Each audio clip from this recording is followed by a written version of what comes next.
Game Analogy. Chapter 1. Introduction. Life is a game in a series of games. Each thing a person wishes to do in life involves an objective, goal, or outcome with challenges that stand in the way of that goal and options to face those challenges, which usually involve strategy, skill, and roles that the person must fill. While comparing life situations to games is nothing new, this analogy will be expanded upon and reworked here into an entire life system that you can use on a daily basis in all your interactions, be it business, personal, or otherwise. This philosophy is called game analogy. The name is similar to Plato's cave analogy, where physical and spiritual reality are visualized with an analogy of men sitting in a cave. These men see shadows projected on a wall in front of them as objects pass by a light from outside the cave. A man sees a shadow of a chair and thinks, that's a chair. If at some point he manages to escape the cave, he'll see what an actual chair looks like, and this blows his mind. Similarly, Plato claims all objects we see here in this world are merely projections of a perfect spiritual reality that exists outside of our ability to perceive it. Plato's cave analogy offers us a different way of thinking about reality and spirituality that can be quite useful.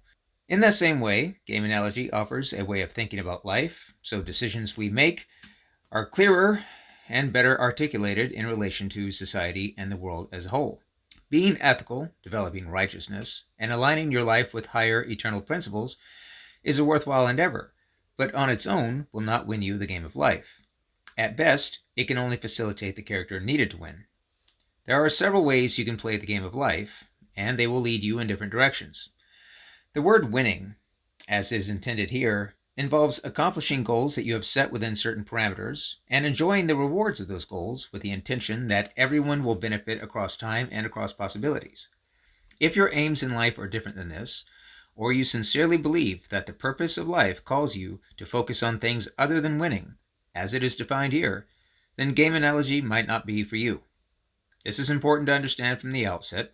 Game analogy is one of many philosophies you could take to navigate life. It is not for everyone. The parameters mentioned above include 5 elements that will be discussed in detail later. To be a proper game analogist and to set acceptable goals, you must 1. Align with the 7 virtues. 2. Use a 5-dimensional map. 3.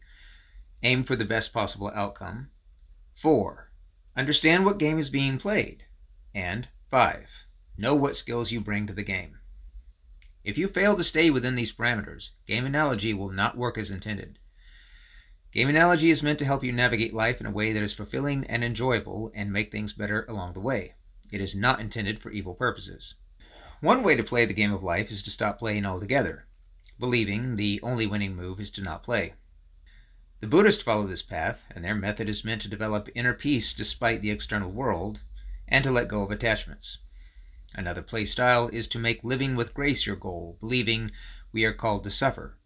The Christians and other monotheists follow this path, and their method is to press against the external world and all of its adversities and develop internal character traits as a result. Yet another path is to examine things by facts, evidence, and reason, and let the dispassionate hand of science light the way. Rationalists and humanists champion this path, and their method is to study the physical world and make decisions that are advised by what the data says. There are, of course, multiple other ways to navigate life, but most of them are built upon one of those foundational philosophies.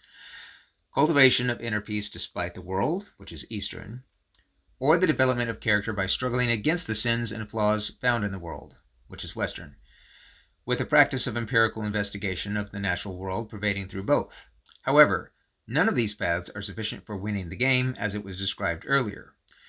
You never see pure Christ-like followers of God as CEOs of major companies or as leaders of nations, unless you count places like the Vatican. And in few instances where you do see this, it's often because the person is only presenting such an image to the public, not because they are genuinely following a righteous path. You rarely see genuine scientists and PhD holders in position of power either. In fact, many respected scientists have to take up side jobs just to keep their bills paid. When you do see a politician who is a scientist or who follows a religious path, they did not become a successful politician by following those paths. They did so by following elements that make up game analogy. If you want to gain status, power, wealth, and fulfilling relationships, You must learn to play the game with other players in such a way that you will advance yourself towards winning the game without any perceived detriment to other players. This is very notably different from the other playstyles described earlier. The focus is not on the problem of suffering, which is Eastern philosophy, or good versus evil, which is Western philosophy, or having sufficient empirical data, which is science, but instead seeing life as a game and focusing on the skilled interactions with other players, with the goal being that of self-advancement, which in turn benefits everyone. In principle, there's little difference between saving a princess from a castle in a video game and getting a promotion at work. Both are games, both involve challenges, and skills that are developed across time to overcome those challenges and reach the goal. Let's call the latter game Job. In this game, I'll be the employee and you can be the employer. And as long as both of us are getting what we want from this interaction, we'll both likely keep playing. If you turn out to be a bad player, I won't want to play with you and I'll quit. Vice versa, if I'm not a good player, you'll want to play with someone else and I'll get fired. Another game is called Relationship. Here, the goals are experiential and emotional, but can still be understood as a game. Relationships have objectives, even if it's simply to maintain the relationship and continue experiencing emotions and identity that come with being in a relationship, challenges that stand in the way of this, and skills needed to overcome those challenges. In these examples, as with all games, there are rules. At work, you have to show up at a certain time and complete a certain set of tasks. In relationships, if it's monogamous, you can't be intimate with someone else while you play the game with your partner. If you're curious about why men retreat into video games, one primary reason is because video games have clearly defined rules and guaranteed rewards, which happen far quicker than in real life. At your job, if you work as hard as possible, and even put in overtime, you could still get fired if the company has to downsize. In relationships, if you sacrifice everything for the sake of your partner, they might still leave you for someone else. In a video game, if you kill a monster, you'll always get gold coins. If I gain a certain amount of experience, I will always gain a level. Imagine playing an extremely popular game like Final Fantasy, where you could, at any moment, have your character reduced back 10 levels because of market fluctuations, layoffs, or any number of other economic factors that you cannot see, predict, or control. People would immediately hate the game and stop playing, and complain at length on every online forum they could find. They'd make videos about how much the game sucks and why it sucks. And there are, in fact, many such forums, review boards, and videos that talk at length about how much the game of life sucks for the same exact reasons. Video games and life itself are both games. But one is reliable with clear parameters, and the other isn't. Video games also provide the feeling of gain and acquisition far more frequently. To get promoted at work, I may have to be there for a decade or more. To get promoted in The Sims, I just have to increase my character's skill level over the course of several minutes, then show up at work a few times. Within half an hour, I get a promotion. Women can also get sucked into gaming, but because women are simply different from men, which we'll cover in detail later, they are more likely to find other ways to cope with the lack of social trust and life uncertainty. Chapter 2. Examples of games. The term game is a recognized concept in the field of psychology. Dr. Eric Berne, founder of transactional analysis, defines it as such. A game is an ongoing series of complementary ulterior transactions progressing to a well-defined, predictable outcome. Descriptively, it is a recurring set of transactions with a concealed motivation, or gimmick. Game analogy is focused on playing games that involve achieving your goals within a set parameters and enjoying the incentives, but there are also interpersonal games that basically lead nowhere, called drama. Drama can be fun, harmless, or downright toxic. One example of a drama game described by Dr. Eric Berne is the If It Weren't For You game, or the ITWFY. From his book on the subject, it goes like this. Mrs. White complained that her husband severely restricted her social activities so that she had never learned to dance. Due to changes in her attitude brought about by psychiatric treatment, her husband became less sure of himself and more indulgent. Mrs. White was then free to enlarge the scope of her activities. She signed up for dancing classes and then discovered, to her despair, that she had a morbid fear of dance floors and had to abandon this project. This unfortunate adventure, along with similar ones, laid out some important aspects of her marriage. Out of her many suitors, she had picked a domineering man for a husband. She was then in a position to complain that she could do all sorts of things if it weren't for you. Many of her woman friends had domineering husbands, and when they met for their morning coffee, they spent a good deal of time playing if it weren't for him. As it turned out, however, contrary to her complaints, her husband was performing a very real service for her by forbidding her to do something that she was deeply afraid of, and by preventing her, in fact, from even becoming aware of her fears. This was one reason that she had chosen such a husband. His prohibitions and her complaints frequently led to quarrels, so that their sex life was seriously impaired. She and her husband had little in common besides their household worries and the children, so that their quarrels then stood out as important events. If you've ever wondered why women actively seek out and date terrible, abusive men, this is one reason why. They're attracted to drama, which is defined as a game that does not involve winning as described earlier. Mrs. White, from above, is playing a drama game. Being a victim of an abusive relationship provides a surprising number of payoffs. Being able to sneak around behind the abuser's back and gossip about how much you're being abused provides a sense of struggle and adventure. There's also the continual play with power dynamics, which at its root is not dissimilar to what the BDSM community engages in. This may seem twisted, but human beings are, in fact, quite twisted. Successfully living in a world with creatures like this requires that you understand what games they're playing, so you can play your chosen game while being less encumbered and win.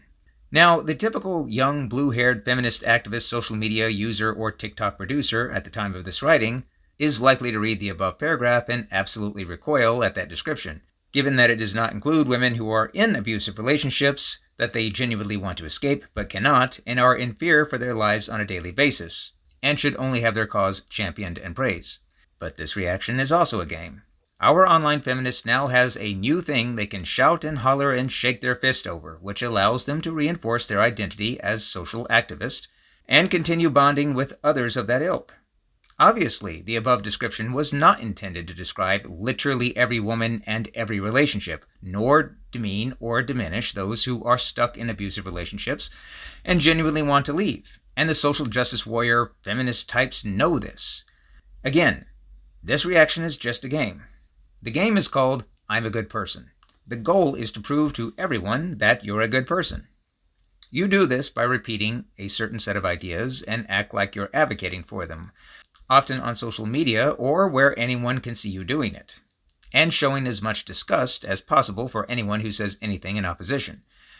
This activity has often been called virtue signaling. You win by gaining the feelings and emotions of acceptance for being a good person, building valuable network connections, and rising through the ranks of organizations that are also playing the game. If winning as defined earlier is involved, that is, you're doing all of this on purpose to achieve a goal and, in the end, actually make things better for everyone, then this is not called drama, but rather it's considered a serious game.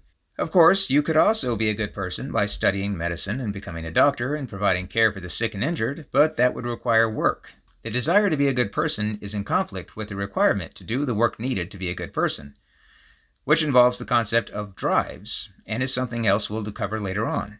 An intelligent, rational person may believe that objective or empirical truth is the proper way to navigate the world, and that it should also be the basis when interacting with other people. Atheists often make this claim when referring to religious people like Christians. They say their goal is to approach Christians with facts and evidence, and it's the fault of the Christians who simply will not accept such things.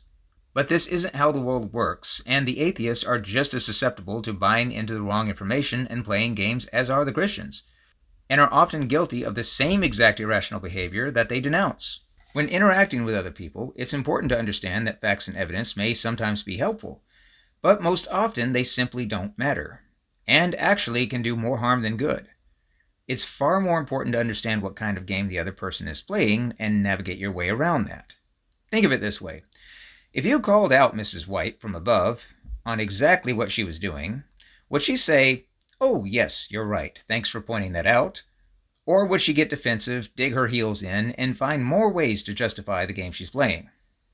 It's often the case that if you catch someone selling snake oil to a crowd, and you call the person out on their snake oil, the crowd is more likely to hate you for exposing the snake oil than to hate the person for selling it to them. They're also more likely to continue enjoying the snake oil after they've run you off. Imagine if you showed up to a chess match with a pool stick and asked to play. This wouldn't end very well for you, and the two people who are playing chess most likely are going to take their chessboard elsewhere, and dread if they see you approaching them again later. You may argue that there's nothing objectively wrong with anything you did, and there's nothing objectively improper about your pool stick, but you've neglected to observe what game the other side was playing, and that's what caused their displeasure. People often want snake oil, even when they know it's fake and does nothing, and you ruin the game by exposing it. This is why the path of the rational empiricist simply doesn't win you the game. There are very few people who are that in love with logical argumentation. The following examples will illustrate this further. Helping the poor. Mr. Logos applied for a position as a housing retention specialist at a well-established social service agency in Portland, Oregon. The role of this job was simple: to find people who were homeless, sign them up so that they would be placed on a housing wait list, and then help them through the process of getting off the streets and into housing.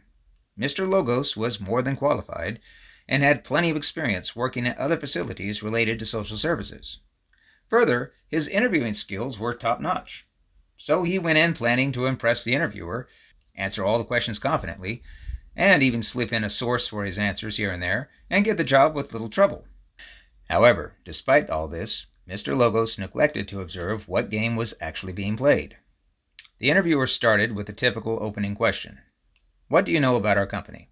In 2 minutes, Mr. Logos gave a concise history of the company, complete with the organization's budget for the current year, the number of employees, and the number of clients currently being served. The interviewer was visibly impressed. A few questions later, the interviewer asked a loaded question. He wanted to know if the applicant was there to play his game. And what game was he playing?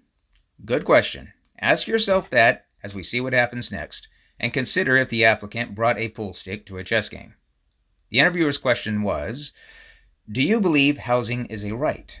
This is a political question, and it's oriented with far-left social justice politics. Like most things from that spectrum, the question is born from a pre-established belief system.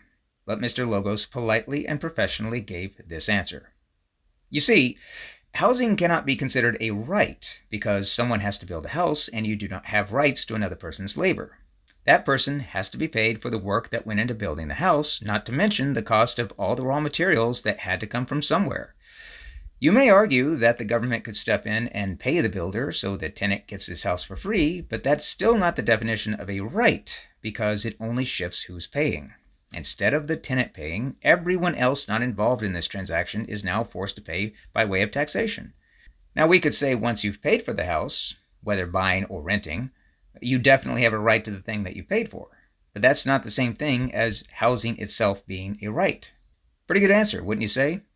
Even if you don't agree, or you have your own response which is different, the answer given above is definitely well-reasoned and easy to understand. Nothing in that answer conflicts with the overall description of the position that was being applied for. It's also worth pointing out that the question was, is housing a right, and not, should everyone be housed? As the latter is a question of logistics, while the former is a question of rights. The interview ended. The applicant didn't get the job. What happened? The interviewer was playing a game. In his mind, everyone deserves their own house because no one deserves to be homeless, and ergo, housing becomes a right. It doesn't matter how impractical this idea is, or how much friction implementing such an idea would have with actual reality. He wants to play the game of job with someone who's willing to play his particular version of the game, so he can have fun together with that person, and they can both fight systemic injustice. It's no different than how should every illegal immigrant be deported ignores logistics and necessary due process, and a person asking this question is less interested in reality and more interested in a game. In both cases, players gain a bit of satisfaction and personal identity from their game, but we'll cover that later. Facts and evidence simply don't matter. Well-reasoned, rational arguments don't matter. Reality itself doesn't matter. If the applicant wants the job, they need to play the game right. If Mr. Logos had knowledge of game analogy going into this interview, what should he have said when asked, is housing a right? He should have said, "Yes, it is," and left it at that. No long explanations, nothing complex, just simple, unthinking agreement. They would have gotten the job. Now, one might argue that he would have to keep playing along with it the whole time he works there, but this ignores a few things. First, you're going to be playing a game no matter where you go or what you do, and as long as you realize that it's a game, you can find fun ways to enjoy it. If you go to another company, you're still playing a game. Everywhere you go, and everything you do, there is always a game being played. Life is a game and a series of games. Don't avoid them, just find ones that you can enjoy. Second, it assumes that you'll remain in that position that you applied for, always having to play the same game that you played when you went in. Play the game well enough, for long enough, and people might invite you to play bigger, better games. This means you get a promotion and invitation to play a new game, and after a while, if you play the new game properly, you'll keep getting promoted and eventually find a position where you can't be so quickly fired. In fact, you may find yourself in a position where you can start enforcing rule changes on everyone below you, and you can turn the tables. Now, it's everyone else who will have to go along with your game, or find another job. After all, that's essentially what happened to make these companies what they are now. Social service agencies weren't always ruled by the social justice far-left narrative. Decades ago, the people who would later become social justice warriors played the game the right way and ended up in positions of power that they're in now. They then enforced their game throughout the ranks of the company. A conservative could do the exact same thing and begin undoing the game. Remember, arguing facts and evidence or trying to reason with the other side probably isn't going to work, unless that's the game the other side wants to play. If you're at the bottom, you'll just be asked to leave or fired and won't get the job. If you're at the top, you have the power and there's no need for reasoning. The wage gap. In case you've been living in a rustic log cabin for the last several years without access to the internet, TV, or radio, the wage gap is the idea that women are paid only 76 cents for every dollar a man makes for the same work.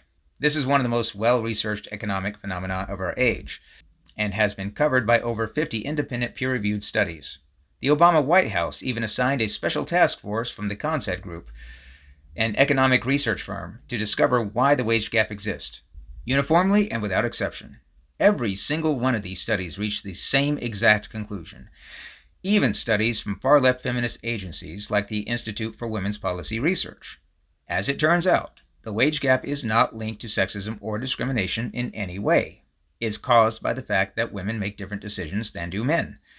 For example, women are far more likely to call in sick, far more likely to work part-time, far less likely to work overtime, and so on. This is because women generally tend to value different things than do men. Even when studying small businesses owned by men and women, there was still a wage gap. How is that possible? If you own a business, you do not have a payroll department paying your salary. Your income is determined by your customers and how well you run your business. In this case, women will open their businesses later in the day and stay closed on weekends because they do not value competition and making every last dollar they can. They value time with friends, time with family, self-care, and so on. Men, on the other hand, value competition, money, status, and power. Hence why 1 million men and 1 million women, observed over a year, will see 900,000 men making certain choices and 900,000 women making other choices, with some expected overlap from the remaining 100,000. Now keep this in mind because we're coming back to it in a minute. Consider the following two scenarios. First, let's say you go to the doctor for a routine checkup. After some tests, the doctor comes in with a somber look on his face and tells you he has some bad news. You have stage 4 cancer. He's very sorry. You have 6 more weeks to live. The next 24 hours are going to be existential, as you become eminently aware of your own mortality and start reassessing all the decisions you've made and missed opportunities you've had in life. Then, the next day, you get a phone call. It's the doctor. It so happens that the machine was set up incorrectly when they took the test.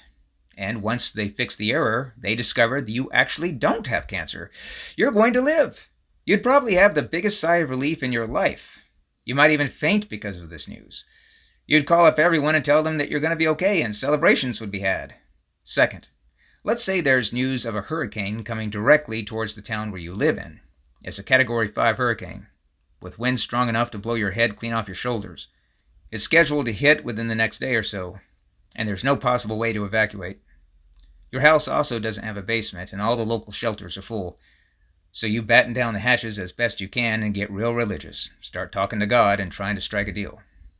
3 hours later, the news reports that the hurricane has changed course. It's going to miss your town, and in fact, head right out to the ocean. The most you'll get is heavy rains. Here again, huge sigh of relief. Your home, your business, and all your neighbors are going to be fine. Now imagine the doctor comes to you and says you don't have cancer, and instead of being relieved, you get offended. You can't believe the doctor would actually tell you you don't have cancer. Can't he see how sick you are? Can't he show some sympathy? You might think this doesn't make any sense. Why on earth would a person be upset that there's not a horrible problem threatening their lives? It's the same with the hurricane example. Imagine somebody terribly upset that you suggested that the entire neighborhood was not going to be wiped out. Either the person is an evil son of a gun that was looking forward to dying amidst untold destruction, or a game is being played. Because that's exactly what happens when you try to explain to a feminist that the wage gap isn't caused by sexism or discrimination. Never once has there been a feminist that became washed over with relief and gratitude that there is not, in fact, a nationwide patriarchy filled with systemic hatred that is specifically targeting her only for her gender.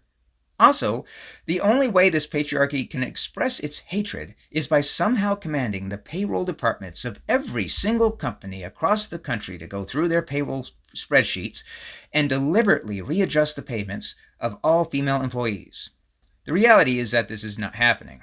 And look, here's volumes of peer-reviewed evidence showing you that such an outlandish, ridiculous notion isn't actually real. Yet the feminist gets offended. How dare you say this horrible thing isn't happening? You can even provide an entire screen full of links if this discussion is happening online. Imagine giving someone a hyperlink, and another hyperlink, and another hyperlink after that. All of them highlighted in blue, indicating that you could click on any of them. Each of them linked to a separate study on the wage gap, and all of them showing the same conclusion again and again. But the feminist won't click them. Her next reply to your post is going to be filled with name-calling, followed by blocking you. It's like a doctor holding up the results of a cancer test and the feminist looks in the other direction and calls him a patriarchal MRA troll who hates women. Or someone who points to the TV where the meteorologist is using computer-generated graphics to explain the change in trajectory of the hurricane, and the feminist turns her head, refuses to look at the screen, and instead screams something about how this is why I need feminism. See, the feminist is playing a game. In this game, she's the target of a large, faceless, shadowy conspiracy called patriarchy. This makes her important. Fighting against the injustices of this patriarchy gives her life meaning. It gives her a topic that she can connect with other women over. They can share personal stories of how their lives have been so affected by this non-existent thing. Any man they don't like is clearly patriarchal, and any man they do like is checking his privilege. Thus, it also provides explanatory power over good and evil in the world. The game provides her life with all this and much more. So why on earth would she be relieved when you show her evidence that disproves the foundational beliefs that keep the whole thing going? Once again, facts, evidence, and well-reasoned arguments are not going to work. Your aim should be to somehow navigate around such people by learning the game they're playing and play it with them. Beating them at their own game is one option and requires learning what their game is and what the rules are. Alternatively, there's the old adage, the only winning move is to not play. You could choose to simply turn around, walk away, and not engage, though this might not always be possible. Let's say your supervisor at work is a feminist. Nightmare scenario, right? But hang on, let's play her game and see where it takes us. Remember the reason why she's playing this game. She wants to feel important. She wants to use it to connect with others, and it gives her life purpose that she can meaningfully work towards. Objectively, none of the things she believes are true, but that doesn't matter, so put that thought aside. Instead, you might check BuzzFeed or Vox for stories on how men can check their privilege, then come up with some such story to share with her. Look for opportunities to act in ways that validate the game she's playing. Bring up something like objectification, which isn't a real thing the way feminists use the term, but again, it doesn't matter. And say, I never objectify anyone. Then let her teach you and change your mind. Women in particular absolutely love when they can change a man, which is part of another game. Once you've demonstrated that you're willing to play by changing your mind, and that you're also a good player, You can eventually suggest that you could play the game even better if you had a raise or a promotion. You'll have to play for a good long while before you bring this up, so be patient. She'll introduce you to the right people. Then figure out the game these new people are playing and repeat. You'll eventually be in a position where you'll no longer need to play any of these games, as you'll be high up enough the ladder that you can start changing the rules and bringing in a new game entirely. But at no point should you rely on facts, evidence, statistics, or data unless it validates the game and serves to advance you. This is only one example of a game you could play. We'll cover different games and strategies later. Male feminists routinely employ most of what's described here, even if they're not conscious of doing it. They want to be accepted by women. They'll meekly bring up an opinion and apologize immediately once they're corrected. And they'll play the game hoping that one day it gets them some special attention or advancement. The important thing to note is that they aren't necessarily aware that they're playing the game. Mrs. White from above may know she's playing the game after it's pointed out to her, but isn't consciously planning on playing one. Trump's campaign. Scott Adams has rightly pointed out a few things about President Trump's first campaign. He got plenty of flack from the media because, of course, the media is also playing a game. His point was that Trump is one of the most persuasive presidents we've ever had, and this is simply a fact. Trump knows how to play the game like a pro. Adams talked on the Joe Rogan podcast about a question meant to trap Trump early in the 2016 debates. Megyn Kelly asked the question, "You've called women you don't like fat pigs, dogs, slobs, and disgusting animals." A gotcha question that would have ended the career of any other politician. Yet Trump knew exactly what game this was and had already considered that just such a question would be used as a weapon against him. So rather than apologize or explain himself or refute that he had ever said it, because none of that would have worked, he said, "Only Rosie O'Donnell." This move put him back in control and turned the question into a joke, which disempowered the accusation against him. He then went on to cultivate a kind of rivalry between himself and Megyn Kelly, so that this rivalry became the focus and further disempowered those accusations. Trump also knew earlier in his campaign that his opening statements where he said, "When Mexico sends their people, they're not sending their best," would result in a blast of free press coverage and media attention that none of the other candidates would receive. That's why he did it. It was a calculated move. Rightists went online and engaged in countless arguments, pointing out the hypocrisy that Trump could insult Jeb Bush, he could insult Rick Perry, he could insult Marco Rubio and call them all sorts of names, and yet somehow that was totally accepted. But when he insults Rosie O'Donnell once, that makes him a misogynist. If you honestly believe women are equal to men, then wouldn't this treatment be equality? Women are equal to men, but continually need special treatment? The rightists did not understand that there's a game being played here, and the game is not, let's see who can make the most well-reasoned, fact-based argument. The game is, I'm Team Blue, you're Team Red, and I can scream louder. Trump knew this. He didn't bring a pool stick to a chess match. He didn't bother with logical, fact-based, well-reasoned arguments. If he had done that, he would have lost. He brought a pool stick to a pool table and won. Chapter 3. Reasons for Games. Friedrich Nietzsche pointed out that humans have a will to power, which is more than a will to live. A cat will lazily sit around all day, every day, so long as it has food, water, shelter, and the occasional scratch under the chin or behind the ears. Cats mostly have a will to live, and as long as their basic needs are satisfied, they're happy. A human can't do this. If you give a human food, water, shelter, and the occasional scratch under the chin, the human will think you're weird and also won't be satisfied. That's because the human needs to see their environment being affected by the presence of their being. Humans need goals, and they need to see themselves moving towards those goals. In 1979, Ellen Langer performed an experiment in an old folks' home. She had one group of seniors given a task to care for themselves and several jobs that they needed to keep up with across the day, such as watering plants. Another group of seniors was given a waitstaff, which did everything for them. Disturbingly, after just 3 weeks, the self-sufficiency group had improved health by nearly every measure, while the cared-for group saw their health rapidly decline. By the end of the experiment, some of the cared-for group had actually died. This is similar to the complaint set against young men who spend all day playing video games. The tasks and accomplishments in the game may simulate the will to power, but they're only a cheap substitute. It's like taking pills to get rid of hunger instead of eating actual food. You can do this for a while, but eventually you need the food. So how does this relate to games?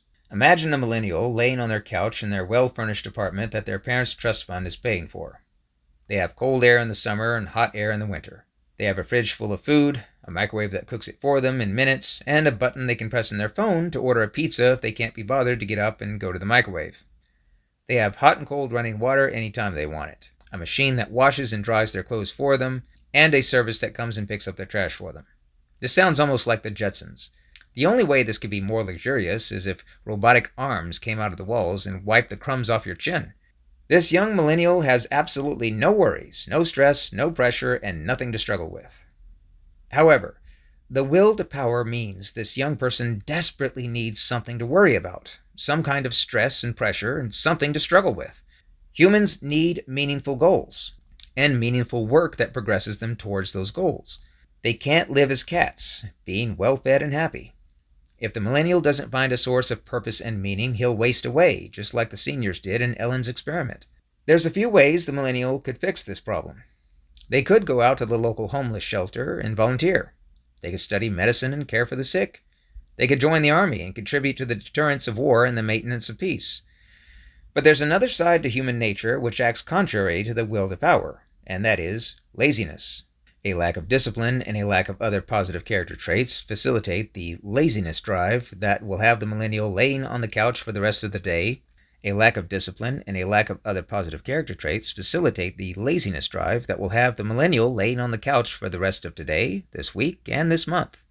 Yet the will to power remains. People often have drives that are in conflict with one another. Is there an easier way to satisfy the will to power without having to get up and actually work at it? Yes! Surrounded by luxuries on every side, the millennial lifts up his phone, goes on Facebook, and decides to talk about how oppressed they are. Yes, that's right, I'm living under the boot of tyranny. Hold on, my pizza's here. No, I'm not working today, I don't have a job, and my parents pay for everything, laughing out loud. Anyway, I'm oppressed. The millennial then goes on Netflix to watch a movie, then comes back to see if his post got any likes. No likes means they're extra oppressed. But then a lot of likes only confirms the belief that they are definitely oppressed. The game being played here should be visible by now. By dreaming up all sorts of invisible enemies and being the target of a vast shadowy conspiracy of patriarchal, capitalist, white privilege something, a millennial goes from being a useless sack of potatoes laying on the couch with no friends, no goals, and no direction, to suddenly having a fully fleshed out identity where everyone's either an ally or an oppressor. And the goal is to fight against this imagined oppression. This is the greatest goal of all because it never ends. You can't get rid of something that simply isn't there, but you can always imagine yourself winning battles against it and getting a dopamine rush every time. You cannot reason with such people. Facts and evidence only destroy this path that they found that brings them so much meaning into their lives. Now, we talked a bit about opposing drives and how a person creates a belief system to satisfy opposing drives. There is a much more in-depth and sophisticated way of understanding this, so let's explore that now. Belief systems and how they're built. Understanding belief systems is a crucial part of game analogy. First, there's personality. This is formed in early childhood and usually does not change, or if it does so very slowly across time. Personality in modern psychology is understood through the 5-factor model: openness, conscientiousness, extroversion, agreeableness, neuroticism. Details won't be covered here as there's plenty of information about the 5-factor model online. But briefly, openness means you can be open to new ideas and experiences or closed to such things and want to stick with what you know. You can be conscientious, which means honor-bound and very hard-working, or low conscientious, which means you're more prone to laziness but could also be more flexible and spontaneous. Again, an online search can reveal a great deal more information about the 5-factor model if you're interested. Next, there's value structures. Your personality helps decide your values. If you inherently value freedom over security, then you're going to want less government and fewer regulations. If you inherently value sacrifice over ambition, then you're always going to give to others rather than take what you deserve. The first of these is a question of neuroticism, how worried you are about the possibility of danger in your environment, and the second of these is a question of agreeableness, how likely are you to go along to get along, as opposed to speaking up when you see a problem. Then there's ideals. We'll come back to this element specifically towards the end, in a section called The Three Axes of Reality, but for now, your ideals can be considered part of your values. Ideals are the things you find admirable and want in your life, or things you think should exist in the world. A person buys a gym membership and then doesn't go. That's because they like the idea of getting in shape, but the reality involves a lot of discomfort that they don't want to engage with. A man who sees a beautiful woman day after day but doesn't talk to her begins creating an ideal of her in his mind, which then falls apart when he talks to her and finds that her life choices and lifestyle don't match the ideal he imagined of her. An emotionally intelligent person will understand that they don't necessarily want all their fantasies to happen in real life, and that it's okay for a fantasy to remain a fantasy. Ideals and reality can often clash, and this is another source of game making. Mrs. White's ideal was to learn to dance, then get on the dance floor. The reality is that she's terrified of doing so. This clash contributes to the formation of a belief system and her game. Life experience and cultural lens also play a role in determining your values. If you had a traumatic childhood, you're going to view potential relationships with strangers differently than if you had a loving, supportive childhood. It's extremely important to note that neither of these viewpoints are inherently wrong. Strangers can absolutely be dangerous, or they can be potential friends. The impact of cultural lens becomes immediately clear when considering how someone grew up in Japan views the world as compared to someone who grew up in America. In Japan, conformity is highly valued over individualism. In America, it's the other way around. Perception is another factor worth mentioning. It's not just how you see things, but also what you choose to look at. 3 people may walk into a classroom, and one notices the proportion of white to black people in attendance. The other notices the style and model of the projectors, screens, and computers, and another notices the subject being taught. They can all 3 see the same exact classroom, but their perspectives are filtering out most of the experience and honing in on just a handful of things they find valuable. Someone who opposes you is likely to agree with you if you just present your position in a way that appeals to their perceptions and narratives. Say what you need to say, do what you need to do. The goal is not to be right. The goal is to win. That is, reach your goals while making everyone better off. One more note on perception before we move on. Again, perception is not just how you see things, but also the things that you have to be looking for in a given situation. The famous invisible gorilla experiment was carried out by Christopher Chabris and Daniel Simmons and discussed in their 2010 book by the same name. In this experiment, viewers are sat in front of a screen where they are told to watch players in white shirts pass a ball back and forth, and told to count the number of passes made. While focusing intently on the number of passes and making sure to count them accurately, a gorilla comes on screen, stands in the very center of the players, beats his chest, then walks off the screen. Almost no one who takes this test for the first time ever sees the gorilla. Why? Because you only see what you look for in life. Here's another example. And on your screen now, if you're listening, there's a picture that illustrates how perception matters, especially to a feminist. If you've ever encountered someone who tells you that everything is racist or everything is sexist, that's because they have a value structure and a belief system that aims their worldview in that direction. So that's simply what they see. You also have a value structure that is causing you to look at these things a certain way. Your perception and belief system may not be as extreme as the above example, but don't think that you are in any way perfectly rational or see only objective reality. Next, there's drives. A drive is a set of needs or desires that arise without any precipitating cognitive process. Put simply, if you sit where you are long enough, you'll eventually get hungry. This isn't because you simply miss food and have fond memories of what it was like to eat. You get hungry because of biological reasons that have nothing to do with thinking and awareness. It's the same with sleep, and the same with boredom. So take these 3 together, and you could consider that you have a hunger drive, a sleep drive, and a boredom drive. These are basic drives. Don't eat, get hungry. Don't sleep, get sleepy. Next, there are complex drives. And this is another key concept in game analogy. This is separate from basic drives because they involve complex concepts that involve things like identity, society, relationships, and the world at large. One example is a justice drive. When you see a defenseless woman getting attacked by a vicious man, you naturally want to intervene, or you at least want something to be done. This want for something to be done, or a similar reaction you might have, doesn't appear to be taught and is not culturally conditioned. We see this in all peoples across all cultures and all history. Every civilization has a collective sense of justice that arises from each individual. We also have a repentance drive, a need to see the wrong within ourselves and set things right. There also seems to be a need to connect with something greater than ourselves, or a religious drive. Atheists also have this, but the thing they hold to be greater than themselves is usually a set of concepts, like compassion, community, and empathy, and so on. At the time of this writing, there does not appear to be a list of all complex drives listed anywhere online. As game analogy is picked up and used by more people, a collective effort can happen to explore what all human drives there are. We also see complex drives in animals, or at least behaviors that strongly indicate the existence of these drives. In 2003, Frans de Waal, a primatologist and professor of primate behavior at Emory University in Atlanta, Georgia, conducted his famous experiment with capuchin monkeys. He had two monkeys in separate cages, set side by side. The monkeys handed a pebble to the researcher and in return were each paid a slice of cucumber.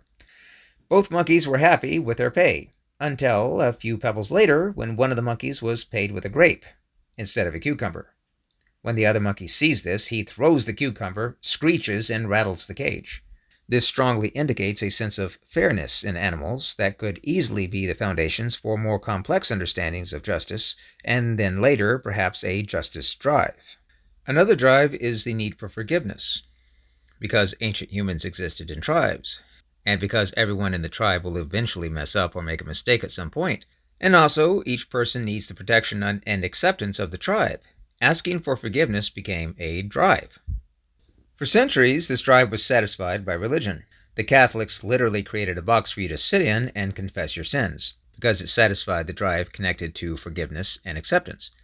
As technology continues to advance, and modern infrastructure continues to expand, the culture of religion has fallen away. But the forgiveness drive, like all other drives, didn't disappear. Like many drives associated with religion, it simply found an alternative way to be expressed. Or perhaps it doesn't get expressed at all and causes severe anxiety and panic disorder. The drive to fit in, to be part of a group, and to conform to expectations is extremely powerful and can be seen on full display in the world of fake martial arts. Search on YouTube for a video called No Touch vs. MMA Master posted by Kafish Brada, or a video called World's Funniest Fake No-Touch Martial Artist KO Master vs. MMA Fighter by Robert Cheyenne. And straight from the description of the latter, you'll see Master Ryuken Yanagi getting beat up by BJJ practitioner and MMA fighter Tsuyoshi Iwakura. They fought on November 26, 2006 at the Hokkaido Prefecture Sports Center in Sapporo. In the first part of the video, Master Ryuken is waving and wiggling his hands in the air using magic, or chi, or ki, or whatever ancient esoteric Asian word you would like to use instead of magic, to make his students flip and flop all over the place. Ryuken eventually became so convinced of his own nonsense that he put up a $5,000 reward for anyone who could defeat him and his martial arts magic.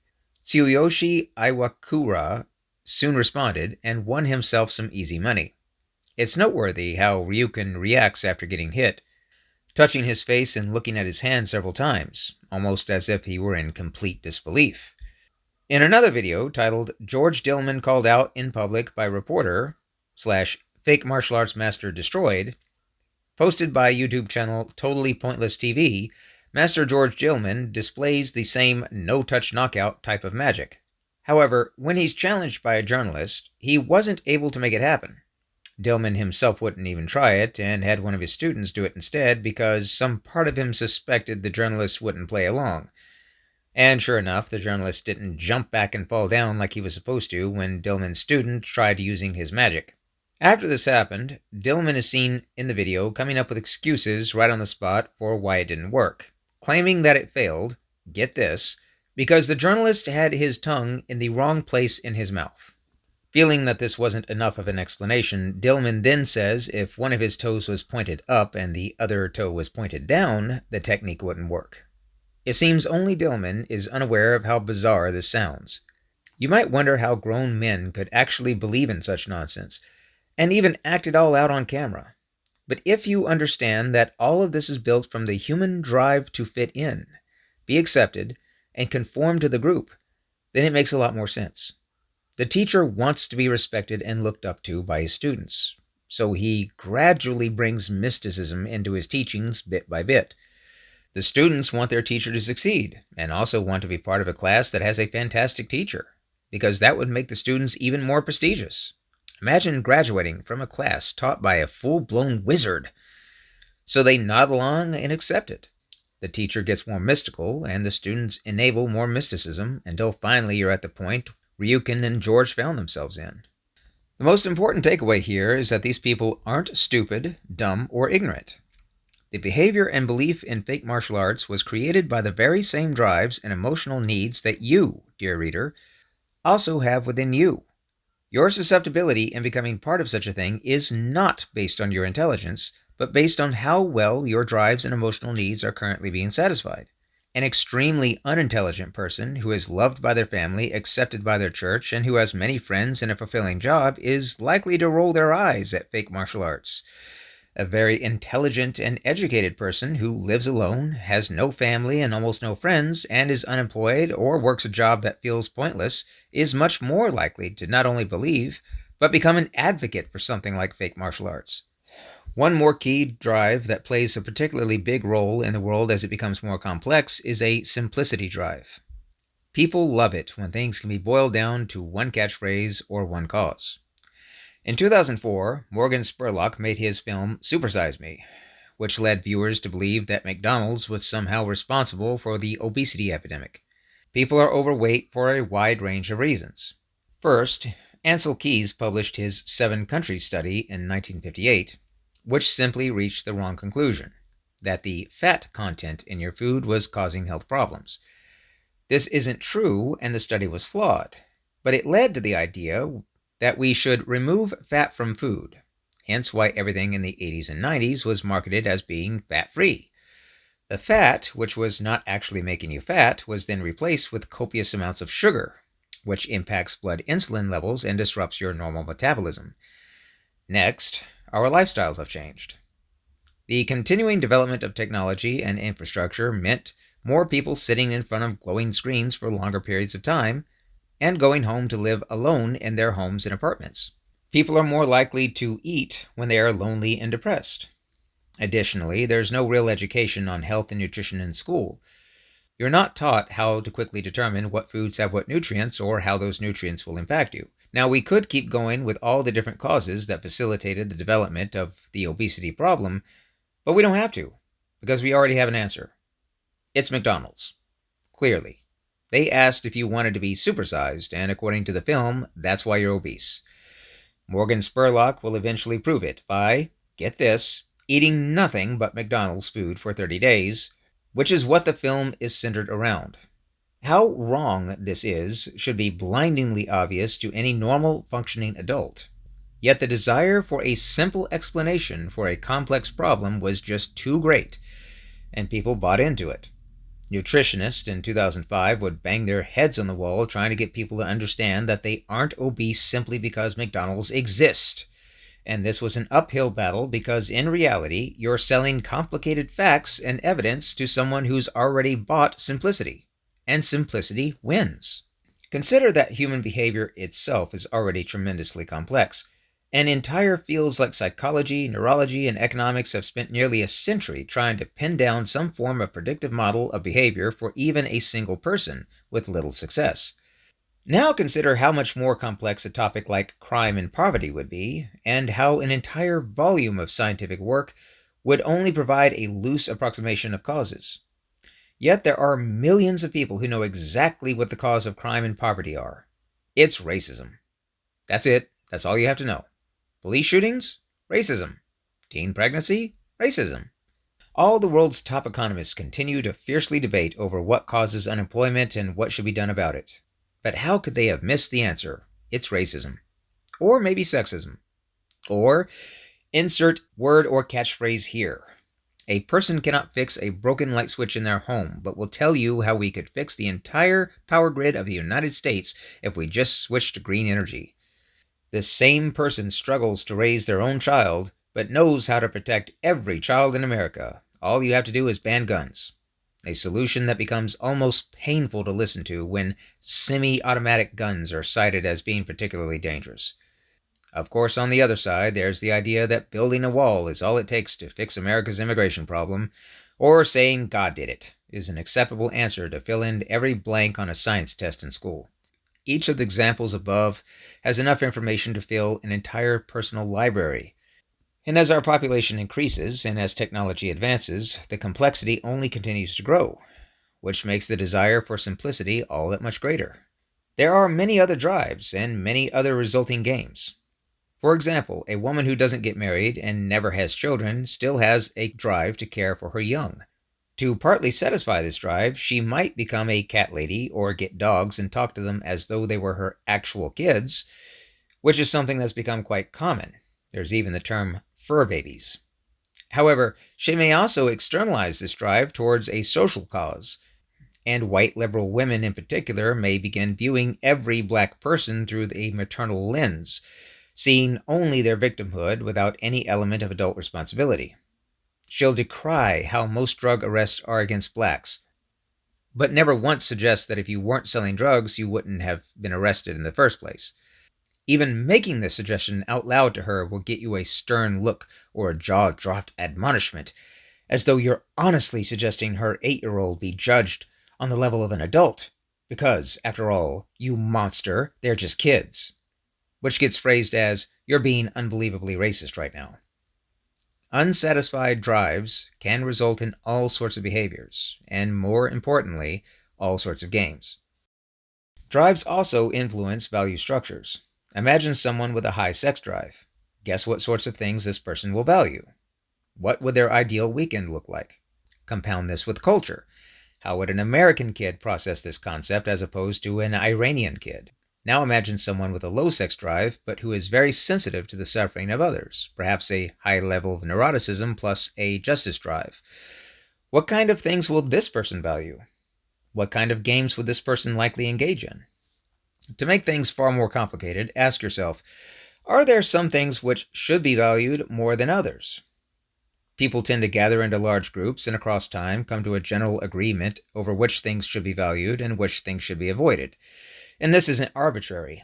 People tend to decide these things based on where they find themselves in the world and in history, and on what they need to collectively survive and thrive. That's generally what culture is. Another factor that influences the above is a person's state of mind. If you are anxious, parts of your brain are activated that get you ready for fight or flight, and override your prefrontal cortex, greatly impairing your ability to think clearly. Anxiety is essentially your brain's warning signal that you could be hurt, or that something in your environment is currently dangerous or threatening. This causes you to shift your priorities. You may keep the same value structure and drives, though stay anxious for long enough and these will also change. Finally, your personality, life experiences, drives, cultural lens, state of mind, and values all combine to lay the foundation for something game analogy calls your belief system. These factors all constantly influence one another and reshape each other, as seen above, but a belief system keeps things consistent across time. For shorthand, game analogy refers to all the psychological factors mentioned above simply as drives. So as it turns out, Republicans are not simply using facts to argue and destroy liberals. They're filtering out 99.999% of all facts and using only a select few. And it's their set of values, personality, life experience, and so on, which we can simply refer to as drives, that they're using to help pick which facts they use to build their case and which facts they ignore. Or, in other words, they're using a belief system. Democrats go on crusades to prove how virtuous they are, and how a man can become a woman simply by putting on a dress and saying he's a woman. Why? Same reason. Belief system. Your belief system is satisfying all complex drives. The justice drive, the forgiveness drive, the fairness drive, all of them. It has explanatory power. It explains why good things happen to bad people, and why there is evil in the world, and it explains the reason for each of your failures and successes in life. It can justify every ounce of hurt you've ever felt. It tells you what should happen, what must happen, and what must be stopped. Here's an example of a belief system. You see, the world is built upon systemic oppression. People can be divided into identity groups based on race, gender, and sexual orientation, as well as other things like disability. The reason why evil happens in the world is that people in power are afraid of losing that power and will hurt others to maintain their power.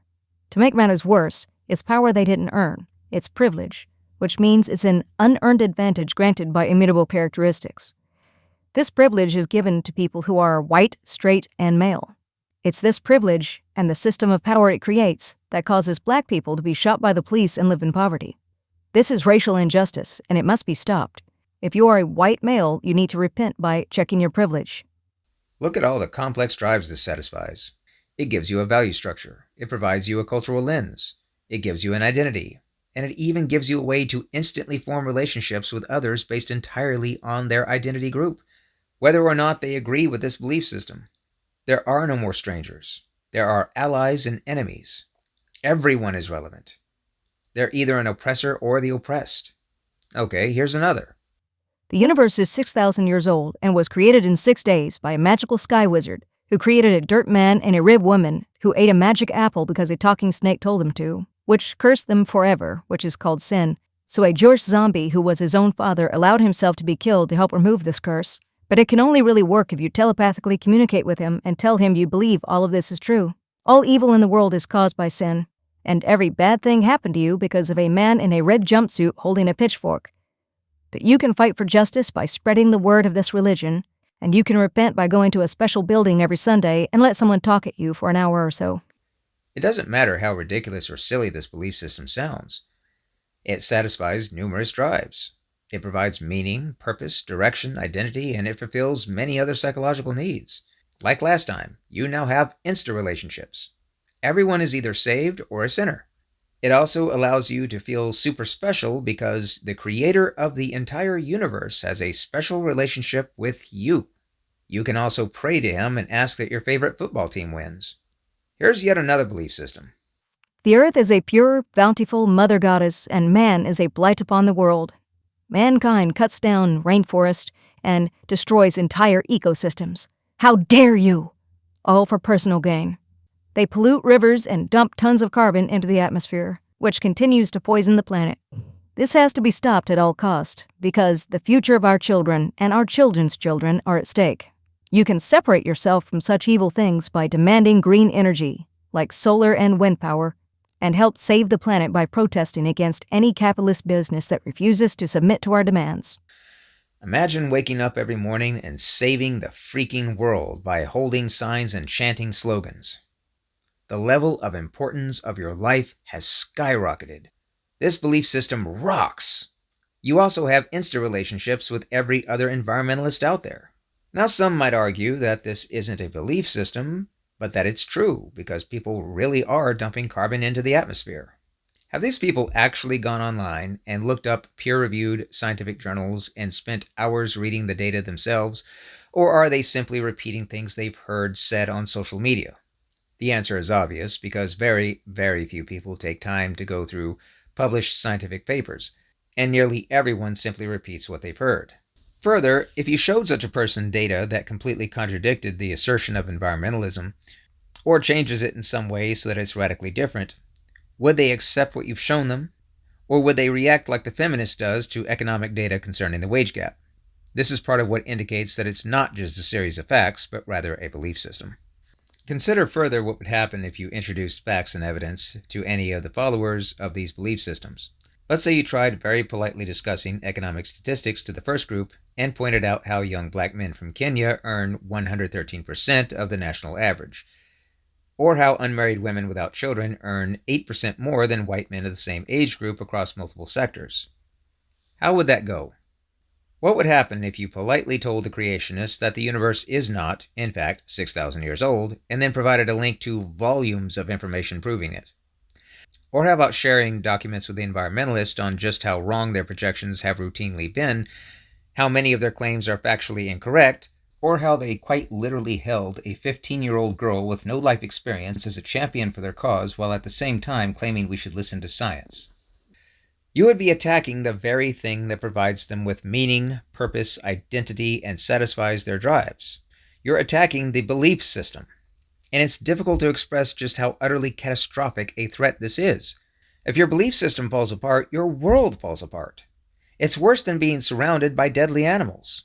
It's worse than losing your home to a fire. It's worse than being forced to listen to Nickelback. People will dedicate their entire lives to a belief system, and any facts, evidence, or logic that runs contrary to that system can be seen as a threat. You might also consider why you have such a strong motivation to argue with such people. Is it because your facts and evidence are so important? Or are you motivated to do so by your own belief system? In 2017, James Damore was employed by Google, where he attended a diversity program.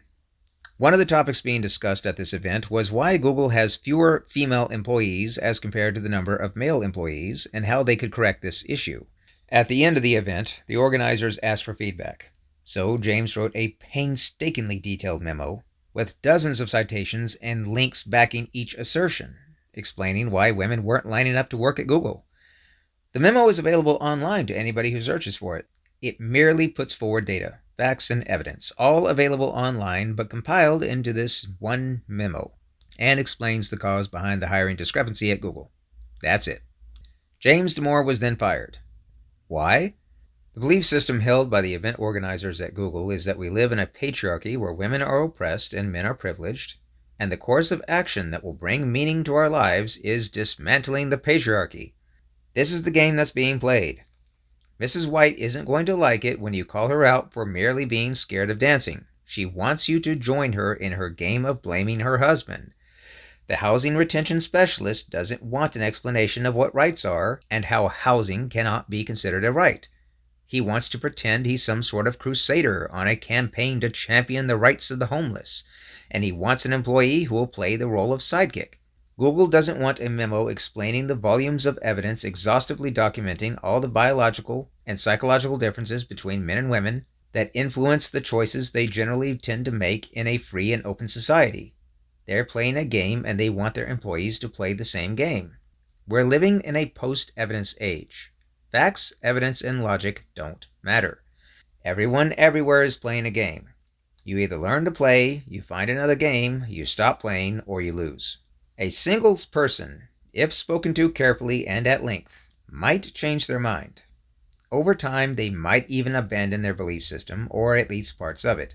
In their book, How to Have Impossible Conversations, authors James Lindsay and Peter Boghossian explain a step-by-step process by which you could potentially convince someone to abandon their belief system, or at least some aspects of how they act on it over time. Game Analogy recognizes this as a potential game that you might choose to play. If you'd like to try their techniques with a person that you care about to alter how you interact with them, then by all means give it a try. It's one of many games, and it's an option. However, games only work if both sides are willing to play. Boghossian himself was forced to resign from his position as professor at Portland State University, and he admits that this could not have been prevented by using the techniques he explained in his book. James Damore would not have fared any better. In the famous Bill Nye Ken Ham debate that took place in 2014, each person was asked on stage, "What would change your mind?" Bill Nye said, "Evidence." Ken Ham said, "Nothing." The debate continued anyway, as many people were watching and wanted to see it happen. But if you're trying to have an impossible conversation with someone, and you ask what would change their position, and their answer is nothing, then you're having what is literally an impossible conversation. Is that a game you want to play? In the early 2000s, Ray Comfort became known as the Banana Man when he made a video that was posted on YouTube as part of his Way of the Master series. In this video, he holds a banana in his hand, calling it the Atheist Nightmare, and he then explains the features of the banana, claiming it as absolute proof of intelligent design, which is the idea that everything on Earth as we see it now was created by God and that evolution is a lie. The very banana he was holding in his hand is the product of selective reproduction, or evolution. To be clear, the man was literally holding the product of evolution in his own hand, using it as evidence that evolution was a lie. This led to an absolute storm of video responses from educators all over the world explaining as much. Did Ray change his mind? Well, yes. He immediately claimed that the whole thing was just a joke, but of course maintained his stance on creationism versus evolution. That part is never going to change. Ray has a belief system, or more accurately, the belief system has him, but we'll cover what that means later. And the job of the belief system is not to deal with facts or objective reality. The belief system provides all the functions we described earlier, and it does all it can to persist in spite of facts and objective reality. It doesn't matter how right or wrong any of these belief systems are.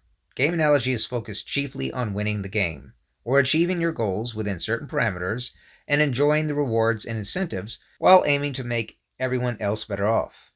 Pick games you enjoy playing, that you could become good at, and that are winnable.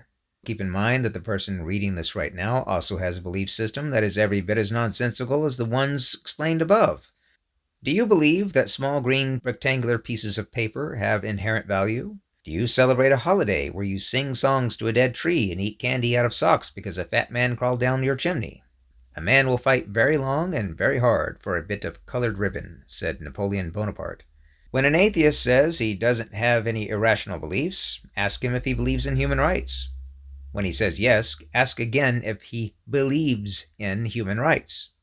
He'll say, yes, but that's not irrational.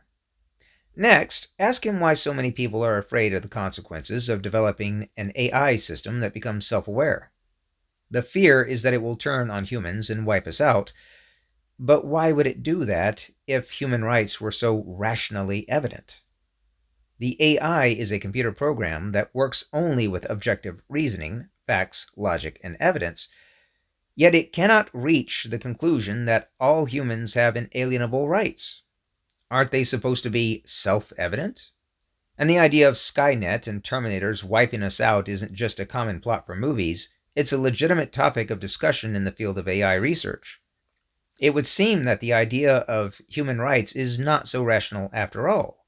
That's because it doesn't come from a place of cold, calculating logic. It comes from a place of drives and compassion, neither of which are evidence-based things. We simply don't want to see innocent people being caused to suffer because we have a justice drive or a mercy drive and other complex drives that cause us to have belief systems which may or may not include rationality.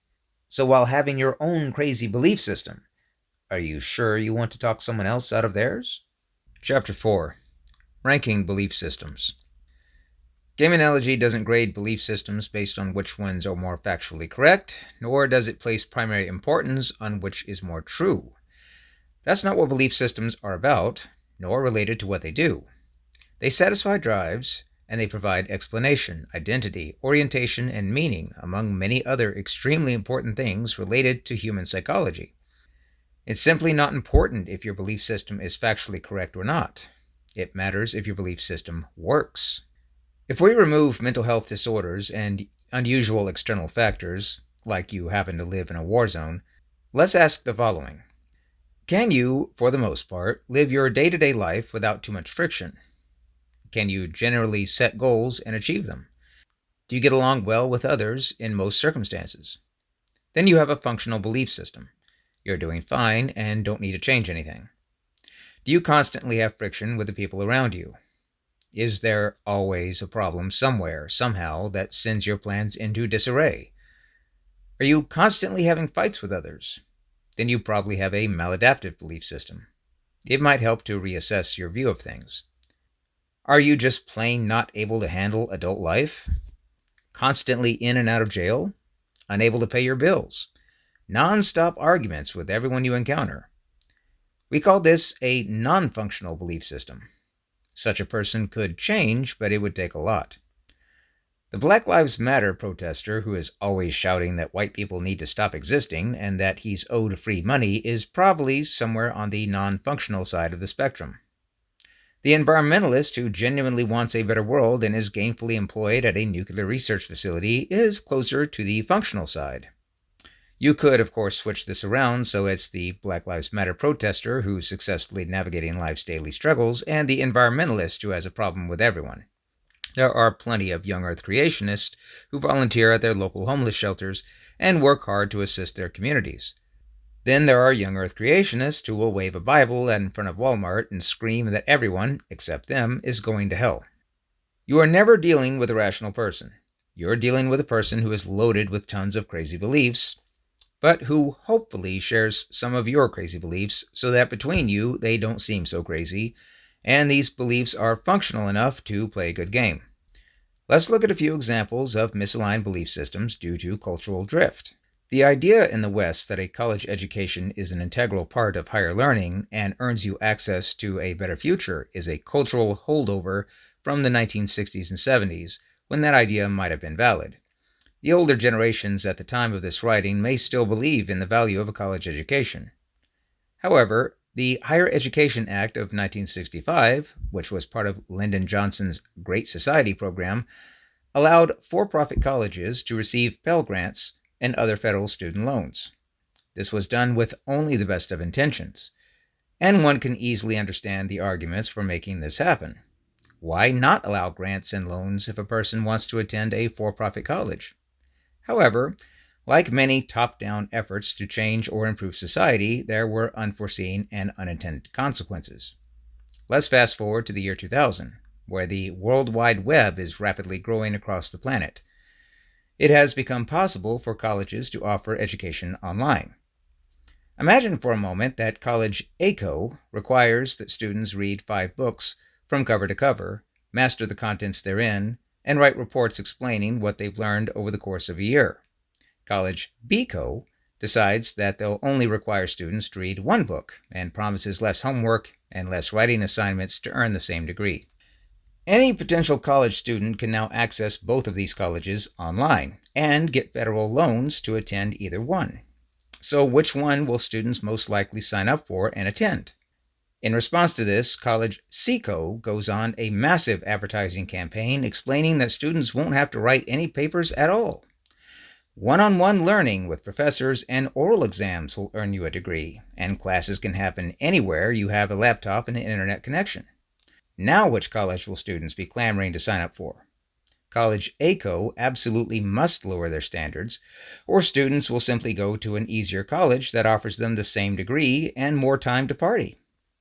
It's a lucrative business because all colleges can now accept federal loans, which cannot ever be forgiven, and stay on your record permanently. Further, the college in your local town must now compete with all other colleges that can be found online, so they cannot keep their standards up while relying on protection from geographical access. If you look for them, you can find colleges online that literally give you college credits for an entire semester just for signing in with your username and password and almost nothing else. And these are, indeed, highly recognized and accredited universities that do this. The results are what you would imagine. College students that can barely read or write, but are willing to carry protest signs and protest over every social issue they can use to satisfy their drives and belief systems. Now imagine you go to college, because the older generation has told you how important it is, and that you absolutely need to go if you ever want to have a good life. Your belief system is maladaptive. You try to make friends, you get in trouble for saying something offensive. You ask a woman out on a date, and she's part of the Me Too movement. You pass or fail your classes based on whether you agree with certain political beliefs. You end up with student debt, and no company is interested in hiring you because it's obvious that your education is useless. Now let's say you know all this before going in, and are using game analogy. You only validate and affirm the people around you, even the guy that identifies as an invisible pink unicorn. You navigate your way around the Me Too traps. Instead of preparing yourself for academic rigor and focusing on studying, you network with people who have access to power, status, and resources. That's how you get a job coming out of college. Your belief system is now functional.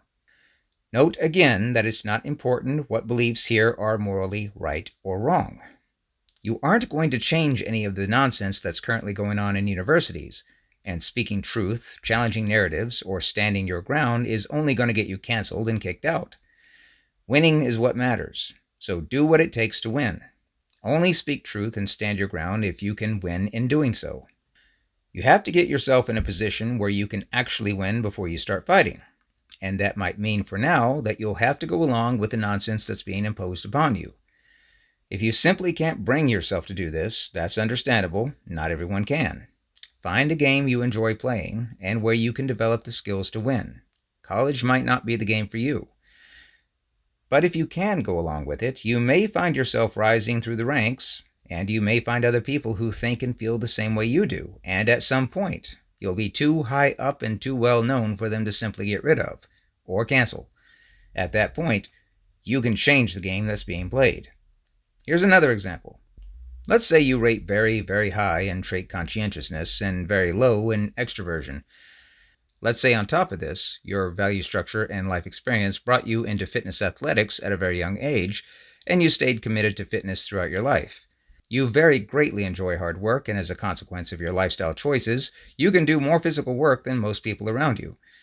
Added to this, you've been told most of your life that the number one thing employers look for in their employees is work ethic, and that hard work and responsibility are directly connected to success.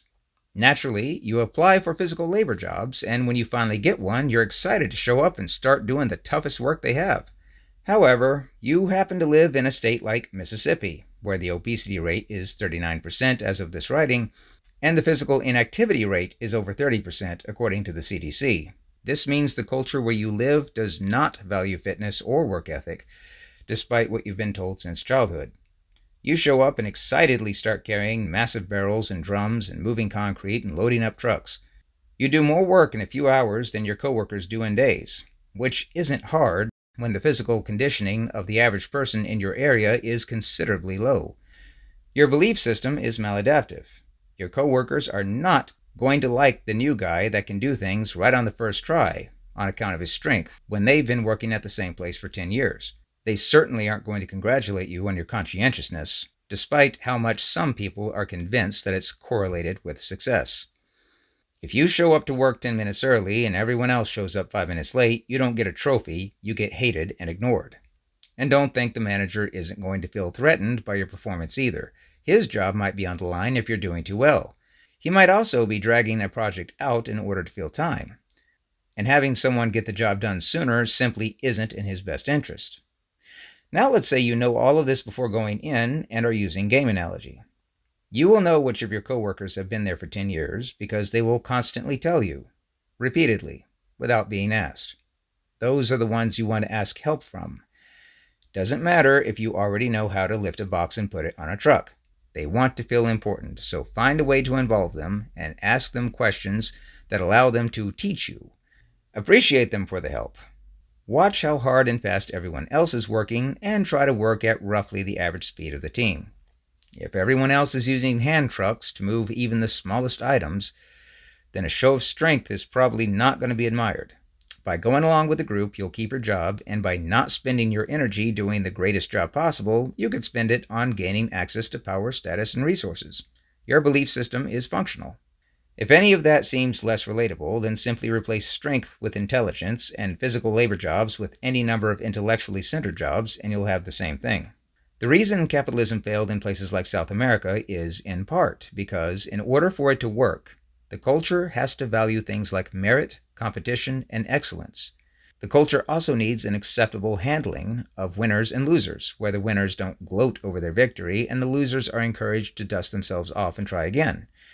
Mississippi and Louisiana both remain very poor states, with the former being the poorest state in the Union for decades, and part of this has to do with culture. Obviously, there are other reasons, but culture is definitely prime among them. You aren't going to change this by taking a stand, speaking truth, or calling it out. Again, winning is what matters, not being right. Now let's look at an example of how belief systems work together with culture and can lead to progress. Let's say we all collectively share roughly the same belief system. That system is a belief in God, who sent his Son to die for our sins. I say roughly the same system because there's wiggle room for Baptist, Adventist, Methodist, and so on, but it's still the same basic belief system. Again, the rightness or wrongness of this belief system isn't important. It's how functional or non-functional it is. If people are good, responsible, law-abiding, and are willing to care for their neighbors, then the belief system is very functional. If we share a belief system that we're all Christian and all American, then this belief system is robust enough to satisfy all of our drives, the need for identity, and other psychological needs. So what you get is a society that can play a game called Let's Be Rational. None of us are rational, but it doesn't matter. We can still play the game. One thing that's off the table is discussing whether or not God exists, because that's the belief system that's satisfying all of our needs, and we don't want that attacked with facts and evidence. But any other topic? By all means, let's be rational. And with this setup, the United States progressed further and faster than any other nation in the history of the world between the years of 1950 and 2000. Let's Be Rational is a simple game. We identify a problem. We lay out the best arguments for how to solve the need or problem. We all openly discuss our thoughts and lay out the facts, and nobody acts offended. We can all agree or disagree without penalty. But at the end of the day, it's the facts and evidence at hand and the desire to have a better future that work as our guide. Also, the person who ends up solving the problem gets rewarded, regardless of race, sex, or any other immutable factor, or said another way, it's a merit-based system. Playing this game, we went from propeller-driven aircraft to the moon landings to the internet in one single lifetime. The religious belief system was extremely useful as it satisfied all of our psychological and spiritual needs and allowed us to play the game of let's be rational on every other topic. One might point out that social change was aided by social activist efforts, like those carried out by Dr. Martin Luther King Jr., but these efforts are better thought of as the expression of changed opinions of the rest of the country. It should be noted that public opinion is also very heavily contingent on technology, economic development, and infrastructure. No one cares about equal rights until they have factories and electricity. Afterwards, they can start a discussion on the ideals of equal rights. The Let's Be Rational game can be played before or after such developments, but it will definitely take different forms. The atheist movement believed that if they attacked and removed the religious belief system, that all of us would become purely rational beings of science and progress. They had their arguments. Plenty of people used religion as a justification to commit horrible crimes, and any attempt to play the game of let's be rational with religion nearly always resulted in an emotional response from the religious person. What if we got rid of religion? Wouldn't the person stop having such knee-jerk reactions, and whenever the topic comes up, wouldn't people stop committing horrible crimes in the name of God? Not to mention how many people hypocritically go to church on Sunday, then go right back to their disgusting lifestyles on Monday. But what the atheists didn't realize was just how much the religious belief system was holding the country together. They also didn't realize that it's just not important if your belief system is right or wrong factually, because no belief system is. What's important is if it's functional, maladaptive, or non-functional. The internet allowed the atheist arguments and critical thinking to spread in ways that were never before possible. Millions were free to begin questioning their beliefs as they sat behind a computer screen, and religious belief began to plummet. However, when you remove a belief system, all the needs that system was satisfying are still there. Identity, community, orientation in the world, a plan for the future, the drives, the value structures, these don't go away. You just find other things to satisfy them. Why didn't we have Black Lives Matter in the 1980s? Statistically speaking, there was more interracial violence in the 1980s than in the 90s or 2000s. Was there not more racism? Did we not have police shootings and unemployment? The answer to this is that Black Lives Matter comes from critical race theory, and critical race theory is a belief system that wasn't picked up and made mainstream because there was already a belief system in play, that of patriotism and traditional Christianity. When these were attacked and started to fall away, critical race theory had fertile ground through which to spread, and the outgrowth of this belief system is Black Lives Matter. Critical gender theory is another belief system that took root, hence why the number of transgender individuals shot up 2,000% over the course of a few years, along with the Me Too movement. We also saw the rise of bizarre belief systems, like flat earth theory. If you're dealing with someone who has a functional belief system, there's no sense in challenging it. It will only get replaced by something else which may end up being far, far less functional and potentially downright destructive. Remember this if you meet someone with a belief system that seems silly but whose life is extremely well run. None of this is new. Throughout the late 1800s and early 1900s, science was making a great deal of progress in Europe, and many writers at the time noted how centuries of religious tradition were being abandoned in favor of this progress. It was thought that perhaps one day science will explain everything, and could possibly reveal that a human being was a mere machine that could be explained all the way down to its atoms, removing the notion of a soul and certainly removing the notion of God. Hence why Nietzsche famously said, "God is dead and we have killed him." Changes were rapid, and the traditional belief systems were abandoned. So what were they replaced by? National Socialism and Communism. The rise of Nazi ideology was partly a result of the replacement of former belief systems. The Nazis satisfied the explanation of evil by pinning it on this or that group, like the Jews. Their sense of justice comes from removing such groups. Their sense of belonging comes from joining rallies and shouting "Sieg Heil." You are the master race, so you're special. And we can create an entire narrative that helps make sense of the world. Communism did the exact same thing in Russia and China. Anything is justified when promoting communism is your path to salvation. When you understand that the rise of Antifa, Black Lives Matter, and other militant groups are caused by the exact same process, you'll know why some find it so tremendously worrying. Said again, it has nothing to do with whether one belief system is right and the other is wrong.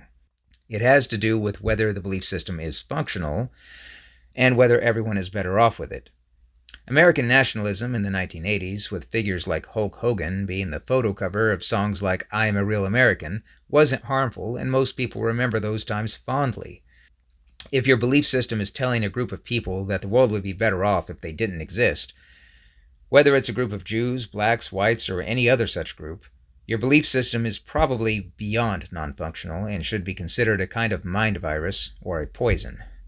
Functional belief systems that are absolutely not true at all don't require complicated examples.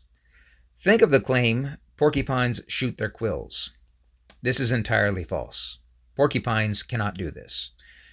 However, if you teach this to a small child, or even adults, they will be far more likely to exercise caution around porcupines, which could save them a lot of unnecessary suffering.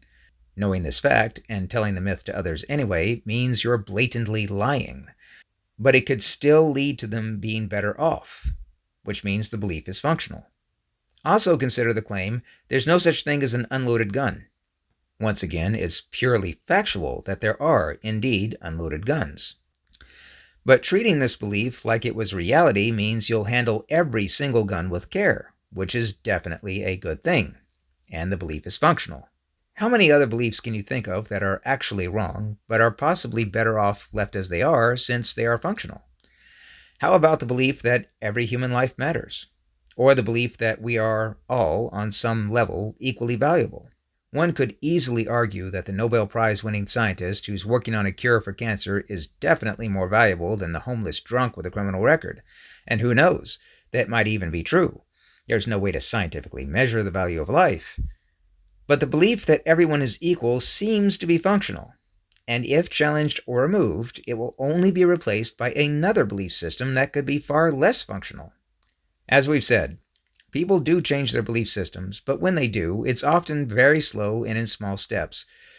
Getting a person to change what they believe is a game that you could play if you so choose, but it's only one of many. Standing up for what is right is another game you might choose. Just be aware that if Gandhi or Martin Luther King Jr. had tried to organize their peaceful protest in Nazi Germany or Communist Russia, they would simply have been shot and never heard from again.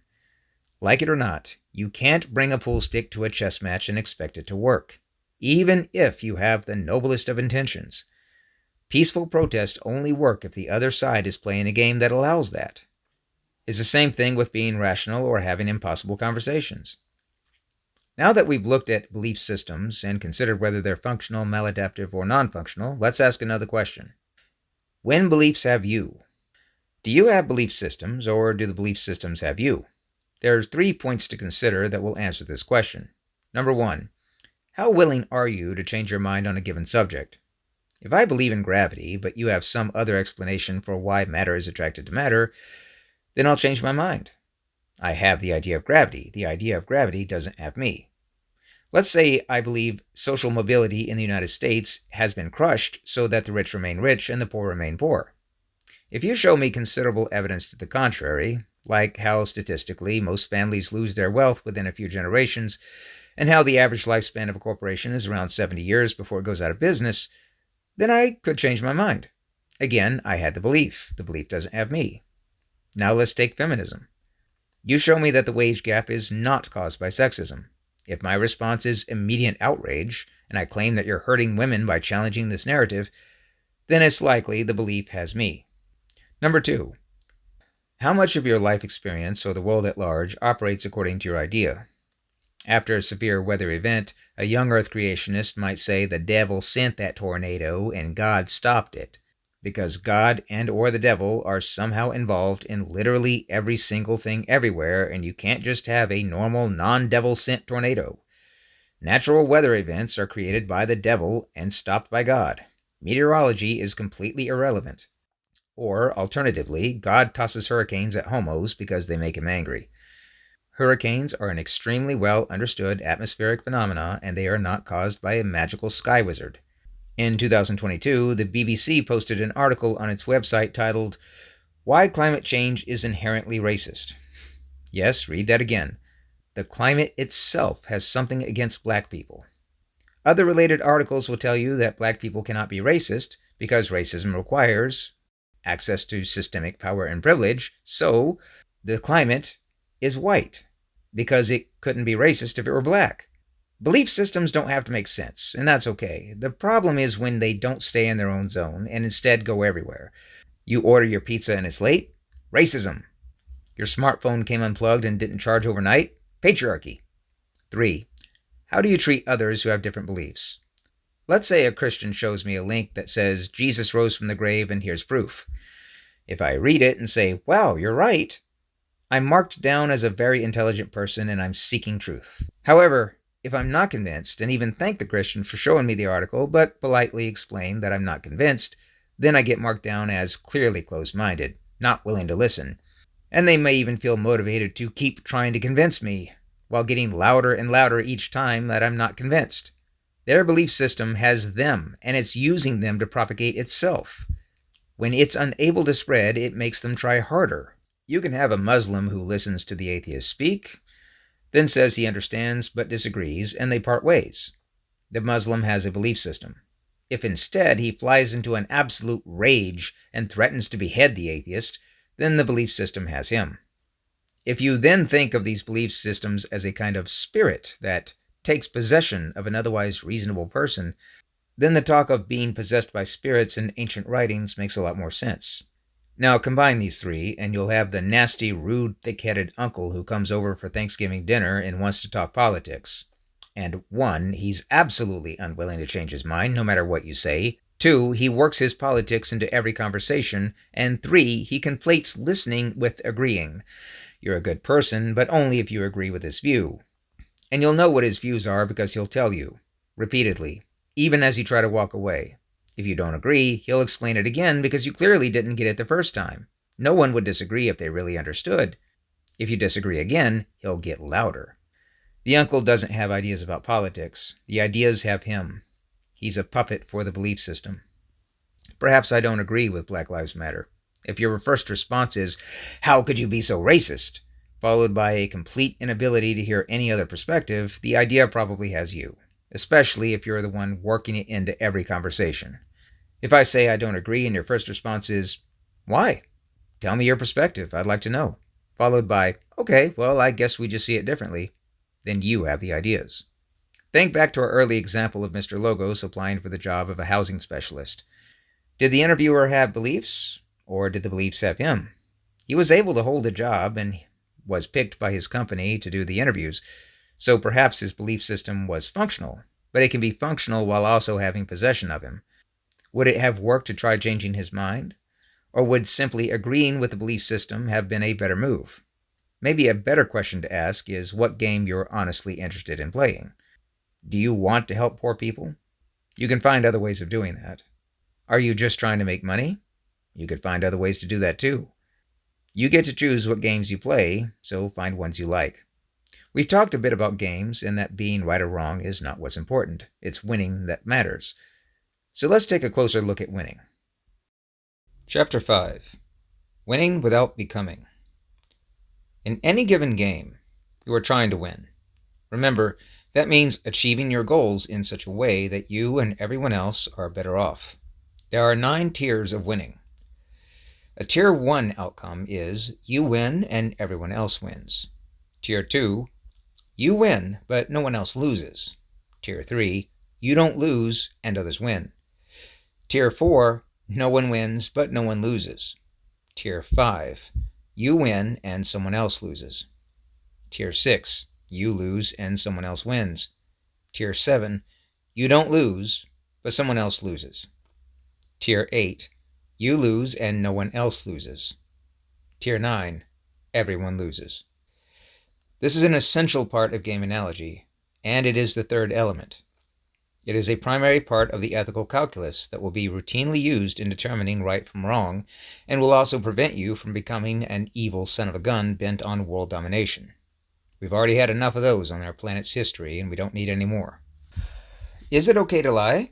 Yes, but only if this results in a higher tier win. Consider for a moment the problem of Elvis's guitar. If you're familiar with the ship of Theseus, it's a similar thought experiment. Let's imagine a group of Elvis enthusiasts. They are extremely passionate about their love for Elvis and are going on a pilgrimage to Graceland, the home of the king. They plan on seeing the guitar that Elvis used to learn how to play. To these people, with the belief system that they have, this guitar is a sacred object. However, on the night before their arrival, one of the curators accidentally bumps the shelf that the guitar is sitting on, and it falls to the ground and breaks into pieces. His boss orders him to run down to the street and purchase a similar-looking cheap guitar from a nearby shop. They dust it off, polish it up, and put it on the shelf. The next day, our group of enthusiasts enter the room with the guitar and have what can only be described as a religious experience. They stand in absolute awe. It's breathtaking.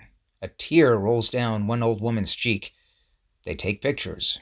They leave and go back to their hotels, having seen a priceless piece of history. Now they have a story that they can share with all their loved ones when they return home. The question is, should you tell them the truth? What purpose does the truth have in this situation except to hurt and destroy an otherwise amazing experience? What do you have to gain? If the answer is that you have nothing to gain at all, then telling the truth would result in a Tier 7 outcome. Keeping your mouth shut results in a Tier 3 outcome. The answer is clear. You don't tell them the truth. You let them go on with their lives, having their psychological needs supplied by their functional belief system. The point is not to be right or wrong. The point is to walk away with the highest win possible. Is it okay to cheat? Yes, but only if this results in a higher tier win. It's the same answer with all other questions. Life is complicated, and you will encounter situations that require you to be morally flexible. But flexible doesn't mean you can do whatever you want, whenever you want, and justify it later. It means thinking before you act, and accepting that sometimes you will have to fight dirty, but that's okay in the long run, because you're still aiming for the highest tier outcome. Orizio Viroli, professor of government at the University of Texas, proposes the following thought experiment. Imagine you are trying to open a school in Italy, and to do this, you need to win a government contract. However, your competitor also wants the contract, and they have connections to the mafia, which is not uncommon in Italy. If your competitor wins, everyone loses. The students will have a terrible school that will be unsafe. If you win, everyone else also wins. The students will have a good school, and you'll advance yourself as a result. In this situation, you cannot play a fair and honest game. You are going to have to resort to bending or even breaking the rules in order to win. What sets you apart from your competitor is that while you are breaking the rules, you aren't allowing this to turn you into a criminal who has no regard for rules. You keep yourself focused on the highest tier win. If you've ever wondered why there's no such thing as an honest politician, this is basically the reason why. Life is complicated and the world is cruel. To win the game, you'll need to accept things as they are, play accordingly, and be ready to get your hands dirty in the process. It's been said the problem with the rat race is that even if you win, you're still a rat. This may be true in some sense. However, I'm a rat that lives in a big house and drives a nice car, while you're a rat working as a cashier for minimum wage. And that might be okay for you. Remember what we said at the very beginning, game analogy is not for everyone. If you genuinely believe that God has called you on your current path, or if you've decided to let go of attachment and spend more time in meditation and prayer, then it won't affect you in the least to be at your cashier job and follow a different path through life. Game analogy is about winning, and to get the best possible wins, you need to be morally flexible. And if you find it difficult to cheat, lie, or steal, that's a good thing. It means you have a conscience, and having a conscience means not becoming the thing you hate. You must learn to lie without becoming a liar, steal without becoming a thief, cheat without becoming a cheater. Become what the situation requires, but don't become the worst of what you're doing. On February 10th of 2007, Carlos Mencia was publicly accused of stealing jokes by Joe Rogan on stage at the Comedy Store on Sunset Boulevard.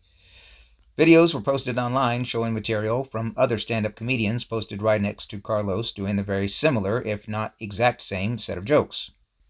Carlos obviously didn't begin his career stealing jokes, and it's easy to consider how it might have turned out like this. Imagine for a moment that you're a popular comedian, and you've been asked to do shows all across the country. You have a tour coming up, and you need new material. However, try as you might, you simply can't come up with a good enough material to put into an hour-long show. You're up late one night channel surfing. You come across another comedian from 20 years ago doing a bit on this or that subject. No one would notice if you borrowed this bit, put it into your own show, right? If anyone does remember this joke being done by someone else, you could just innocently pass it off as a coincidence. So you borrow a few jokes from this comedian and stretch your segment into an hour. Problem solved. Now, if you stopped there and never did this again, you'd certainly have gotten away with it. And if you have a conscience, the feeling of guilt might bother you, but it will prevent you from doing it again. It's even better if the guilt motivates you to look at your life and figure out how you got yourself into the situation where you were forced to cheat. It's very tempting to invite the spirit of evil into your life this way. It made things so easy. You got away with it. What's it going to hurt if you do it again? Imagine how easy it'd be from here on out if you did this every time. You get to keep your status as a popular comedian without putting the work into it. You invite the spirit in, and that's when you become a cheater. It's the same with lying, stealing, or any other terrible thing. You must accept that there are times in life when doing such things are necessary, but you should never invite the spirit of these things to reside within you. In this way, you can extol the virtues of being honest, while also acknowledging that a person cannot always be honest and not be a hypocrite. Do without becoming, and become what the situation needs are Taoist principles that game analogy builds from. Bruce Lee said that if you put water in a cup, it becomes the cup. If you put water in a teapot, it becomes the teapot. Water can flow or it can crash. Like water, you must become what the situation needs. In war, become a soldier. At your job, become a worker. In school, become a student. However, in any of these places, you may have to lie without being a liar or cheat without being a cheater. You are what the situation calls for, winning the game and getting Tier 1 outcomes where everyone is better off. Chapter 6. Caveism. Now, a common question that comes up at this point is, how do you know what counts as better off for everyone? How do you know what is best for everyone? Absolute knowledge is outside of the grasp of humans, but we only need an approximate knowledge, as many things about the human experience are intuitive. Let's go more into detail about that now. The following will explain the core tenets of a lifestyle and belief system called caveism, pronounced K-vid-ism. This word is used to refer to the following collection of ideas and concepts. The origin of the word is not important. People will often cite Matthew 7:1, "Judge not, lest ye be judged." However, Matthew 7:2 through 6 clarifies that this isn't telling you not to have any judgments about anyone or anything at all. It's telling you to judge things in a way that you would like to be judged, and also that you should hold off on judging particular things until you've mastered that thing. Let's say you post a job opening for a babysitter to watch your children while you're at work. 2 people answer your ad. One is a 20-year-old female who's going to college part-time to become a grade school teacher, and has lots of babysitting experience with glowing references. The other is a 51-year-old homeless drunk man with teeth missing who hasn't showered in a while. Now imagine someone asking, "Who are you to judge?" The answer is that you are a person with common sense, and you have children, and you definitely are in the position to judge. Of course, we don't need to be this sophisticated with our example. Do you have a favorite food? You just made a judgment. Do you have a favorite TV show, actor or actress? Music that you listen to? You're judging some of these things to be better than other things, which is perfectly fine. There's nothing wrong with that. What we're meant to avoid is unfair judgments. In the previous example, if one applicant is white and the other is black, then we wouldn't consider this a fair judgment. Now, to throw a wrench into this whole thing, what if one applicant were female and the other were male, and there were no other differences? Should that matter? It depends. Are men and women different? Or are we exactly the same in every way, biologically, psychologically, emotionally, socially, with the only differences being nothing more than learned behavior? And this smoothly transitions us into our next point. Is it better to be addicted to drugs and homeless under a bridge, or is it better to have a nice house, a good job, and be surrounded by people who respect and admire you? While it's true that the differences in which is better might be socially constructed to some extent, we don't need to split hairs. We can agree that the second option is better. Now consider that you have a background in psychology and social work, and you approach the fellow who's under the bridge. You use language instrumentally, choosing all of your words carefully, watching the reaction of the homeless fellow to everything you say, and adjusting your next set of words accordingly. You may or may not believe the things that you're saying, but it doesn't matter. After a while, you've convinced the fellow to change his behavior, and within a few weeks he's getting clean and sober and is applying for jobs, and is living a more responsible life. Would anyone in their right mind accuse you of manipulating him? Probably not. However, let's say you did all the same things, used almost the same exact words, along with the same lack of belief in what you were telling him, and the result is that he hands you his last $20, which you walk away with. Now society would say that you manipulated him for sure. Why? It's purely because society doesn't like the outcome. It has nothing to do with the activity itself, because the activity was the same. It just resulted in a different outcome. And in this example, most people can agree that society's judgment is perfectly reasonable. Now let's consider a 40-year-old man who finds a 20-year-old woman and begins a sexual relationship with her. People will call him a dirty old man, or at the time of this writing, many will call him a pedophile, despite that 20 years old is clearly an adult, reflecting the philosophical confusion our society is currently in, and will accuse him of taking advantage of a poor, innocent woman because he only wants one thing, and it's disgusting, especially if the man is not particularly rich or successful. There's a popular meme showing that if 50 Shades of Grey took place in a trailer park, he would be considered an episode of Criminal Minds. However, as soon as the man says, "But we're in love and I want to marry her," then everyone changes their tone immediately, and their relationship is sweet and romantic.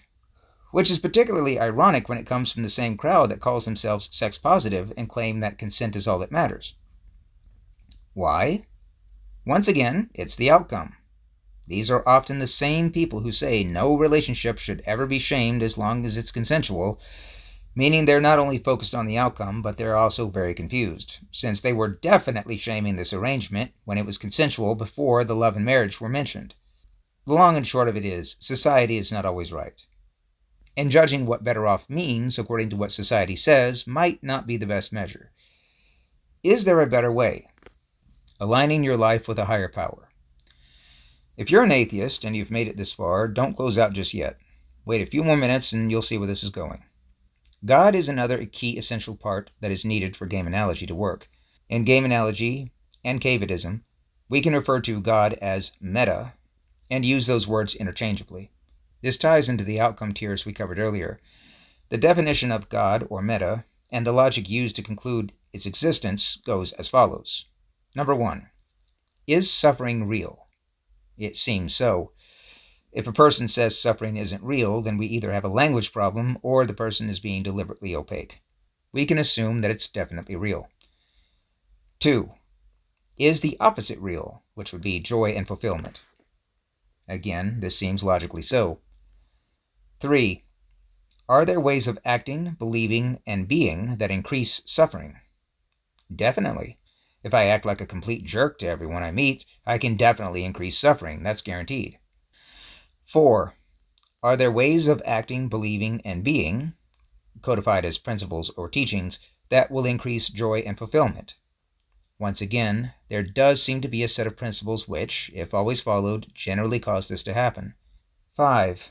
Can we describe or give names to these principles and teachings? Wisdom, honor, forgiveness, faith, sacrifice, charity, diligence, tenacity. Yes, we can give them names. 6. What is the total amalgamation of all these higher principles and teachings, put into one conceptual thing? That is to say, if we were to combine all of these principles together, what would we call it? The name for this, in at least some sense, would be God, or perhaps the nature of God. It then logically follows that to become closer to the meta, or God, we should adhere as closely as possible to the principles that make up its nature. Atheists will listen carefully to the first 5 steps and nod in agreement, but then have a problem with the last one. They would rather not call the amalgamation of all highest principles as God, and it's understandable why. The word God and religion itself has been used to justify some rather horrendous things. So if you don't want to call what we're describing here as God, then choose a different name. You could choose Meta, but you could refer to it as the universe, or the Great Spirit, or if you want to get flippant, you could call it Steve, Jones, or Roy. The words and the symbols used are not as important as the basic concept itself, which is essential to game analogy. You cannot completely ignore what society says, since you have to repeatedly interact with society, and many Tier 1 outcomes depend on having a good relationship with the people around you. However, society itself cannot be the only measure for what constitutes the ultimate idea of right and wrong. All of society could go down a very dark path, and there are numerous examples of entire countries doing this over the last few centuries. Following God, or Steve, Jones, or Roy, which is the highest possible combination of all conceivable goods, is always in the same direction as a Tier 1 outcome. Because we live in a completely screwed up world, and humans are twisted as a species, it's not reasonable to win the game of life while also following a rigid, unbending moral code where you never lie, cheat, or do anything wrong. This is the reason game analogy says, don't worry about right and wrong, worry about winning. Because winning in the truest sense means following the highest good, along with enough moral flexibility that everyone is better off, if not right now, then definitely in the long run. It's acceptable to commit an act that would otherwise be called sinful so long as it's in the service of a Tier 1 outcome. It is possible to serve God, even while standing at the gates of hell. There are 2 additional concepts in this section which are both key and essential for making game analogy work. The first is to return to Matthew 7, verse 3, do not criticize the speck in your brother's eye while having a beam in your own eye. Game analogy is about understanding that life is not just a game, but a series of games, and that each person is playing their own game. It's also about playing the game of life in such a way that you take into account other people's bad strategies and decisions before making your own. To do this, you have to straighten yourself out so that you're no longer the one making bad choices, and will be capable of making good choices on behalf of others. What follows are key virtues that will help you more properly act in accordance with the meta, or with God. They are foresightedness, discipline, discernment, wisdom, humility, detachment, and maturity. Foresightedness. All other virtues could be hijacked and potentially geared towards works of evil. Discipline could be used to create a very obedient soldier of hell. And discernment could be used to examine the best ways to backstab someone. For this reason, the highest virtue above all others must be the desire for the future to be genuinely better than the past or the present. This means always wanting a Tier 1 outcome for everyone, across time and across possibilities, called a 5-dimensional map, which we'll cover next. This idea has many names. The religious will refer to it as having the love of God. Another word from the Greek is agape. However, in game analogy, we want to distance ourselves from using the word love because, in common language, this is often understood as a mere feeling, which can be frivolous and is always changing, and also provide an alternative to the word God, since some will prefer Steve, Jones, or Roy, and instead focus on commitment and awareness of bringing forth a better future. The word chosen for this is foresightedness. Wanting everyone to have a better future, even if it requires immense effort, and genuinely believing that it will all pay off, is the highest virtue anyone can have. Discipline. This is the second highest virtue. This is your ability to gain control over your mind, body, and spirit, and turn intentions into actions, despite any level of outside adversity or internal reluctance. Whether you intend to stop looking at social media and go to bed on time, or you intend to study for your next exam, or you intend to write a book on philosophy that will help people the world over see life as a game to be won, all of these intentions turn into action by way of discipline. This also makes all other virtues happen. Without discipline, it will be difficult to make good use of discernment, wisdom, detachment, and the others. Discernment. This is the third highest virtue. It's your ability to tell one thing apart from another, to determine what's changeable and what's unchangeable, what shouldn't be changed, what can be influenced, what can influence you, and all the points in between. A strong understanding of boundaries and expectations also fall under discernment. When is it okay for someone to ask something of you? When should you say yes and when should you say no? What is appropriate to ask for and what is inappropriate to ask for? There is a time to speak and a time to stay silent. There is a time to just go along with what everyone else is doing and a time to take a stand and speak truth to power. A major problem that the first world faces at this time is toxic inclusiveness. That is, everyone can be a part of everything at all times, no matter what. Everyone can identify as anything, and freedom should be unlimited. This just isn't true. Remember what we said earlier about judgments and who you would choose to watch your children. You can judge certain things to be better than others, and at least more appropriate for a given time and place. That's more than just okay, it's an essential virtue when using game analogy. Wisdom. This is the fourth highest virtue. Wisdom is the knowing of life that only living can bring. It's your ability to make highly skilled assumptions and use inductive reasoning based on life experience. You don't know with absolute certainty that the gold watches that shady character is selling in the back of an alley are stolen, but if you have any wisdom, you can assume they probably are. A child might assume that they're real and not see anything suspicious. That's because children lack wisdom. You gain wisdom by always seeking out new situations you can navigate through, and new people you can interact with. Try new things, learn new things. As time goes on, you start to learn the ways of the world. You can't do this if you only live in the same small town you were born in and never leave. If life is properly lived, you will gradually trade your youth for wisdom, and the trade is well worth it.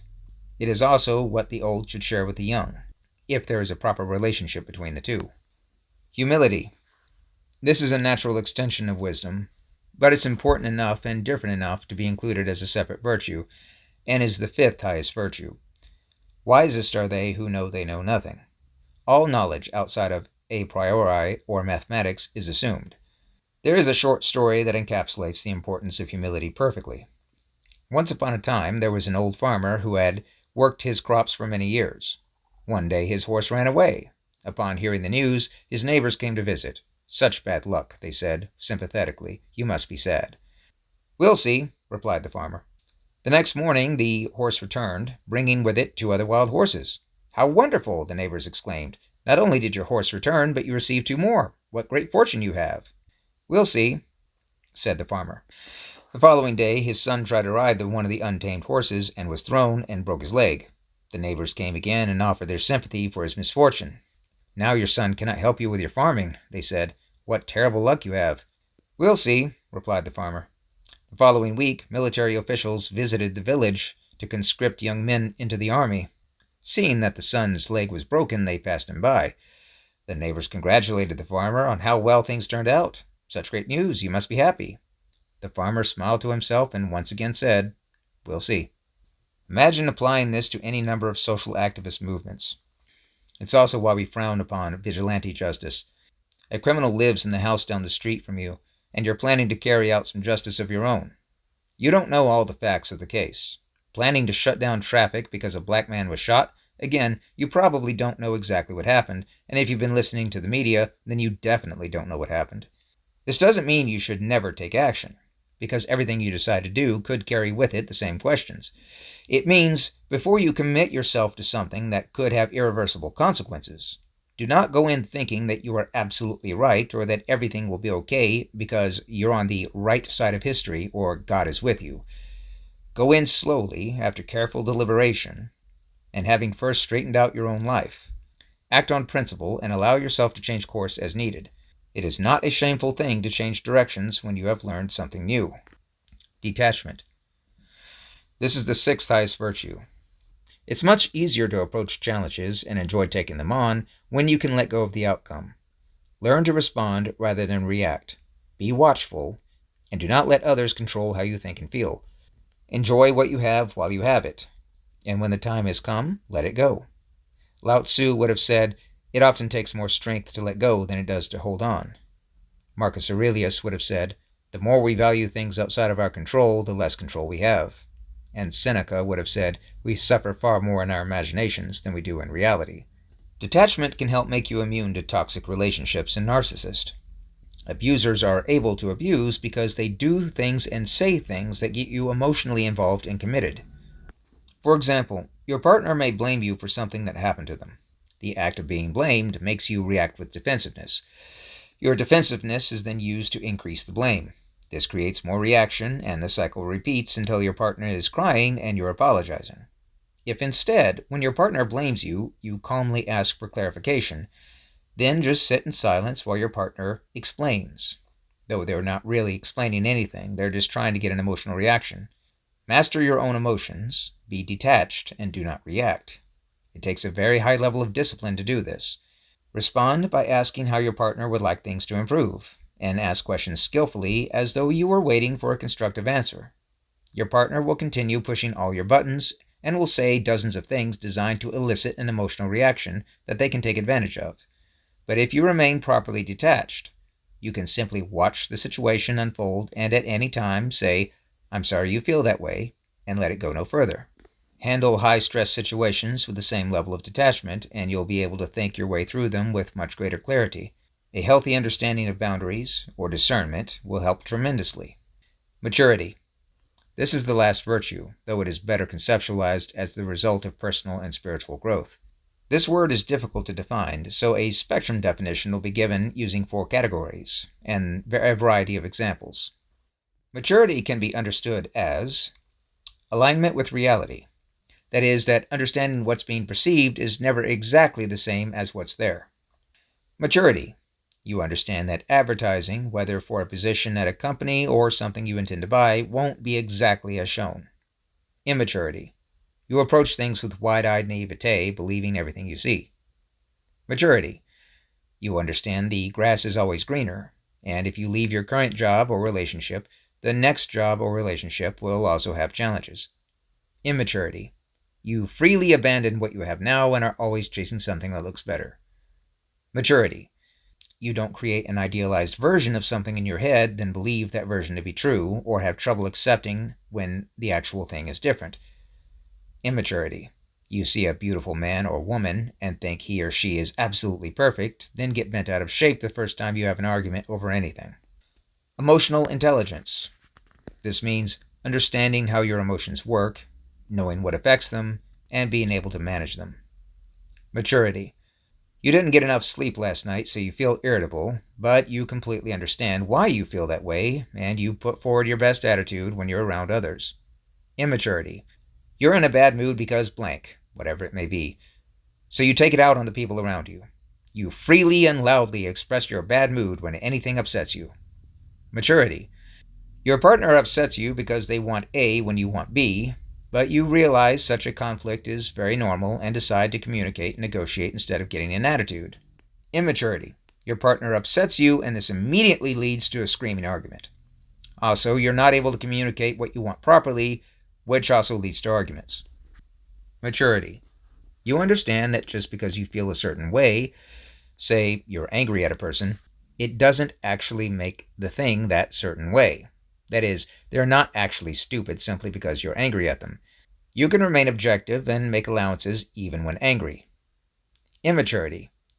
As soon as you're angry with someone, your perception becomes warped, and you talk about them like they've never done a good deed in their lives.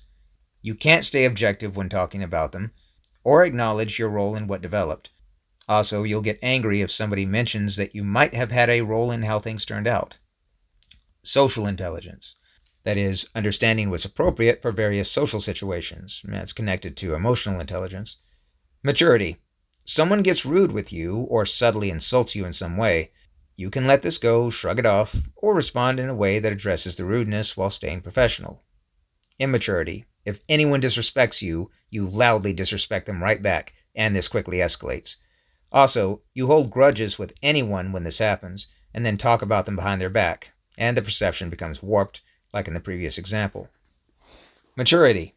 You can recognize when you're at fault and take blame, but you can also recognize when you're actually not at fault and refute blame. You can do both of these with tact, said in such a skillful way as to not put others off. Immaturity. You can never take blame or constructive feedback and respond by immediately justifying or denying, often very loudly, or blaming someone else. The other side takes all the blame and you don't have to take any, and you are also playing the victim. Maturity. You recognize your emotions and actions and how they will affect those around you. You don't moan and complain when there's work because it brings everyone else down. Immaturity. You completely disregard how you affect the people around you, and expressing the way you feel at the moment is all that matters. And if anyone has a problem with it, well then it's too bad for them. Impulse control.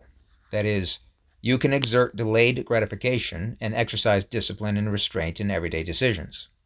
Maturity. You really, really want to call your ex in the middle of the night because you're thinking about them and miss them, but decide not to. Immaturity. You call your ex in the middle of the night, probably drunk. Maturity. You get a rejection letter from a job where you went through 3 interviews over several weeks. You refrain from writing a snarky response or writing something on their Yelp page. Immaturity. Not only do you write back telling them what an absolute fish for brains they are, but you might even call them up and tell them.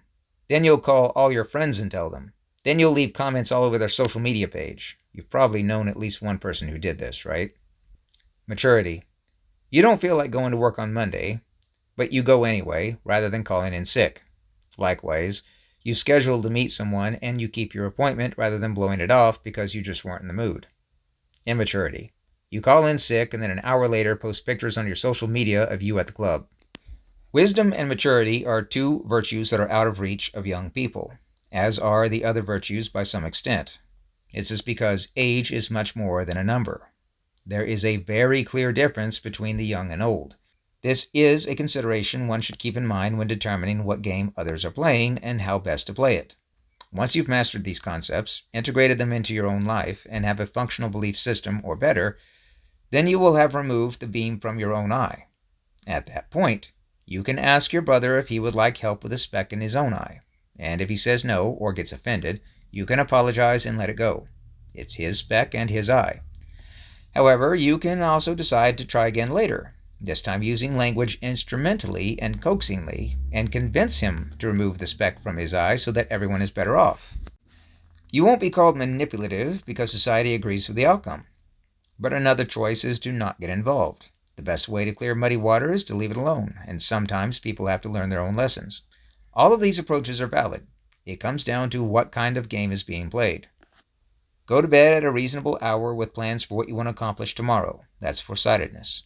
Actually go to bed on time and wake up on time. That's discipline. Sort through the list of what needs to happen, prioritize, and prepare. That's discernment. Carry out the day's activities while navigating tricky situations as they arise. That's wisdom. Be passionate but not ideological. That's humility. And without being overly frustrated by inconveniences or setbacks. That's detachment. And then handle all of this like an adult. That's maturity. There's one more required concept in this section. 5-dimensional map. If you imagine tying your shoes, there's a million ways you can loop the laces so that nothing at all happens. Some ways you loop them will create knots, which you also don't want. There's only a handful of ways to loop them so that they end up tying your shoes appropriately. Life is the same way. There's millions of ways to act, but only a handful of ways will make positive outcomes happen. So if you understood things properly in the here and now, then you're much better able to get a positive outcome in the here and now. However, this means you're only using a 3-dimensional map of the world. Considering people, places, and everyone presently involved in your decision, this gives you a 3D view of things. But this isn't enough to be a good game analogist. Imagine you have a child who is crying and unhappy. If you want to make this child happy right now, you could do that by giving them what they want. That's best for right now, but that's not best across time. The decisions you make should be based on principles and strategies that work now, next week, next month, and next year. Impulsive people only want what's good for them right now. People who find themselves in survival mode are chronic short-term thinkers. They're very good at surviving, but that's about it. To thrive, you need to operate on principles that take the future into account. This gives you a 4D map of things. This is much better, but there's still a way to improve. The strategy you're using must also work across possibilities. People will preach the gospel of goodness in a condescending way and moralize from a place of self-righteousness about all the evils of the world as if they were experts on theology. These people are so extremely well cared for, have never gone hungry, and are safe and sound in a society where, if they are ever in serious trouble, they can dial a 3-digit number and help will be sent immediately. Take away their wealth and put them under a bridge without any of their creature comforts, and they will cry like a child. Their grand wisdom disappears, and none of their life advice means anything. That's because they may have a 4D map, but they don't have a map that works across all possibilities, or a 5D map. A 3D map makes your child happy right now. A 4D map takes into consideration his future and a time when he'll need to make himself happy without you. A 5D map considers all possible futures, including those where the child may end up homeless, he may be called off to fight a war, or he may encounter any number of other disasters. A parent possessing a 5D map understands that he may very well have to act in a way that makes his child miserable right now, so long as he's facilitating the character development that will lead to success later, no matter what the circumstances or what the future may bring. Or, said another way, you may cause suffering now to have a Tier 1 outcome later. And at long last, what it means to have everyone better off in a Tier 1 outcome should start to make sense. And it should also make sense that it will indeed require moral flexibility. A 5D map means you're using a strategy that accounts for both the best and worst possible outcomes. Or said another way, prepare for the worst, hope for the best. An example of a 5D map can be seen in the story of Joseph and the coat of many colors. Joseph is betrayed by his brothers and sold into slavery. Joseph is using a 5D map, or a strategy for handling life that takes into account the best and worst possible situations across time. He's aligned with God, he has the right character traits, similar to the virtues discussed earlier, and is always aiming for a Tier 1 outcome. Therefore, he ends up leading the very caravan he was sold into. He has a belief system that is not just functional, but optimal. When he gets to Egypt, the Pharaoh's wife tries to seduce Joseph, but he refuses because she's married and it would be wrong to sleep with her. Egypt must have had a believe all women thing happening at the time, or at least the Pharaoh's wife did, because she accuses Joseph of trying to come on to her and has him thrown into the dungeon. However, again, Joseph has a 5D map, so he goes from being in the dungeon to being among the Pharaoh's top advisors. Sometime after this, Joseph meets the same brothers who did this to him, and he forgives them. They all become family again, and the story has a happy ending. There is also a story about a clan of Japanese carpenters who were commissioned to build a temple. A rival clan wanted to be appointed, and were very resentful for not having been selected. So the night before the main pillar of the temple was to be raised and put in place, with the emperor watching, the rival clan cut the pillar in an attempt to ruin the reputation of the other clan and embarrass them on that important day. The next morning, the master builder arrives, finds the cut pillar, and raises it like normal. It fits perfectly. The master knew the other clan would try this, so he made the pillar too long on purpose. Hoping others will not act against you is at best a 4D map. Being prepared for when, not if, they do act against you is having a 5D map. Become what the situation needs, across time and across possibilities. Your current approach to life should work whether or not you win the lottery tomorrow or lose your house in a massive fire. If your ethics have to be put on hold when you're starving, then you weren't using a very robust set of ethics to begin with. A firm, rigid, unchanging system of ethics is like stone. It will hold firm in tough situations, but it will also break as soon as things get tough enough. A better system will be like steel. It won't break. It will bend, twist, and dent, which is all okay because it's built with adverse forces in mind and can be reshaped. A knight in shining armor hasn't seen any battle yet, because armor doesn't shine when you come out successfully on the other end of a conflict. After a battle, steel can be adjusted and repaired. Don't write your truth in stone. Write it in steel. Some points to remember. People create belief systems from a variety of psychological origins, like drives and value structures.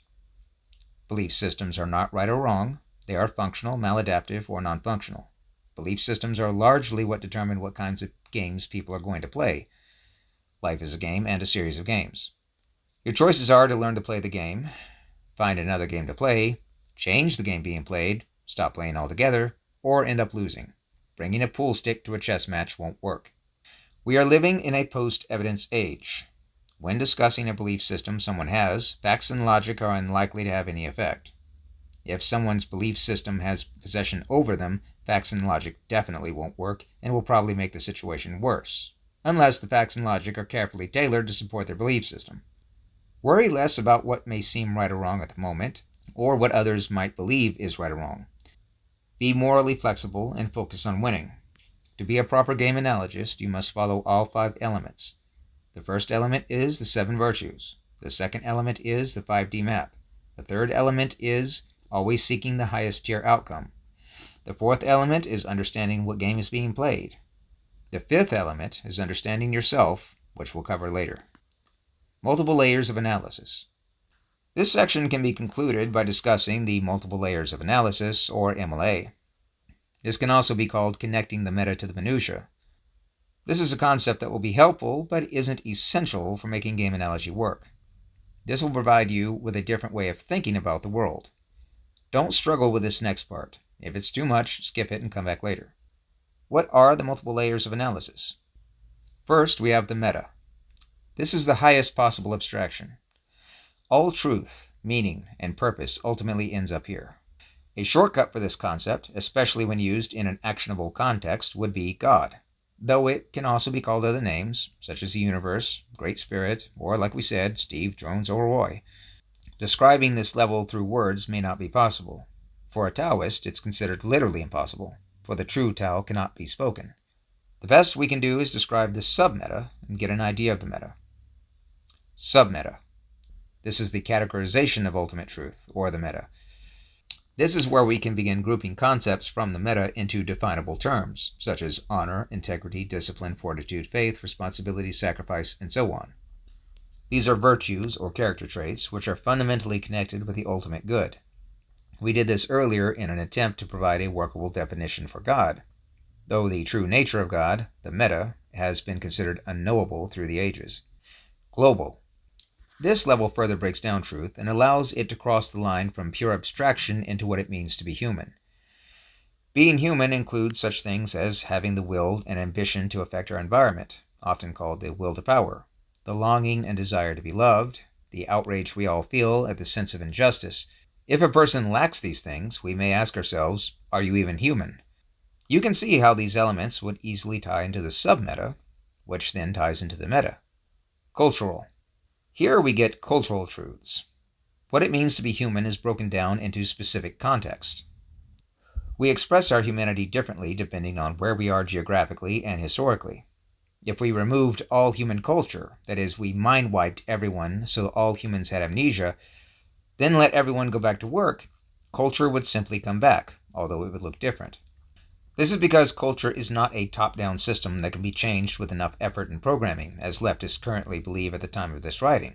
It's inherently linked to what it means to be human, and is built upon evolution, biology, necessity, all of which itself is connected to the ultimate truth, which is nearly impossible to put into words, or the meta. It's at the cultural level that we need a shared narrative to bring everything together, or else we end up being atomized individuals barely able to coexist. Interpersonal. This is the truth and understanding that plays a role between two individual people as they interact. We both need some degree of mutual understanding, or our interactions will not be meaningful. It's been said that if we could talk to ants or even lions, that we wouldn't have much to say because their reality is fundamentally different from ours, and regardless of time and effort, we simply wouldn't have a mutually shared structure of truth that permeates through the cultural, global, and sub-meta, and then meta levels of truth. Rightists currently have difficulty talking to leftists because leftists are making the claim that truth is purely subjective, malleable, and relative. If that's the case, then we have nothing stable to stand on, and interpersonal interactions begin to fall apart. Personal. Here, truth pertains to myself and my lived experiences. Who am I? What am I? We are the stories we tell ourselves.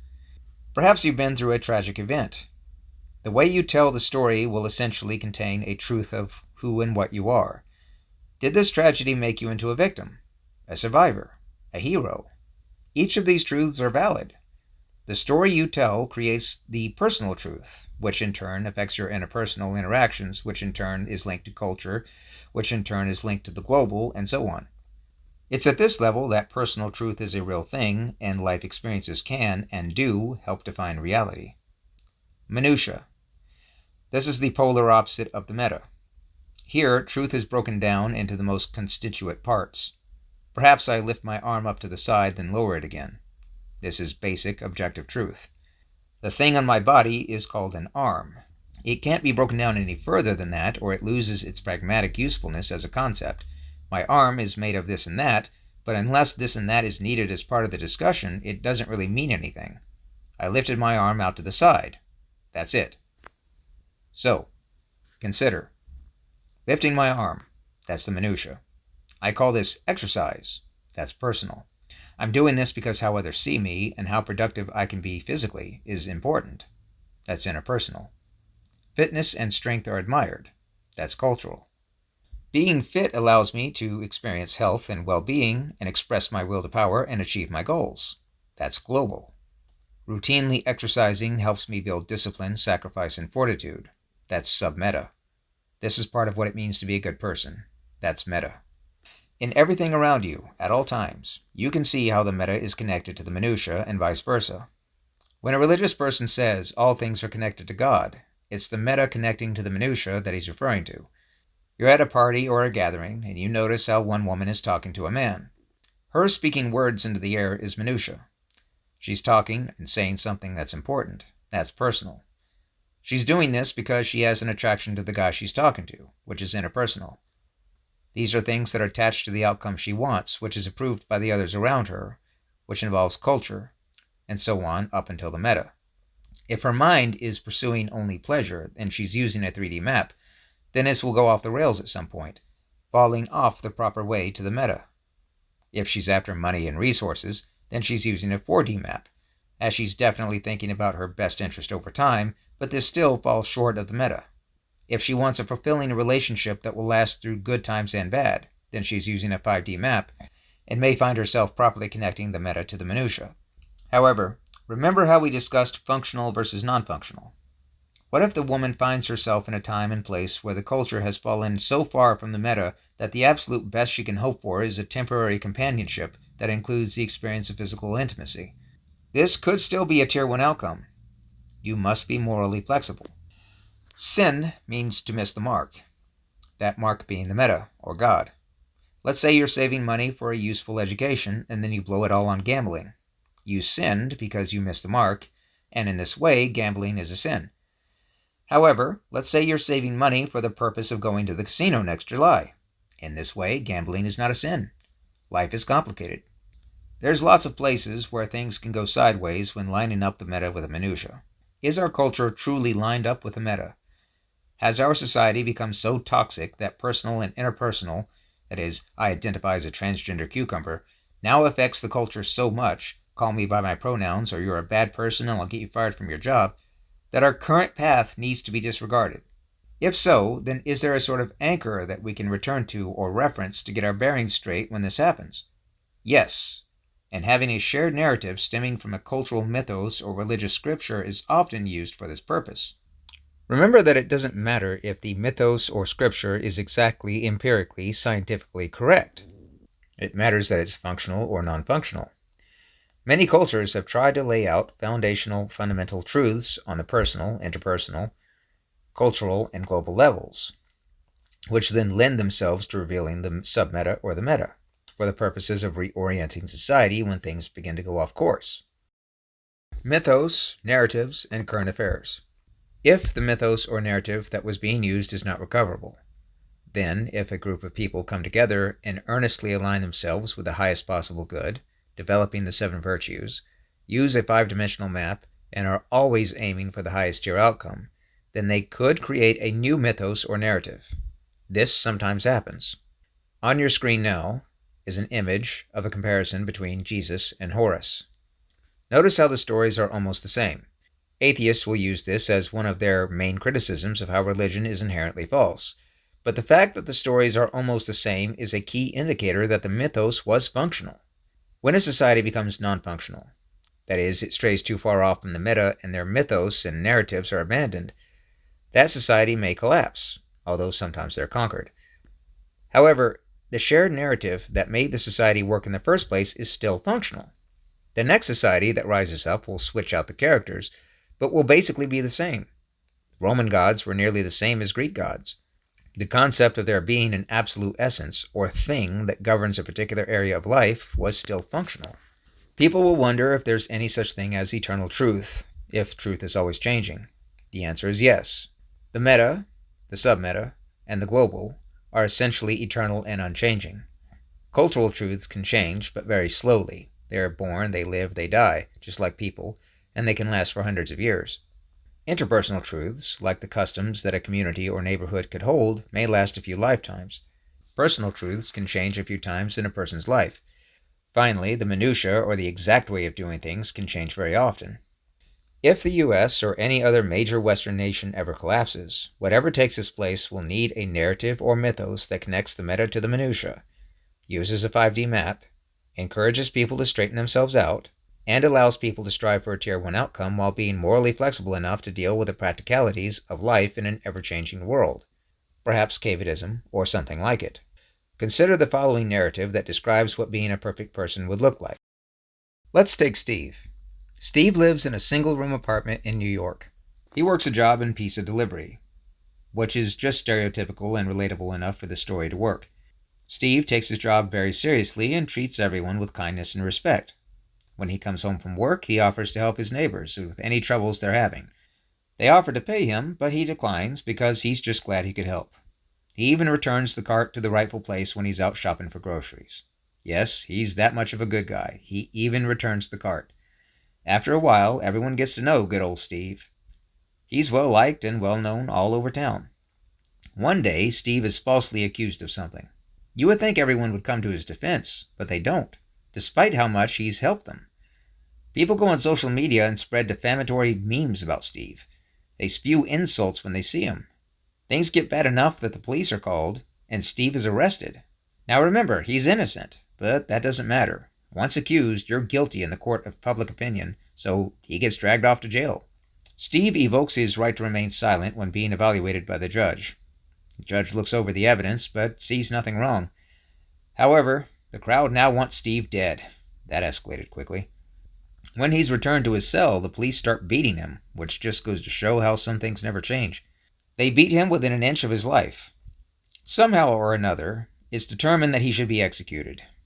And they decide to drag him off to the execution chamber the very next day, while a crowd of people, the same people he spent all his time helping, jeer and mock him and spit at him.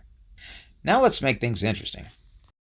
Let's give Steve a button in his hand that he could push at any time, which would detonate a nuclear weapon and absolutely vaporize everyone.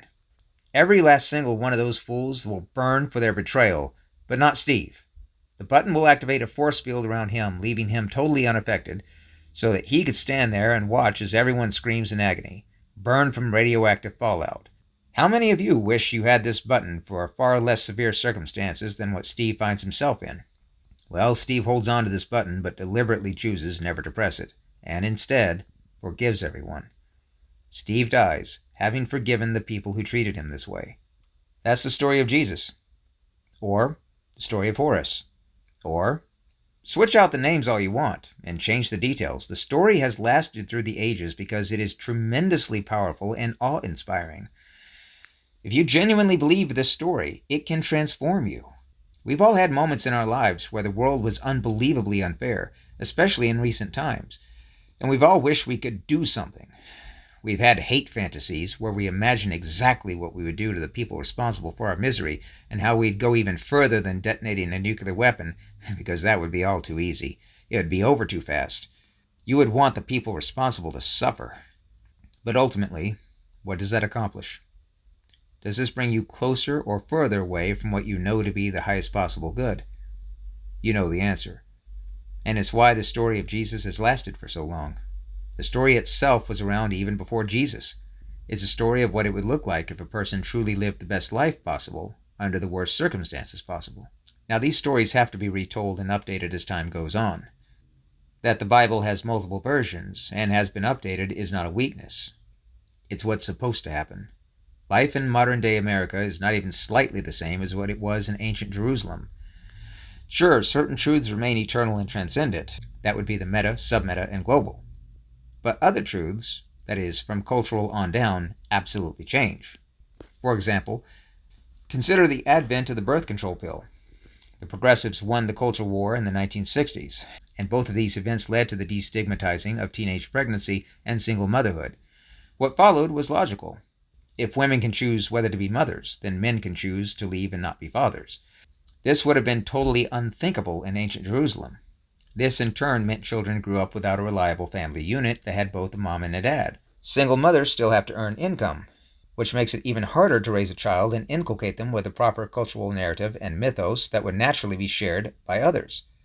Another unintended consequence of women entering the workforce is that the workforce doubled and cut wages in half for each individual worker. Because of events discussed earlier, college degrees were made useless, meaning college education is no longer a way out from any of this. Economic hardships greatly limit the number of children couples can reasonably have, down to either 1 or 0. And if it's 0, the maternal drive is still there and gets expressed in other ways, as we discussed previously. Having only one child, instead of 10 or 11, meant that each child was now being coddled and pampered and treated as though they were overly special, while at the same time not getting reliable role models from both a mom and a dad. This meant little boys never learned how to express their masculinity skillfully, and little girls never learned what skillful masculinity is supposed to look like. This means young men adopt an outward expression of aggression and violence, while young women confuse competence and assertiveness with power and abuse. The ultimate result is that neither men nor women develop the internal character traits needed to facilitate a healthy relationship based on honest communication. This means your average person is no longer able to maintain stable long-term relationships, so hookup culture was developed, and both men and women convinced themselves, with some effort, that this is somehow better than the strong and stable traditional relationships that earlier generations enjoyed. They call what earlier generations had oppression, and call the miserable, empty loneliness and meaningless intercourse they now have as liberation. Now you find yourself stuck in the midst of it all, wishing you could find a single person who had their life together just barely enough to enjoy laying next to them, so that you could at least feel a slight inkling of what you might have had if these events did not unfold the way they did. And if you ever say any of this out loud, you'll be accused of being patriarchal and misogynist. There is no going back to the 1950s, where you meet a woman at work, fall in love, get married, and raise a family. At work, you'll be Me Too'd, or called into HR for harassment. You can try swiping on dating apps, but anyone familiar with this knows how it typically plays out. We have all become disposable to each other. And let's say you did, by some pure blind luck, manage to find your true one and only. If you sign a marriage contract, the law in the U.S. at the time of this writing allows a woman to take half of everything you've ever worked for, that she did not work for, all because you signed on the dotted line, whenever she decides that the marriage should end. And even if you did not sign the marriage contract, if you cohabitate with a woman for some length of time, you may end up in what's called a common law marriage, and she can still take half of your possessions. All of this is to say that law very strongly encourages you never to commit to a long-term relationship, even if that was never the intention of the law. Now let's go back to our story about Steve. If we were retelling the story, what would it look like if Steve fell in love with a woman? This is conspicuously absent from the earlier story of Jesus, probably because no one in the ancient world had the birth control pill or modern technology that allowed the world to be as it is now. If a woman had sex, she probably got pregnant.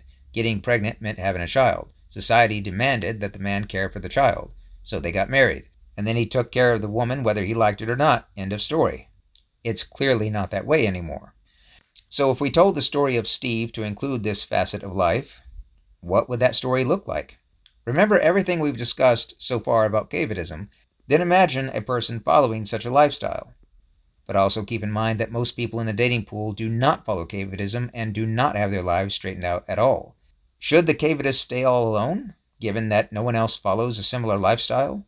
Or should they mix with others who follow a completely undisciplined hot mess of a life using a 3D map? Other religions have seriously discussed this, and different approaches have been put in place. Muslims and Jews, for example, are strongly encouraged not to marry people outside of their religion. If you lay down with dogs, don't be surprised when you stand up with fleas. Other religions, like Buddhist and Taoist, are much more open, but being open does come with a cost and trade-off, such as introducing conflict, clashing of values, and weakening to the adherence of your faith. Mormons allow marriage to non-Mormons, but their faith has rules regarding this.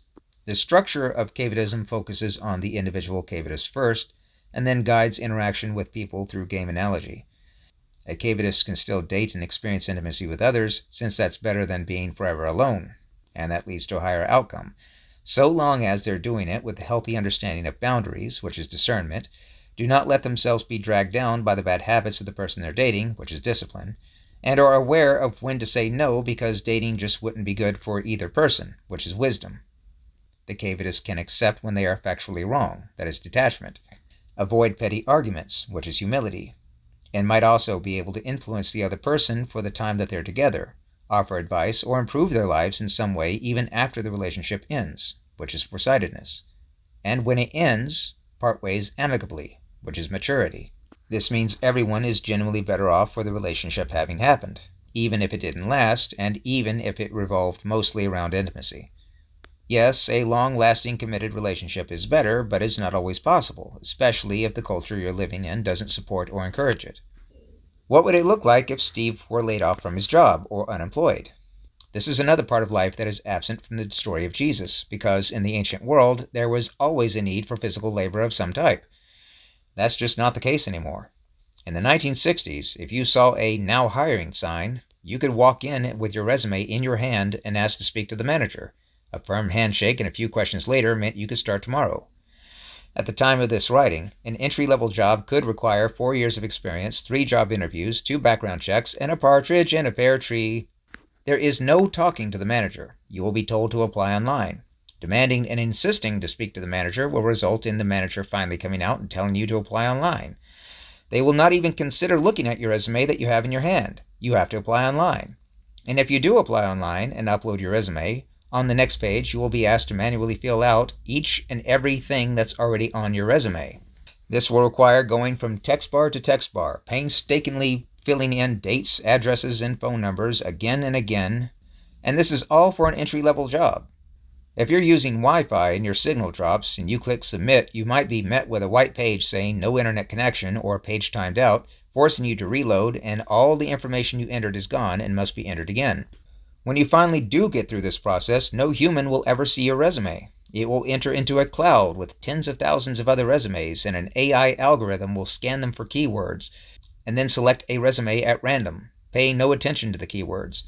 It's not uncommon for a person to apply, quite literally, for hundreds or thousands of jobs in the hopes that the bountiful and merciful AI overlord that determines if you will work or not selects you from out of the thousands of others. Then, at the end of it all, Steve gets hired. And 3 days later, he gets fired. Why? Global supply chain distribution caused by one single person on the other side of the world named Putin, who made one single decision, which caused a cascade of economic changes which affected your company's ability to operate, resulting in necessary layoffs. In the middle of all this, your college degree, which you may have worked very hard for, means nothing, for reasons we discussed earlier. You're back to applying for hundreds of jobs. This time in a homeless shelter because there was just no way to pay for your rent without a job. What does Steve do? What's the best way to handle this? Forgive them doesn't change the fact that you're still homeless. It doesn't change the fact that $175 in your food stamps card is just simply not enough to eat for an entire month. Finally, no one cares how many hundreds of jobs you've applied for. They only see that you're homeless, and forgiving them after every negative interaction will not change how each of them keep treating you. And their view of you is not based on simple ignorance, because the guy to the right of you and the guy to the left of you are both drunk and drugged out of their minds, acting like fools, giving substance to the view that all homeless people are like that. We mentioned Joseph a little while ago, and how he had a 5D map. But if that story happened in today's world, a more realistic outcome would be that his brothers see him in Egypt, recognize him, and then just don't care. Yeah, you're that kid we abused. So? They may feign some acknowledgement with a half smile and a nod, but that's it. If Joseph is in a position of power in today's world, he can't get away with arresting the brothers who hurt him as a kid. There's his image and press coverage to worry about. And of course, there's no reason for his brothers to be all together when they meet him later in life. That's just silly. One brother works in tech and is always on his laptop, another lives in California and never contacts anyone. Another is in jail. Another one is homeless and addicted to something. Another one is a recluse and a conspiracy theorist who never leaves his house because jet fuel can't melt steel beams and Epstein didn't kill himself. 2 others have died from overdoses, and another one ended his life. So maybe 1 or 2 are left, but they see and recognize Joseph and simply don't care. And why would they? The world today is just very, very different, so the stories have to change. The meta stays the same. The submeta and global stay the same, but everything from the culture level on down has to be updated. The narrative and the mythos must be retold in a way that addresses the concerns of the world we live in now. Love thy neighbor? The one with the dog that barks all night, who will respond to any act of kindness by telling you to go to hell? Treat others as you would have them treat you? But what if they refuse to treat you the way you treat them, and simply keep taking advantage of you? Cavidism provides the principles, and game analogy provides the tools and the metrics for helping to retell these stories in a modern context. Chapter 7. Game Types and the IGGRE Formula. We've talked a lot about games and how people play games based on belief systems. Some examples of games were Mrs. White, who had a fear of dance floors and decided to play the game of blaming her husband. The game Mr. Logos encountered while applying for a job as a housing retention specialist, and the game the feminist plays by insisting a national conspiracy of sexism against women is the only explanation for the wage gap. The following gives you a way of thinking about categories of games that people might choose to play. Each type breaks down into at least 2 subtypes. Type 1 game is cooperative. This is where all parties are cooperating and being very open and honest. Nothing is being hidden and there's no ulterior motives. Type 1A is trivial. This includes small talk that happens only for a few minutes or pointless banter that happens between friends at work. Type 1B is serious. Sitting down with your wife and trying to figure out problems you're having in your marriage, or discussing with a friend who knows how to listen about how something seriously affected you, are examples. An enjoyable, deep philosophical discussion would also be an example. Type 2 games. Oppositional. This is an adversarial relationship. You're fighting against someone or competing with them. Type 2A. Competitive. Walmart and Target are engaged in a Type 2A game, as neither wants to utterly destroy the other, but both are engaged in an ongoing competition. Martial arts competition also falls under this category. Type 2B. Vicious. You are at war. Ukraine and Russia, at the time of this writing, are currently engaged in this type of game. A street fight would also fit in here. This doesn't necessarily mean there are no rules. Neither Ukraine nor Russia are using chemical or biological weapons. In a street fight, it's still considered foul to pull a knife or a gun. Type 3 game. Power differential. This involves one party having power over the other. Type 3A. Voluntary. An example is a general having command over his soldiers, or a foreman having say over what will happen on a given day. The people involved are usually there because they've chosen to be there. Type 3B. Coercive. This is where you swindle, blackmail, or force someone into doing what you want them to do. Even if people are choosing to be involved, it's because they've been misled into making the choice. Type 4 game is hidden. This is the type of game where it looks like one set of interactions are happening, but there's an ulterior motive at work.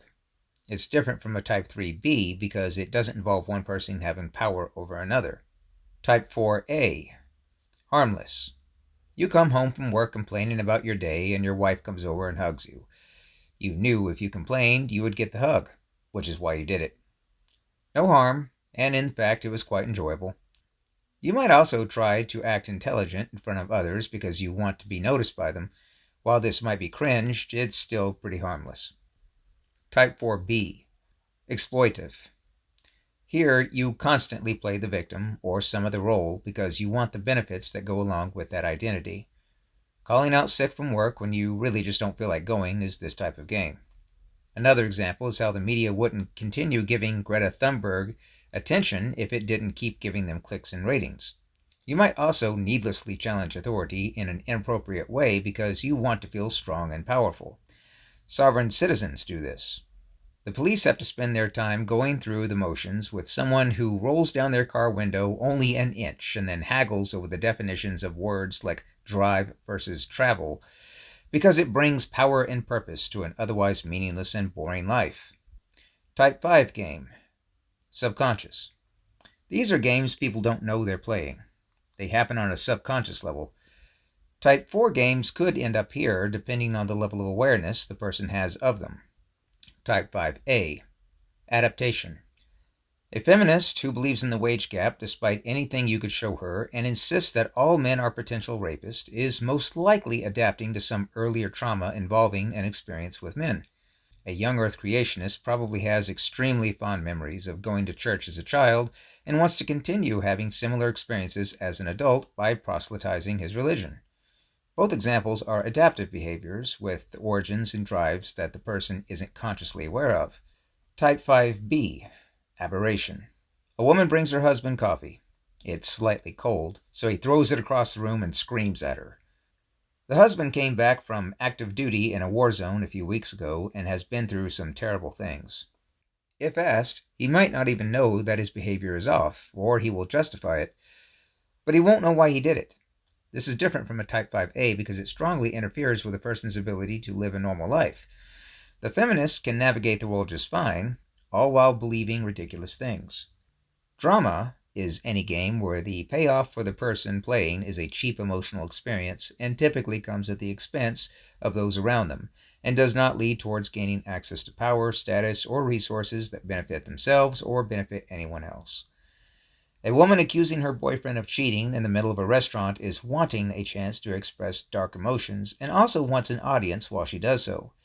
The boyfriend might get defensive and start explaining himself, but this only gives her an opportunity to prolong the interaction and get more of that emotional payoff. If the woman wanted, she could address her concerns like a mature adult in private. But that behavior would be aimed at solving a problem and wouldn't provide the same kind of dark emotional experience in front of an audience that she actually wants. Drama is most often going to be found in the Type 4 or 5 category. The above is not an exhaustive list of all possible games a person could engage in, but it's a start. As more people begin using game analogy, the list may grow until nearly all forms of human interaction are categorized properly. The universal formula. So how do games work? The following formula is absolutely crucial to making game analogy work. That's bold and underlined so you know it means business. This formula is at the core of every interaction between everyone, everywhere, at all times, whether you think you're playing a game or not. The formula is incentives, goals, games, rules, enforcement. This is referred to as IGGRE for short. In order for games to work, you need rules. These are a series of things you cannot do and things you must do. Imagine driving a car in the United States. You cannot go too far over the speed limit, and you must wear a seatbelt. At work, you cannot leave until your shift is over, and you must show up on time. In a relationship, you cannot date anyone else, and we must do things we enjoy doing together. In order for rules to work, you need enforcement. If you do not wear a seatbelt, or you go too far over the speed limit, men with guns will pull you over and write you a ticket, and drag you off to jail by force if you refuse to cooperate. If you are perpetually late to work or start leaving early, you could be fired. If you stop spending time with your significant other or you're caught dating someone else, they'll break up with you. If you do not have enforcement, you do not have rules. If you do not have rules, the game you want is not being played. Imagine if no one pulled you over for speeding. That'd be great, wouldn't it? But it also means people would gradually begin driving 85 in a 45-mile-per-hour zone, making the roads extremely dangerous. To illustrate just how deep this goes, imagine for a moment that you found a magic Android phone and an Android genie popped out, because an iPhone genie would break after just a few wishes and you'd have to get a new one. The Android genie says that laws will no longer apply to you for any activity or interaction you have regarding the banking or financial systems. This means, essentially, you can walk into a bank and take whatever money you want. But you would never do that, right? You're a good person. You'd never just walk in and steal other people's money. That would be wrong.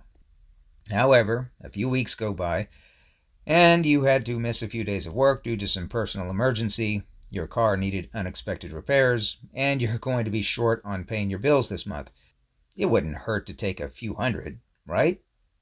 Similar to Carlos Mencia from earlier, you decide it will be okay just this once. In fact, you take a little more than you need, so you have some left over to help you relax from a stressful month. The next day, you realize just how easy that was and how much your life has improved. In no time at all, you're taking thousands, then tens of thousands, then millions. You went from being a person who would never take anyone else's money to someone who does it regularly, and it's totally justified. The moral of the story is that without enforcement, there's no rules. With no rules, the game ends, and a completely different game gets played. Not everyone needs outside enforcement to follow rules. In the West, these people are sometimes called saints. The Buddhists call them bodhisattvas. In caveism and game analogy, we will call these people meta-focused. You are probably not one of these. You will, given enough time and just the slightest bit of pressure, begin ignoring rules if they are not enforced. This applies to agencies, charities, governments, everyone. Do you really believe politicians follow the U.S. Constitution purely out of the goodness of their hearts? They follow it because if they don't, we, the people, will start causing a lot of trouble. Do you think police enforce the law properly because they're good people? They follow proper protocol and procedure because if they don't, they'll get sued, as well as possibly spark a nationwide protest. And do you, O innocent reader, follow these laws purely because you're a good person? The Enlightenment philosophers understood the need for checks and balances in government, but they exist everywhere. In the free market, companies that fail to live up to expectations will see their customers leave or face boycotts. Employees will leave if employers are too demanding, and employers will fire employees who stray too far out of line. Again, unless you dress in white robes and perform miracles, you need enforcement just like everyone else. And if you don't think so, you're probably wrong. Enforcement can come from one of three places. It can be 1. Internal. This is the enforcement that comes from inside yourself. In the famous novel Crime and Punishment, Raskolnikov kills an elderly woman, thinking her death would be a net benefit for society. However, after doing so, he's racked with guilt. The fear of consequences, even if it's just the knowledge that you did something terrible that will follow you around forever, is a form of internal enforcement. If you're thinking of stealing from your company, but then you feel tremendously guilty and begin reflecting on what kind of person this makes you, then you're experiencing internal enforcement. The idea of God looking down on you, or the threat of hell in the afterlife, also fall under internal enforcement, as these are part of belief systems that the person in question has, or perhaps this belief system has them. Psychopaths, as part of their diagnosis, usually do not have this kind of enforcement. People who have become extremely callous and cynical may also no longer respond to internal enforcement. 2. Societal. This is the type of enforcement that comes from society or government agencies like the police. Let's say your reputation would be ruined if you were caught stealing from your company, and no one would hire you after that. This is also a form of societal enforcement. In the US, cultural norms used to stigmatize a great number of things, like joining a gang, cheating on your spouse, or getting pregnant before marriage, and also drug use. Stigma is a form of societal rule enforcement. Leftists, possessed by the belief system of cultural Marxism, campaigned for destigmatization across the board. They've so far managed to remove or warp the bulk of societal enforcement, thus destroying societal trust, a concept we'll talk more about later. The question of what rules should stay and which rules should go is a tricky one. Should a person be stigmatized for simply being gay? Probably not, especially if we can agree that this is something that can't be helped. Should he be stigmatized for having a disability? Again, most likely no, for the same reason as the last one. Should he be stigmatized for doing drugs? It would be extremely helpful in discouraging people from using them. Should we stigmatize people who go to treatment to get off drugs? No, of course not. Those are people who should be celebrated. Consider for a moment that we have gay pride parades, where we celebrate something a person can't help, but no clean and sober parades for people who have managed to get themselves straightened out and off of drugs and rejoin society as healthy, productive members. The notion that everything must be destigmatized is part of cultural Marxism and also wokeism, and helps no one. even if the wokest and cultural Marxists themselves don't believe this, as they'll happily stigmatize anyone who disagrees with their belief system. Their game is to destigmatize or remove the enforcement from the current system so that it will no longer work and their system can be put in its place. 3. Adversarial. This is the enforcement that comes directly from the person or people that you're playing the game with. If the neighbor with the barking dog doesn't feel bad that it's keeping you awake, well, that would be internal enforcement, and there's no civil service agencies, police or otherwise, that will come to do anything about it, that would be societal enforcement, you could go over and talk to him with a baseball bat in your hand. He'll probably do something about that barking dog then. You might say something like, listen, we can play a Type 1B game and reach a Tier 1 outcome by having an honest discussion that results in conflict resolution, or we can play a Type 2B game. And the same police who won't come out here and stop your dog from barking probably also won't come out here if I smash your car windows. Many people have their own internal enforcement working against them, preventing them from getting so confrontational, which is definitely a problem. There are therapies like shadow work that can help you overcome your internal enforcement and help you be more confrontational when you really need it. Rules have to be enforced, and that enforcement has to come from somewhere, either internally from the person committing the act, from society or government agencies, or from your newly acquired adversary. Games also have to have goals. These are things you really want to do and are motivated to accomplish. It's important that goals be articulated or put into words so you know exactly what it is you're trying to do. Some Type 5 games are created because people appear to be working towards something, but that something isn't clear. Have an idea of what you want to have happen, put it into words, or you could write it down, and explain exactly what you want. Perhaps buying a house is a goal, getting a new job, or taking your significant other out on a date. Jordan Peterson's Future Authoring program has helped many people do this. In order for goals to work, you need incentives, which is the why you want the goal to happen. These are the good outcomes that happen as a result of achieving your goals. Buying a house means you have a nice place to live, and lots of great experiences that will come with that, which is the incentive. If you knew ahead of time that buying a house would lead to nothing but misery, you wouldn't choose that goal. Getting a high-paying job is a goal that will provide a wide range of options you can explore with the money that you'll earn, and opening this realm of possibilities is the incentive. Again, if you knew the outcome of getting this job would be an overall negative experience, even despite the additional income, you might not want such a job. Going out with your significant other is another goal. A chance to have a great experience and build wonderful memories is the incentive. If you have any experience with dating, you can already imagine just how many ways this example could go sideways. In game analogy, you want your goals to be set within certain parameters, and you want to enjoy the rewards of those goals with the intention that everyone will be better off across time and across possibilities. The incentives are having a meaningful and fulfilling life that is filled with purpose that avoids unnecessary suffering. Games need some direction or aim that results in some sort of payoff, reward, or net positive outcome, or people wouldn't be playing them. If you do not have incentives, you do not have goals. If you do not have goals, the game you're trying to play won't work. Now let's consider the game called Be a Good Citizen. What are the goals and what are the rules? To be a good citizen, you should try to treat others with kindness and civility. Stay in school. Work hard, save up, and go to college. Treat women with respect. Avoid alcohol, except maybe on the weekends and holidays. Show up to work on time. Work faithfully and with loyalty to your company. Also have the attitude of really wanting to work and get the job done. Go to church on Sunday mornings. Have discipline and restraint. Stay out of trouble and obey the law. Be charitable to your neighbors and to your community, and avoid unfair judgments against others. Put aside a little time each week to either donate to charity or help those who are in need. Finally, clean your room. This game has quite a number of goals, doesn't it? And of course, there's a variety of rules throughout. Break a minor rule and people will give you strange looks. Keep breaking minor rules or break a more important rule and someone will come over and talk to you.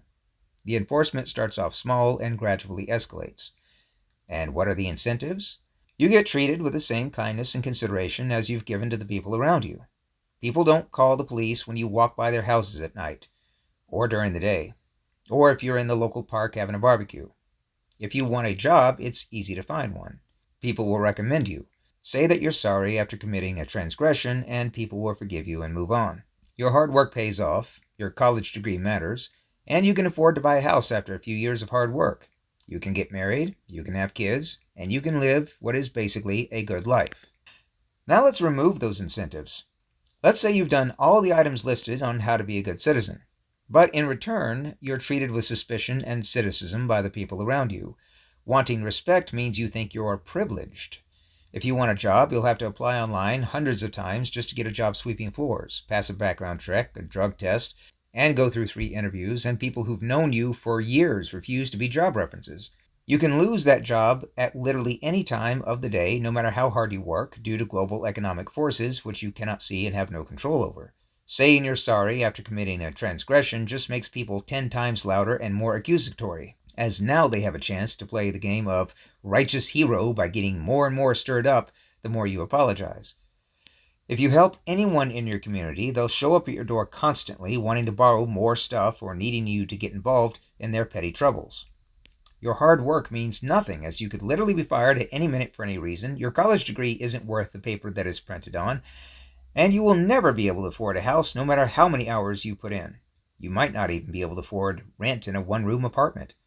Getting married means your wife can leave at any time for any reason and take half of everything you own, including your kids. And your life will actually be worse. So what exactly is the point of playing the game called Let's Be a Good Citizen? There's utterly no reason to put effort towards any of these goals if they do not have any incentives behind them. Like it was said at the start, this is one of the reasons why young men are dropping out of society and retreating into video games. In a video game, everything is clear and predictable. You get your paladin up to level 30 and buy an iron sword so you can defeat the dragon. Once you defeat the dragon, you save the princess. Your progress never gets set back unexpectedly or at random. Resting at the inn doesn't suddenly cost 35,000 gold pieces. The princess you saved doesn't take half of everything you've worked for because she found a slightly better looking hero. And you don't get stuck in the same area because decisions made by a single Russian player on the other side of the planet disrupted supply chains, which made it impossible to buy any better weapons or armor. The goals, incentives, rules, and enforcement are very, very clear, and they always happen the way they're supposed to happen in the video game. In real-world games, you simply do not get a chance at a good life anymore just by being a good Christian, never smoking, never drinking, and never cheating. Why build a good life together with your significant other? What's the incentive when the life you build might not be there tomorrow? Let's take a look at the variation of the trolley problem, which is a famous philosophical thought experiment that you can read about online. In the original version, there's 2 sets of train tracks. On one set of tracks, a single person is tied down, and on the other set of tracks, 4 people are tied down. An out-of-control trolley or train is coming down the tracks and will run over the track with 4 people tied to it. Do you flip the switch, causing the train to run over 1 person, or leave it alone, allowing it to run over 4 people? The answer to this, and other questions this thought experiment brings up, is a great way to philosophize about ethics. In our version, let's imagine the single person tied down is your one true love. If you don't have a true love or romantic motivation isn't appealing to you, then replace this person with someone else who's tremendously important to you. More important than anyone else in the whole wide world. Now the train is coming. Your true love screams out to you, making eye contact with a desperate, pleading look, saying all the right things to motivate you to save them. Do you flip the switch, ending the life of your true love right in front of you? Or do you allow it to run over the 4 people? Let's say for sake of this example that you decide to save your true love. The train runs over 4 people. You rush right past the carnage and untie your significant other from the tracks and embrace them. After the warm embrace, your true love thanks you, but informs you that they've met someone else recently, that they'll be leaving you and spending their lives with this other person. Seconds later, the other person pulls up in a very nice car and the passenger door opens. Your former significant other rushes to the passenger seat, thanking you again for saving their life, then hops in the car and drives off with their new love. You're left standing there amidst the devastation, both around you and within you. However, right at that moment, a telephone booth falls from the sky, and 2 disheveled teenagers step out doing air guitar and introduce themselves as the Wild Stallions, Bill and Ted. Doc and Marty were busy. They know your situation is totally bogus, dude, but tell you not to worry. They offer to take you back in time just minutes before you pull the switch and let you make the decision all over again. Sure enough, you step into the phone booth and back in time you go, arriving at the same situation you were in earlier. Your true love on one set of tracks and the 4 people on the other set of tracks. Your true love looks at you just as they did before. Same expression, same exact words. Knowing what you know now, what would you do? Game analogy suggests that you start from a place of already knowing and acknowledging the worst possible outcome in every situation. That's part of having a 5D map. Do not ever expect people to act purely out of the goodness of their hearts. Meta-based people will do this, but they are extremely rare, and you probably are not dating one. Everyone else, everything else, everywhere else operates according to IGGRE. Your significant other popped up in the tracks after you untied them because there was no internal enforcement to the rule saying that they owe it to you to stay with you after saving their lives. Society says consent outweighs all other considerations, and consent can never be owed, especially not if you're a cisgender white male. So there's no societal enforcement, along with there being no internal enforcement. And you can't become adversarial and enforce anything either, because society will enforce its rules upon you if you try to do so.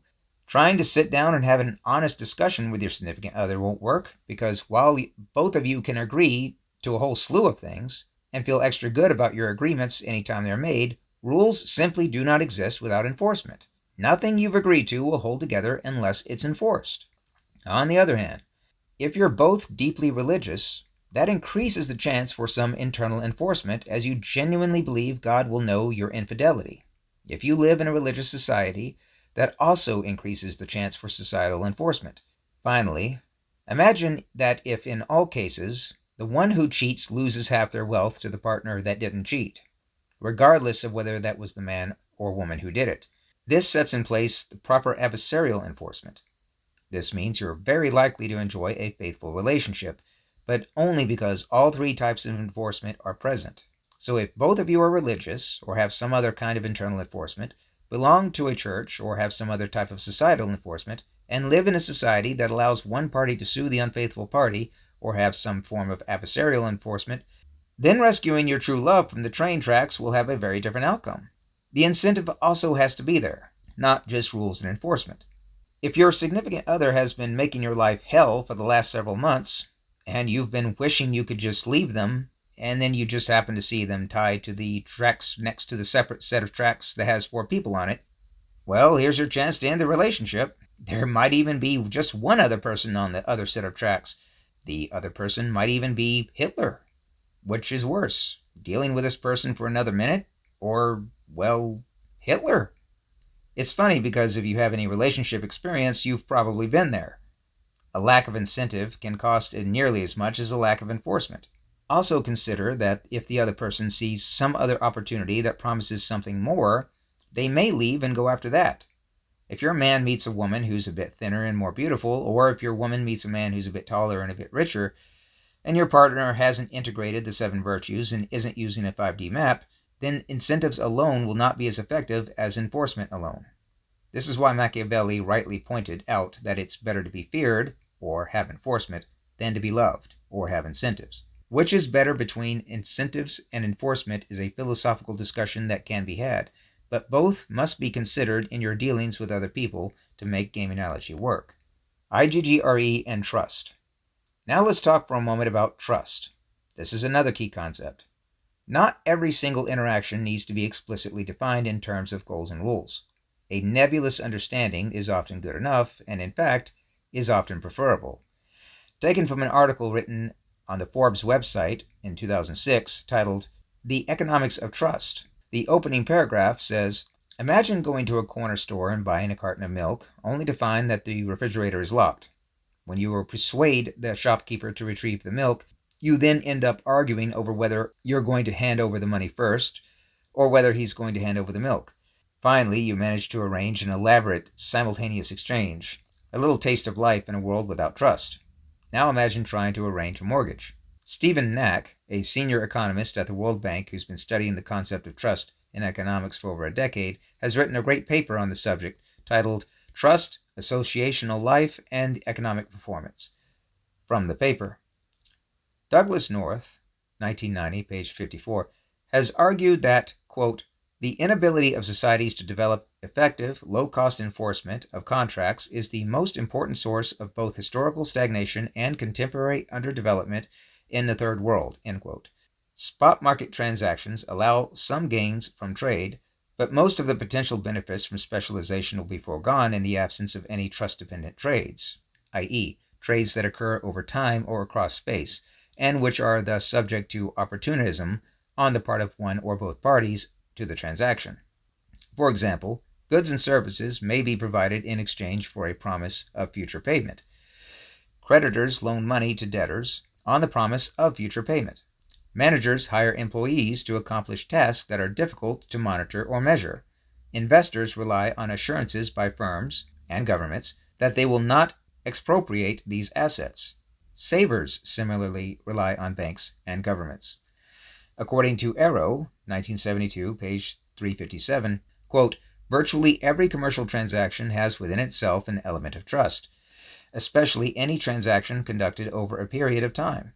It can be plausibly argued that much of the economic backwardness in the world can be explained by the lack of mutual confidence. End quote. Individuals in high-trust societies can spend less to protect themselves from being exploited in economic transactions. Written contracts are less likely to be needed, and they do not have to specify every possible contingency. Individuals in high-trust societies are also likely to divert fewer resources to protecting themselves through tax payments, bribes, or private security services and equipment from unlawful or criminal violations of their property rights. Low trust can also discourage innovation. If entrepreneurs must devote more time to monitoring possible malfeasance by partners, employees, and suppliers, they have less time to devote to innovation in new products or processes. So what is trust? It's basically a general understanding that the other side will, in fact, follow the rules because enforcement is assumed to be in place, and that the other side will accomplish goals given to them because incentives are also assumed to be in place. Hence, I can trust the shopkeeper to let me buy some milk. We both know the rules for this exchange. My goal is to get milk. His goal is to get money. It's all assumed, left in the background, and given little thought. In a paper entitled The Economics of Trust, explaining differences in corporate structures between the U.S. and Japan, written by Mark Kaysan on Oxford's academic website, explains how a small island in the Pacific, not abundant in natural resources or some extremely educated population, managed to become ranked as the fourth largest economy in the world as of 2023. And the answer has to do with trust among its population.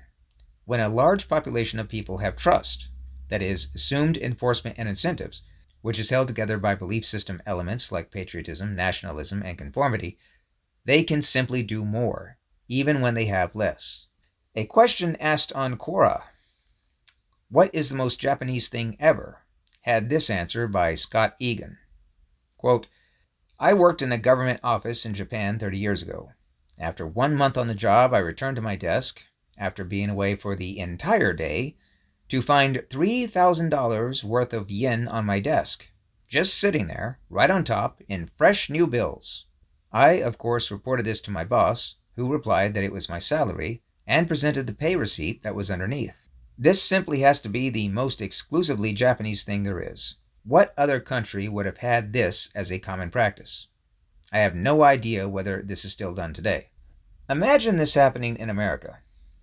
How many places could you leave $3,000 on someone's desk and expect no one else to take it? If you tried that in Gary, Indiana, that money would be gone quicker than a freshly baked pizza left in front of a homeless shelter for former Olympic sprinters. This most likely couldn't take place in America anyway, as money cannot simply be handed to the employee. Everything has to be documented, so it has to go through the payroll department and has to be issued out in the form of check or direct deposit. Why? We have nowhere close to the level of trust that Japanese society does. Our government doesn't trust us or big business. Big business doesn't trust the government or us, and we don't trust big business or government either. This is also partly why companies require years of experience, background checks, drug tests, all for an entry-level job. They simply can't trust the people they hire. Are you going to show up drunk? Are you going to bring drugs to work? Are you going to steal from us? It should also be clear now how the political left, in their effort to destigmatize everything and focus only on identity groups and completely ignore personal responsibility and merit, has eroded societal trust to the point where it is now. Stigma is a kind of societal enforcement. The right question is what should be stigmatized and what shouldn't. And if you've demonstrated yourself to be a good, law-abiding, trustworthy person, then you should be treated as a good, law-abiding, trustworthy person, no matter what your skin color, gender, or identity group is. But the effort to destigmatize everything is only one example of how trust gets eroded. Imagine going to college, never drinking, never using drugs, working hard all your life, having no criminal record, and your reward is unemployment. You can't work any manual labor jobs because you'll be called overqualified. Enjoy hard work? Enjoy the feeling of accomplishment when you load up a truck? Enjoy getting the exercise? Too bad. Your good choices are punished. Imagine starting your own business and over 5 years, build it steadily from the ground up until you're successful and thriving. Then someone in China eats a bat and spreads a virus, or it escapes from a lab, whichever explanation you prefer, and all businesses are forced to shut down over a supposed virus threat that, statistically, is not more deadly than the seasonal flu, causing you to lose everything you've ever worked for.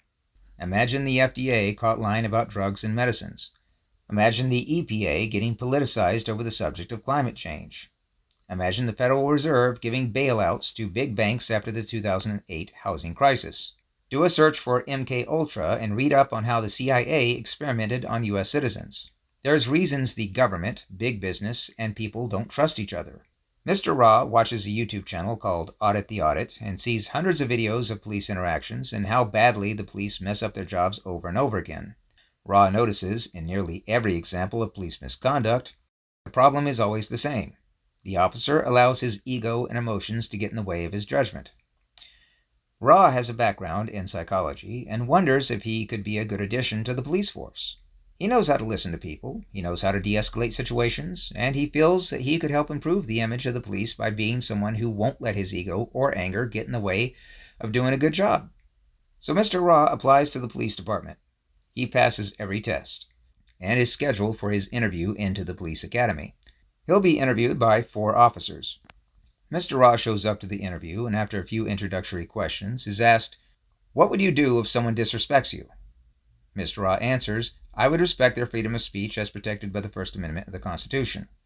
This answer is met with eye rolls. It's asked again by the officer, this time more aggressively. "What would you do if someone gets in your face?"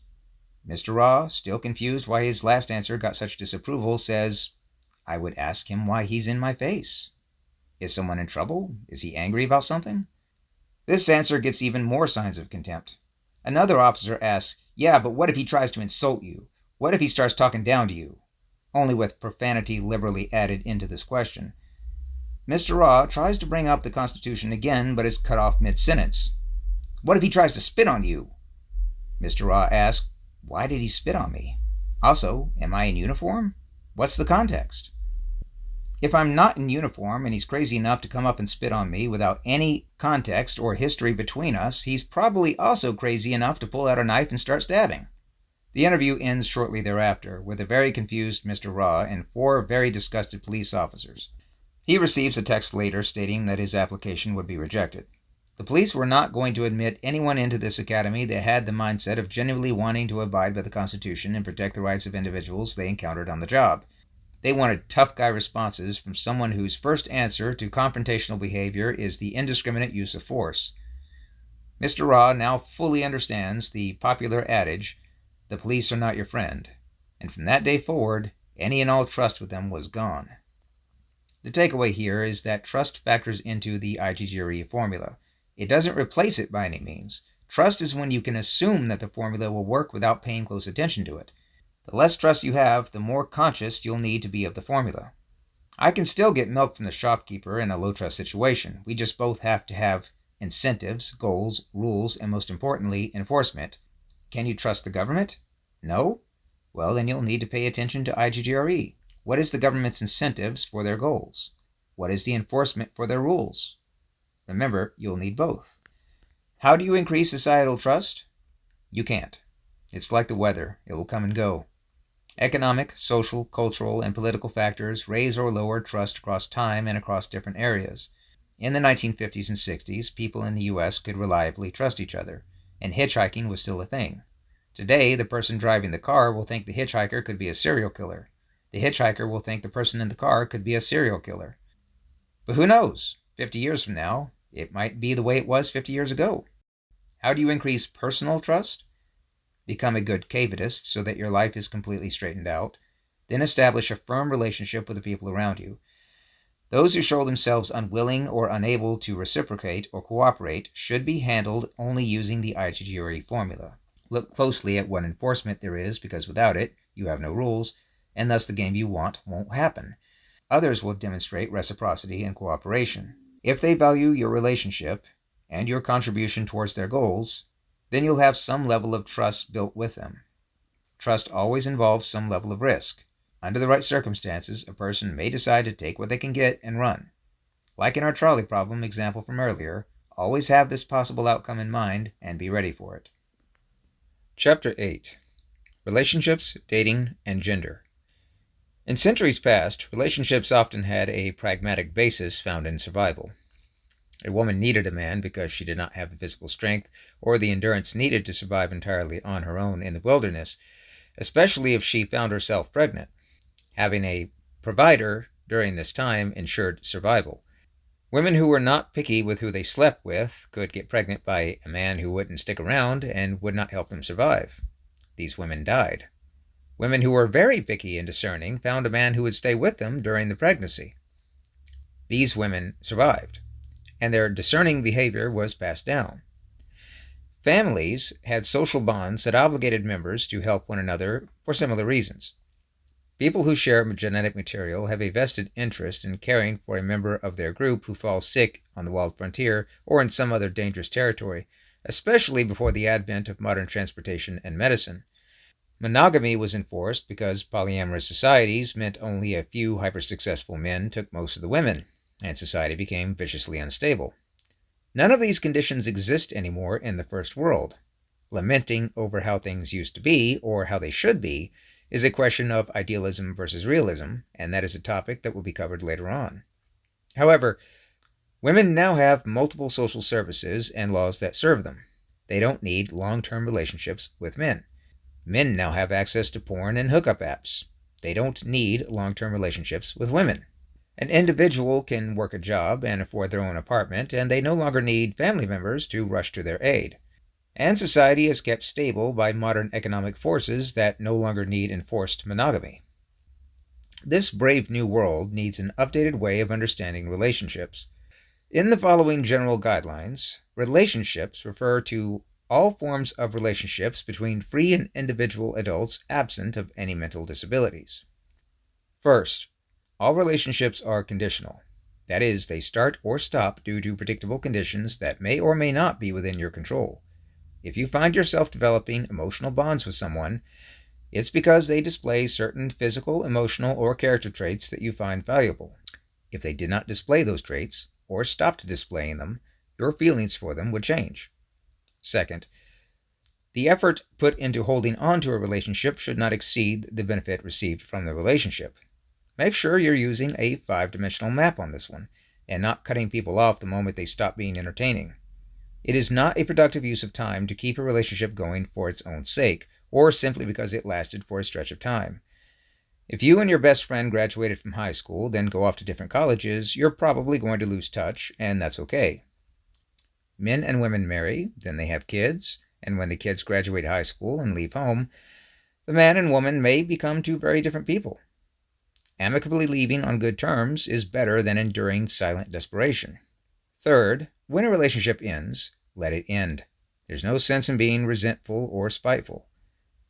Keep the memories, learn the lessons, grow as a person, and move on. Fourth, all relationships should start and stop with the end being considered. What happens if this doesn't work out?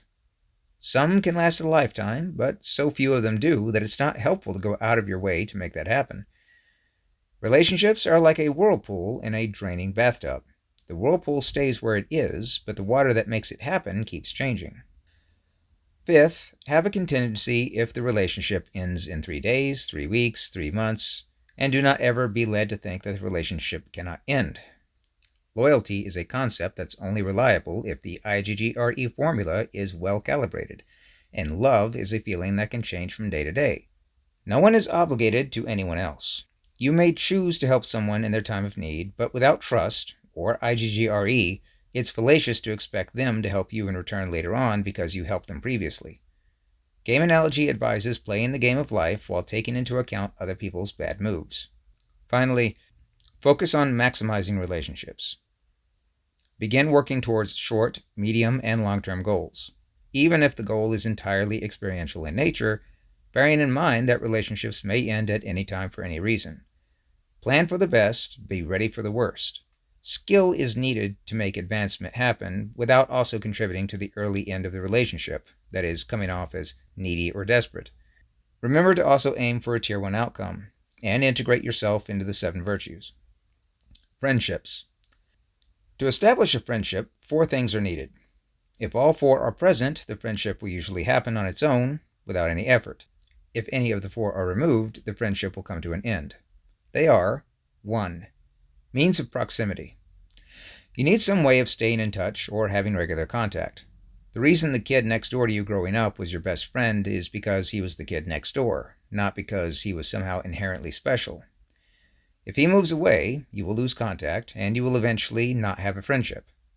If someone else comes into the proximity, and the conditions listed here are met, then a new person becomes your friend. 2. Values and interest. If you value having a very clean house with everything put away, and your roommate, well, doesn't, then you're not going to get along. If you value knowing how others feel and then proceeding with person-centered solutions, while your coworker just wants to get the job done regardless of how anyone feels, once again, you're probably not going to end up being friends. Then again, if you simply have nothing in common, or no shared interest, then it's unlikely that you'll ever have any sort of meaningful connection that facilitates the building of friendship. 3. Behavioral compatibility. This one's a bit more subtle than the second category. If your roommate rustles his hands through a bag of potato chips while you're trying to watch a movie, then tells jokes and then immediately laughs at the joke he just told, or constantly asks you prying questions about how your day went, then what you're dealing with is a serious lack of behavioral compatibility. Another way of saying this is that your roommate is extremely annoying. Of course, your roommate might say that you're extremely uptight and need to relax. Either way, you're very unlikely to be friends. 4. Boundaries and expectations. This is perhaps the most sophisticated factor to consider. Boundaries are restrictions or things you cannot do, if we're going to remain on friendly terms. You can't walk into my room whenever it suits you without knocking. You can't go through my phone when I'm not looking. These are obvious, but what about a roommate or coworker who feels the need to engage you each time you pass by each other?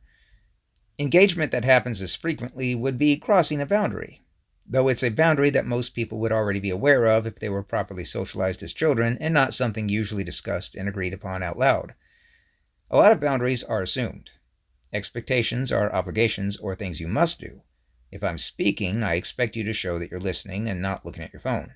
If you agree to meet up at a certain time, I expect that you'll follow through and be there at the time that we agreed upon. Again, there's a lot of expectations that are assumed. You may also decide on a life strategy that involves not having any friends.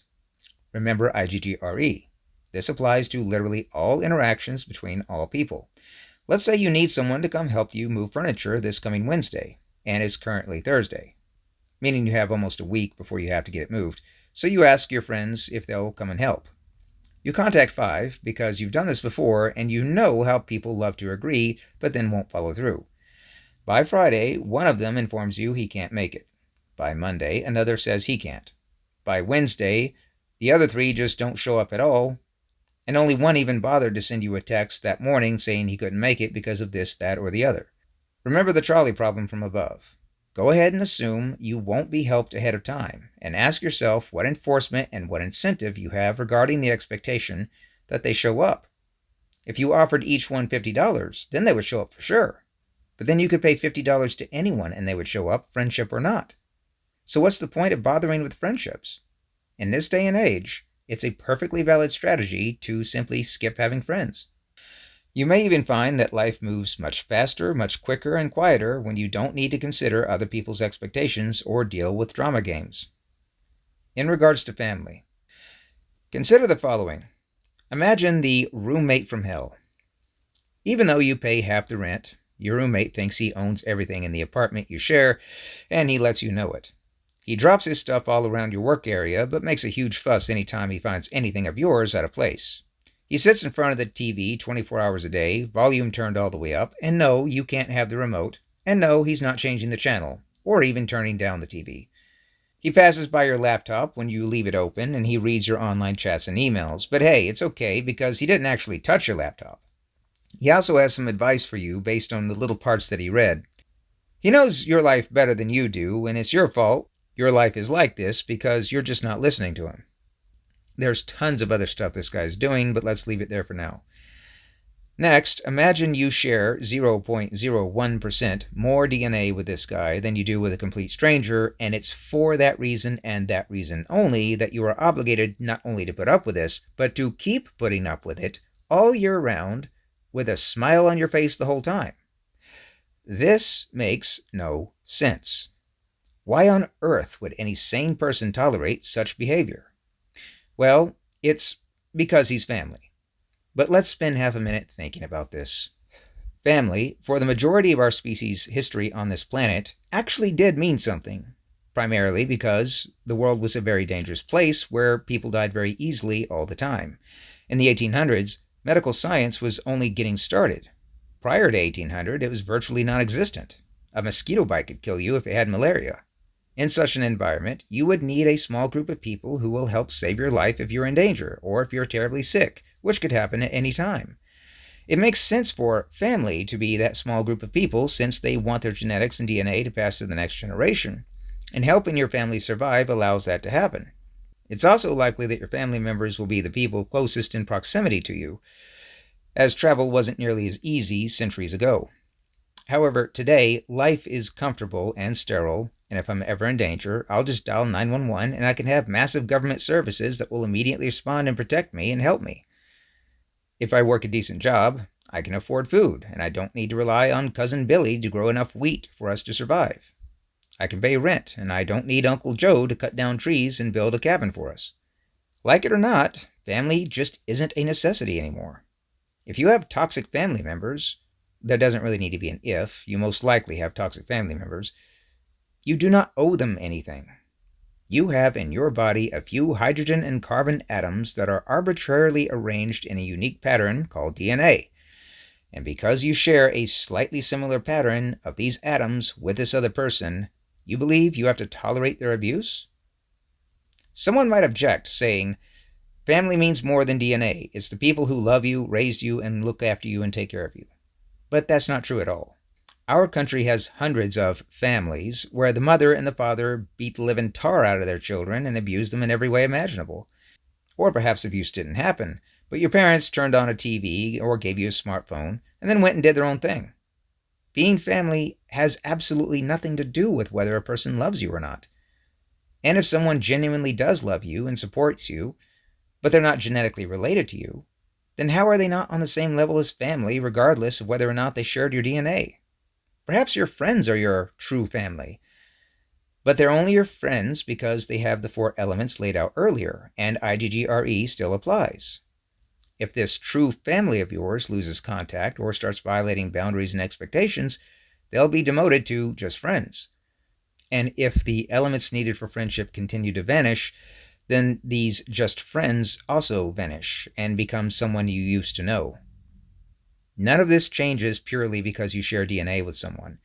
In fact, if anything, people who are genetically related are often more likely to think that just because they are related, they don't need to observe boundaries, and thus can be more abusive or more intrusive. Finally, people change with time, and no matter how strongly you both feel now, even people who call you your family can grow apart. Nothing is permanent. Dating. The dynamics between men and women have become extremely confused in recent years. Feminism has produced quite possibly the most amount of damage to the relationship between men and women than any other single factor in history. When the word feminism is used here, we're not talking about women having the right to vote, which was first-wave feminism, or even that women should have access to equal opportunity and equal pay, which was second-wave feminism. We're talking about the form of feminism that became a belief system, primarily the third wave, and soon after began to possess its followers. Some exploration of this concept will be needed. because the confusion it has caused serves as our starting point for where we see ourselves at the time of this writing. Any feminists that made it this far are invited to pick up your laptops or other devices and prepare to throw them across the room immediately after you read this next sentence. Men and women are not equal. We are very, very different, physically, emotionally, and even spiritually. Ask yourself why, throughout all history, there was never a march for women's rights, or droves of women demanding equality until the Industrial Revolution. It's because survival in the world, all throughout human history, required men's strength, endurance, pain tolerance, and propensity to take risk. These qualities were utterly essential in the ancient world, whereas today, they're so non-essential that it's difficult to find a time or place where any of these qualities can even be used. And since today's world is all our current generation has ever known, they tend to judge all of history through the lens of the comfort and luxury they currently enjoy. For example, people today have never been on a sailing ship for the necessity of transporting goods from England to India, or out of sea for months at a time, so they have no idea the rigors that such an existence demanded. Yet they're totally convinced the only reason women weren't allowed on these voyages is because they were oppressed. They've never had to take an axe and cut down a tree and build log cabins, then use muskets to hunt animals for food. Yet they're again convinced that women didn't do these things only because men were mean and brutish and just wouldn't let them. After all, anything a man can do in today's world, a woman can do too, because machines and technology. Cut down a tree, dig a ditch, carry bricks. Machines, trucks, and tractors can all do these things with just the pull of a few levers. So surely life on board a ship, or out on the wild frontier, especially given how fun it looks in Hollywood movies, could easily be done by any woman. And while men had the qualities of masculinity that helped subdue the world and build the life of modernity that we now enjoy, what did women have? The ability to have children, the ability to transform men. It's been said that when a man wants corn, the tool he uses is a plow. When a woman wants corn, the tool she uses is a man. However, it doesn't end there. If the man feels deeply committed to that woman, he'll work to develop more than just corn. He'll develop agriculture, irrigation, and crop rotation. Why is this? In the same way, women evolved to be picky about what man they sleep with, because as we discussed earlier, their ancestors that didn't died. Men evolved a deference to women and a strong desire to answer their calls of distress. Imagine a cave with 5 men and 95 women. The next generation is definitely secure. 5 men can get all those women pregnant. Now imagine a cave with 5 women and 95 men. Each woman needs 9 months of pregnancy, and also death during childbirth was common. The next generation is doomed. This means that biologically speaking, women are simply more valuable than men. The men that didn't understand this were not just more likely to die, they were more likely to have their entire tribes taken out. It's okay if several men go out to hunt a mammoth because we can lose several and still be okay. If we lose women, we could be in serious trouble. They simply aren't as strong and needed men to protect them. And men also evolved to have a very great satisfaction in providing and protecting their women. Men built a world where women virtually never have to worry about their safety. And it's in this incredible luxury that feminists now reclassify men's vestigial desire to provide and protect as some kind of sexism. Why are we covering this? Because masculinity and femininity are inescapable realities of life. They fit into a person's psychological composition, the same way personality, values, and drives do, and absolutely influence what sort of belief systems get created, and thus what kind of games men and women are likely to play. One very easy example is catcalling.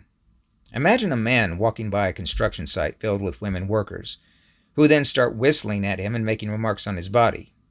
That man will not only enjoy that experience, he will be telling stories about it in the old folks' home when he's 87 in a rocking chair. He'll never forget that glorious day when women were catcalling him. Now reverse the roles. A woman walks by a construction site and the same exact thing happens to her. She's going to feel filthy, dirty, threatened, and rush off to her social media accounts to post how she was almost raped. If the differences between men and women were only socially constructed, and gender was nothing more than a social performance, then why isn't society telling women to simply enjoy being catcalled the way men would? After all, isn't their fear and aversion only a product of social conditioning? Sure, the men whistling at the woman is a learned behavior, but so is the negative feelings that the woman has about being whistled at. The reason women aren't being told this is because on a deeper level, we all know none of this is socially conditioned. There is something inherent and unique about being a woman that is biological in nature, that was shaped by millions of years of evolution, or creation, if you prefer, the answer is the same, and women can't simply turn off any of that because it's not a learned behavior. Differences like these point to a very serious difference in biology and psychology of men and women, and thus different belief systems and different games that get played. And yet we can't acknowledge this unless we're also going to acknowledge that we just plain are not equal. Then there's the idea that if we acknowledge any of the above and accept that men and women are not equal because they're simply too different, then we run the risk of women being told to go back to the kitchen. Except women were never, ever, at any time in history, in the kitchen purely because men said so. Remember, there was never a march for women's rights until life became civilized and easy enough for women to leave the kitchen without being mauled by a wild animal or killed by roving bandits or faint from the strain of physical work under a hot sun before the advent of sunscreen and mosquito repellent. When work involved pulling a few levers in an air-conditioned factory, that's when women petitioned for equal rights. And then they won their equal rights, not because they're equal, but because the world changed in ways that warranted equal participation in the job market. The concept of equal rights or even human rights is not scientific and has no data or evidence backing it up. Remember what we covered earlier about belief systems, because these concepts listed here are simply a part of a belief system. The right question is whether or not these are functional, maladaptive, or non-functional. Consider that the U.S. government taxes all income women earn, all property they own, and taxes all the money they spend. Now consider how much money the U.S. government would lose from its $16 trillion GDP if all women suddenly went back to the kitchen. In other words, it would not matter if every single man, woman, and child all believed that women are not equal. Nothing at all would change about their equal rights or their place in the economy. Employers are not going to collectively agree to lose millions just to send all their female workers home. On the other hand, if the factories and electricity that facilitated this modern way of life disappeared tomorrow, it would not matter if every single man, woman, and child all believed and repeated as a mantra that men and women are exactly the same in every conceivable way. Within a year, women would, willingly by their own choice, be back in the kitchen. Then immediately leave the kitchen and go right back to public life, screaming about how equal they are if somehow factories and electricity came back the following year after that. Although their return to the workforce would be functional because it means everyone is better off, and the truth, facts, and evidence of equality just plain do not matter. None of this is sexist, misogynist, chauvinistic, or even slightly wrong. It's also why women were never viewed as second-class citizens. That's feminist revisionism, which is just another game.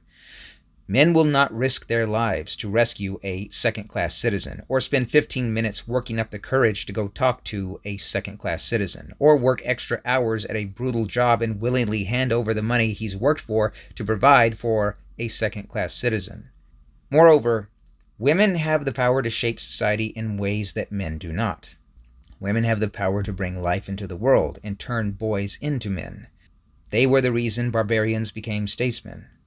They are half the reason men worked to build a society from the Stone Age into the modern world. Differences between masculinity and femininity. In terms of what men and women want intimately, a man's fantasy is typically to be intimate with numerous women, whereas a woman's fantasy involves her ability to grab the attention of a man and change him. In the book, A Billion Wicked Thoughts, researchers Ogi Ogas and Sai Gadam analyzed roughly 1 billion internet porn searches from men and from women to determine what each typically fantasize about. Unsurprisingly, it turns out that men are visually stimulated, while women are emotionally stimulated. Men are interested in big breasts and big hips because they are signs of fertility. Levels of gynoid fat in breast are correlated with a woman's level of reproductive potential, both the chance of getting pregnant and the chances of having healthy children. Bigger hips meant a better chance for successfully giving birth. Men are not necessarily attracted to thin women, because men are attracted to thick women as well. but they are called thick and not fat. Why? Hip-to-waist ratio. Small waist and big hips are what matter, and usually when a woman loses weight, this ratio is accentuated. Red cheeks and red lips indicate a healthy circulatory and immune system. Both are very important in fertility. A study entitled Eye Size Affects Cuteness in Different Facial Expressions and Ages by Licheng Yao et al. Discovered something everyone already knew. That larger eyes mean having a degree of cuteness, and that a positive emotional expression combined with large eyes is even cuter. This is why women wear eyeliner. It increases the eye-to-face ratio in favor of cuteness, which combines with all the other visual cues listed here and grants control over a man's attention.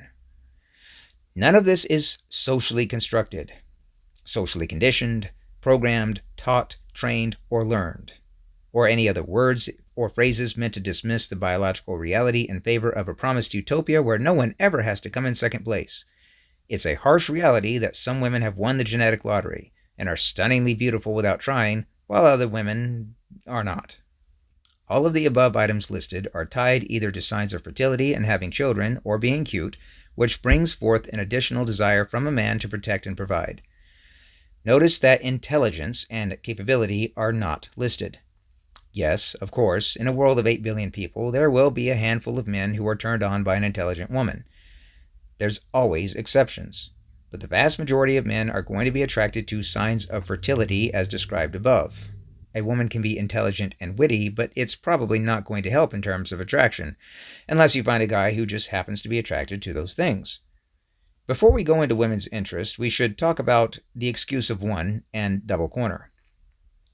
These are both irritating little games that are often played by people on the political left, especially feminists, when we talk about this topic. The excuse of one. When you make a statement about either men or women that is statistically true and based on biology, the feminist will point to an example that she just thought up in her head that doesn't fit that statement, then claim the statement is refuted and men and women should be treated without any consideration of differences, except conveniently where the feminist says otherwise. An example of this might be that on any given construction site, it's men who are busting concrete and carrying sandbags. The excuse of one happens when the feminist poses a hypothetical Brunhilde from Norway who is 6 feet tall and can bend steel. A woman can do that too. Because of course there probably does exist somewhere in the world a woman fitting that description who absolutely can do men's work. The next thing that follows is that all women should be treated as if they can do everything a man can do, because one woman in my imagination possibly could. Except no, the vast majority of women are not hulking massive Valkyries who enjoy grueling physical labor. The same can work in reverse. Most professions that involve childcare or human resources are populated by women. The excuse of one would happen by imagining one single man who enjoys doing those things, then making the claim that all men are exactly the same as women, and there are no differences because one single man could possibly be that way. The same game is played when asking, what is a woman? Every time a definition is given, the other side will just say, what about a woman that doesn't have blank, or the exact description that you laid out? You could, of course, play this same game with almost anything. What is a human? Okay, what about a human that doesn't have that exact thing you just said? What is a house? Okay, what about a house that doesn't have the exact things you just said? Double corner. In checkers, double corner is when you have only one piece remaining on the board, so you take it to one of the corners of the board that has 2 squares and move it back and forth between the squares in an attempt to make your opponent give up. The name fits perfectly for this game since it does involve having only one single piece left and no other choices but to avoid losing by going back and forth. Feminists will say women are oppressed and point to facts and evidence. When the facts and evidence are examined and shown to be false or dubious, the feminist will straight away start appealing to her true personal story of being oppressed and experiencing terrible things. When the other side tries the exact same tactic, men also experience terrible things, the feminist will say that's not true. Why? Because the facts and evidence say otherwise. When the facts and evidence are being referenced again and don't hold up to scrutiny, the feminist will go back to claiming validation and being right through her personal experiences, this time often accusing you of why you don't care about her terrible experiences and why you're being so mean. You could follow this again with your own personal story of this or that, and the feminist will immediately dismiss your story because it doesn't line up with the facts and evidence. This differs from moving the goalpost in that you're not adding new demands each time your argument gets answered. You're abandoning the evidence-based arguments and going straight to personal experience arguments, then going back to evidence-based arguments, then switching back and forth. Before moving on, it should be pointed out that while men come up with ideas and solutions, it's women who will challenge those ideas and solutions. This is an inherent aspect of femininity. Women have to test men to see if they're truly worthy, and if they really have things figured out, and if they can handle prodding with patience. If done correctly, this is exactly what makes men better. It helps tremendously to have a partner who knows how to challenge and test, but do so in a way that is helpful and productive, and not destructive or simply annoying. Women are looking for a man who can confidently answer and stand firm against scrutiny. It's a mistake to think that agreeing with everything a woman says will make her like you. The following exchange shows a common approach to the above games, and the feminine propensity to challenge and test men. Mass shooters are disproportionately male.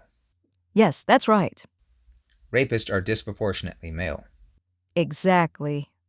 Murderers are disproportionately male. Preach it.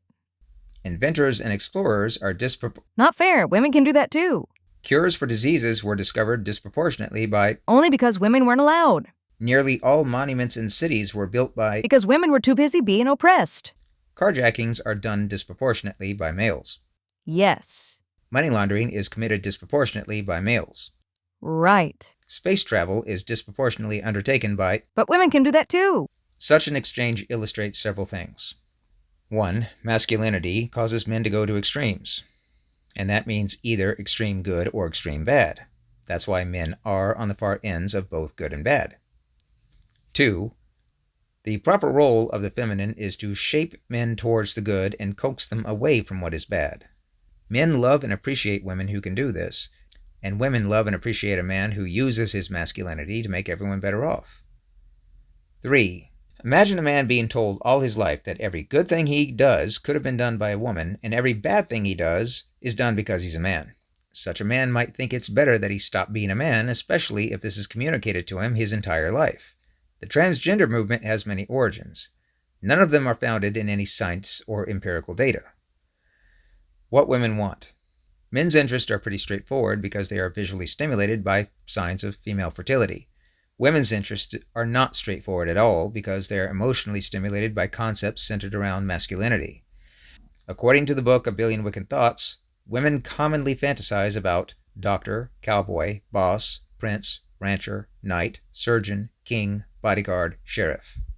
And later in the book, there's an explanation for why women fantasize about werewolves and vampires, like in Twilight. Make any sense? Are you able to spot the common thread between all these things? Should you dress up like a cowboy before heading out next weekend?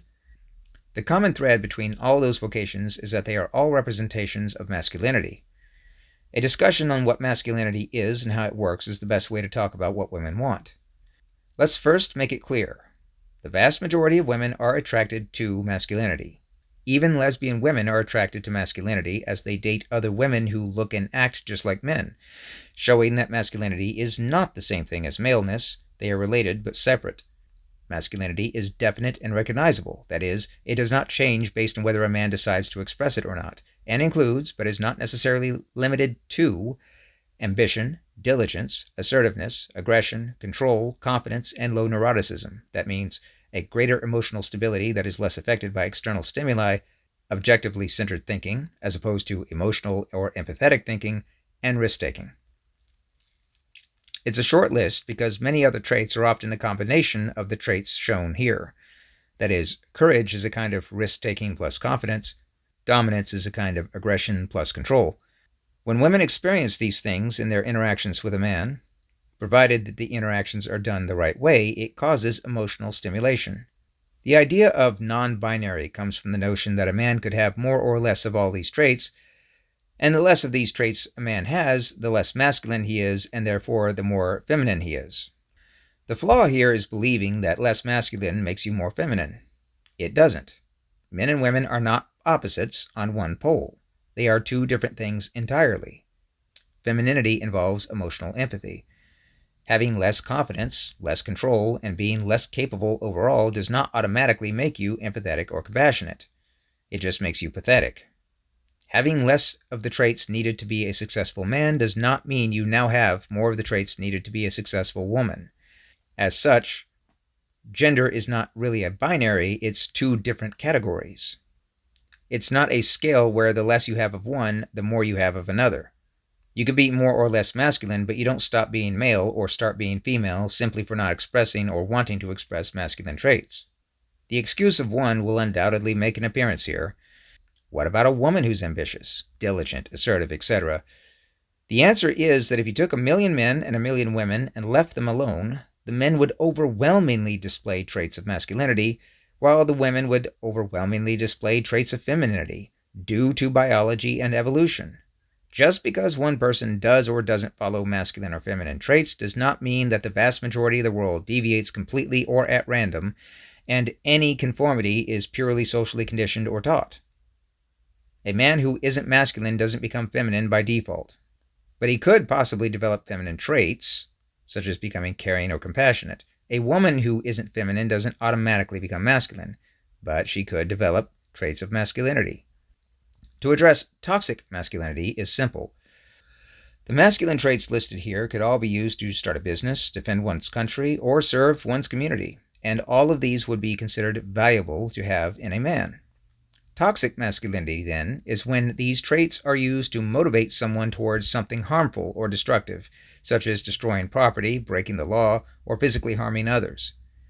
A woman who has been traumatized by men, especially through her childhood, has a psychological propensity to see all masculinity as toxic. A woman who has been neglected, or has had no positive male role model at all in her life, is likely to be attracted to any sign of masculinity, toxic or positive, because she's unable to discern the difference between them. Toxic femininity works in the exact same fashion.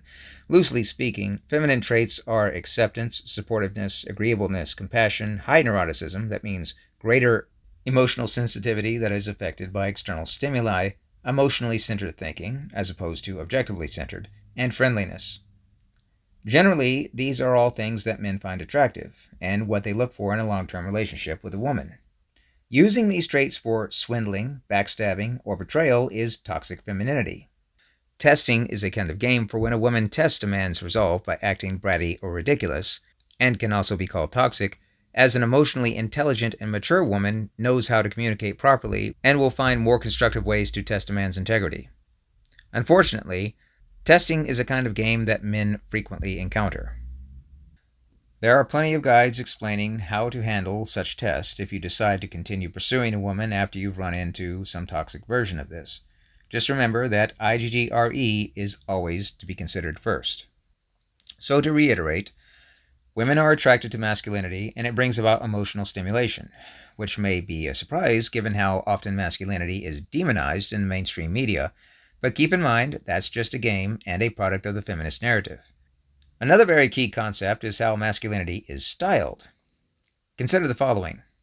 The fat, chubby guy at the party who's gregarious and cracking jokes in front of everyone is displaying plenty of confidence and risk-taking. Humor does involve a degree of intelligence and wit, a kind of objective thinking, as you're finding relationships between two seemingly unrelated concepts and pointing out the nuances that everyone notices but never articulates.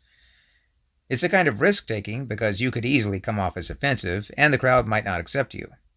The guy on the back of a Harley wearing the black leather jacket is also displaying masculine qualities like confidence, control, and low neuroticism, that is, the ability to play it cool. The guy in the business suit and briefcase pocketing the keys to his Aston Martin is also masculine, but again, is styled very differently. All three of the above examples have the ability to bring some form of emotional stimulation to a woman through the expressions of their masculinity. Understanding how masculinity can be styled differently clears up a huge swath of confusion on the subject. A lot of young men dislike the concept of alpha male because it conjures to mind some bull-headed giant tough guy who pushes his way through everyone else and stomps his way to success. That's only one style of masculinity. Einstein and Arnold Schwarzenegger are both very masculine, just in different ways. If one style isn't for you, there are lots of other styles. Remember, there's lots of ways to express ambition, diligence, assertiveness, aggression, control, confidence, and so on. Only a handful of styles involve shouting, demanding, and intimidation tactics. Japanese samurai will sit at rest until action is needed, then quietly, yet fiercely, take care of the problem. This is definitely loading onto the control aspect of masculinity. In this case, control over the self and emotions. Mastering others is strength, but mastering yourself is true power. It also hopefully makes it clear why women fantasize about cowboys, knights, kings, and other vocations listed earlier. Ambition, aggression, control, confidence, and risk-taking are all of what such characters are about. Men also have daydreams about such roles, even the men who will claim that this kind of masculinity is inherently toxic. Because the style of masculine expression matters a lot, no matter how successful or masculine you are, you will almost always experience some level of rejection. Your style of expression might not fit perfectly with the type of woman that you're after. The pickup artists you see demonstrating their skills on YouTube in a nightclub are extremely unlikely to be effective at speaking to women at church on Sunday. The black leather biker who dropped out of high school is probably not going to do well at a business networking event with mostly entrepreneurial women in attendance. All women are emotionally stimulated by masculinity, please no excuse of one arguments, though each woman will want a different style or type. As such, if you're unsuccessful with women, it may very well be that you're not doing a single thing wrong, but you're just fishing in the wrong pond, as it were. The style or type that a man naturally gravitates towards comes greatly from their personality and life experiences, so it may not be worthwhile to try changing this. If you're a man of God, love your country, and have a high moral standard, you can't suddenly change all that at will, just to improve your luck with the good-looking girl at a dive bar who's interested in a man of lesser moral fiber. The description given earlier of a man in a business suit driving his Aston Martin hopefully conjured to mind a familiar hypothetical, but such a person is still who they are, with or without the suit and car.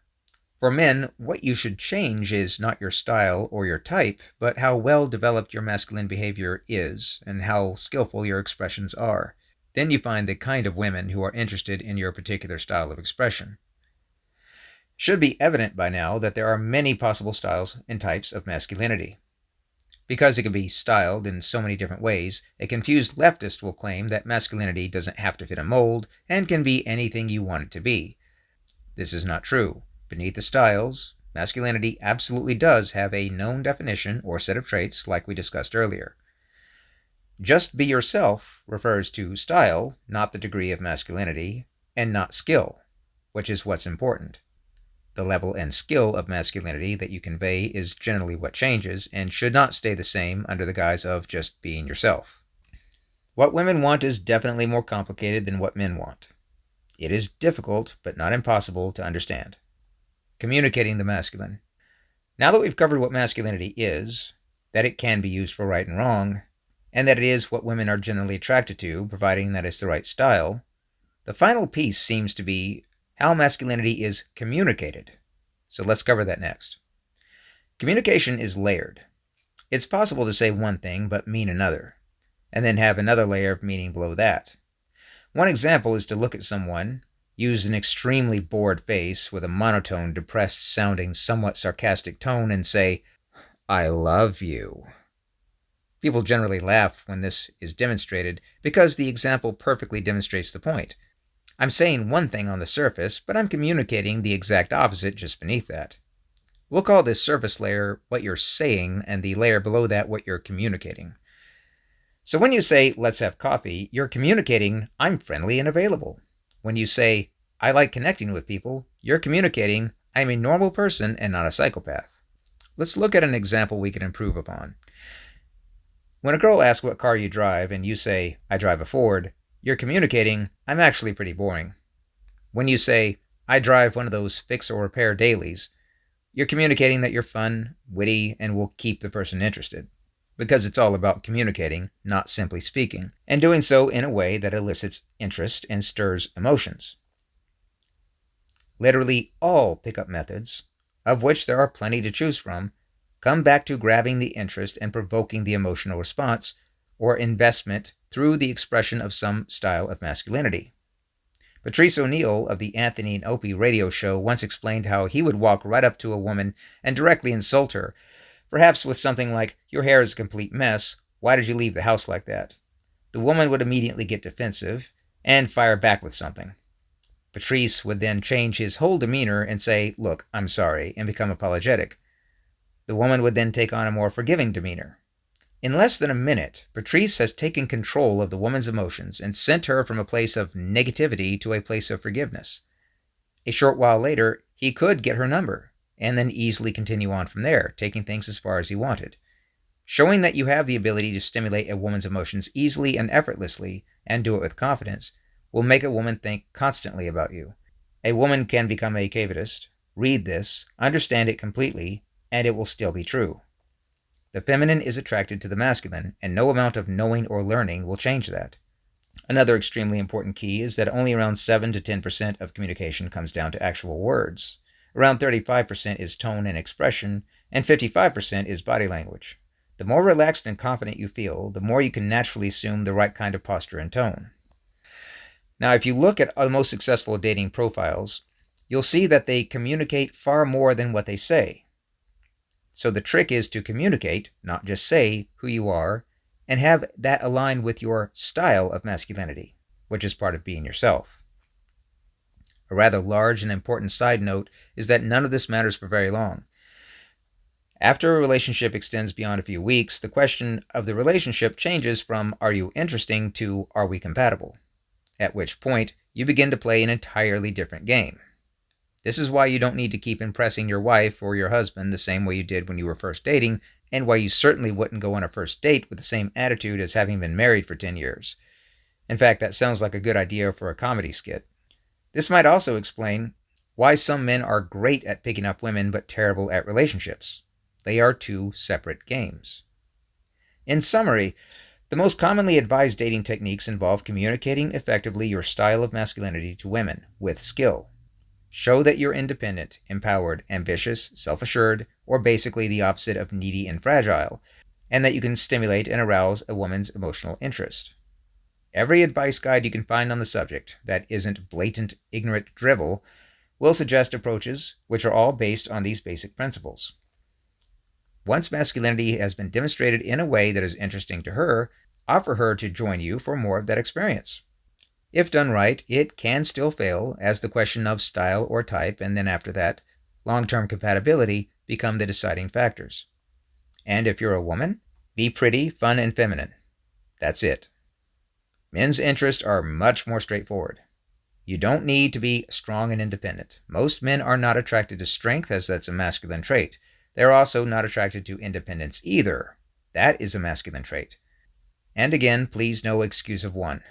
As a man, try to focus on expressing any one or combination of the following in your behavior and communications. Communicate: I am ambitious and or independent. I am high energy and capable. I endorse a success hierarchy rather than a dominance hierarchy. That is, true alpha rather than merely acting alpha. We'll cover that in a bit. Occasional statements that show a fun or witty style. Occasional expressions of intimate interest or flirting. Being well-spoken and knowledgeable. While intelligence doesn't tend to make women more attractive, it definitely does make men more attractive. Please be honest with yourself. Don't try this approach unless intelligence is genuinely a trait that you have. Ability to approach high-risk situations while remaining cool-headed. The very act of approaching a woman and talking to her is a kind of risk-taking, since rejection is a possibility. Confidence that you can handle adversity well, whether it's from a situation or from another person. Avoid saying anything that is superfluous or which does not communicate anything impactful. Don't drone on and on about the new spark plugs that you got for your truck. Don't say anything that is boring, like purely factual information not stylized so that it communicates the masculinity. Don't say anything that reveals insecurity or self-deprecation. Now, you may hear women say that they're attracted to a man who's sensitive, and that might be confusing considering what we've covered so far. In this context, sensitive does not mean a man who outwardly expresses whatever emotion he happens to feel at the moment.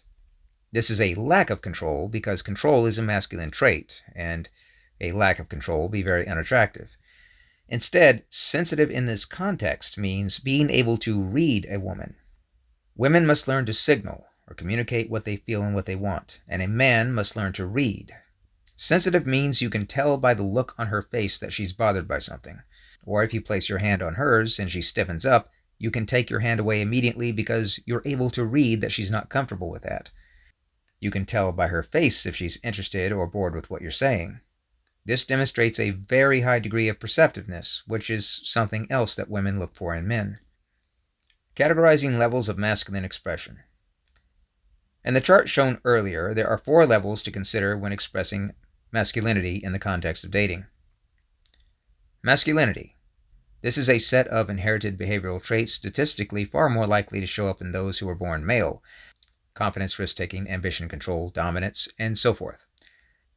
You can face rejection at this level for not exuding enough masculinity or expressing anti-masculine traits such as neediness or clinginess. Skill. Try walking up to a group of ladies and loudly announcing yourself, taking full and immediate control of whatever conversation was taking place, and insisting on what activities you plan to do with them next. There may be a few women who would be fascinated by this kind of behavior, but they are the exception. Most are going to hate it because the confidence, dominance, and control are just too much.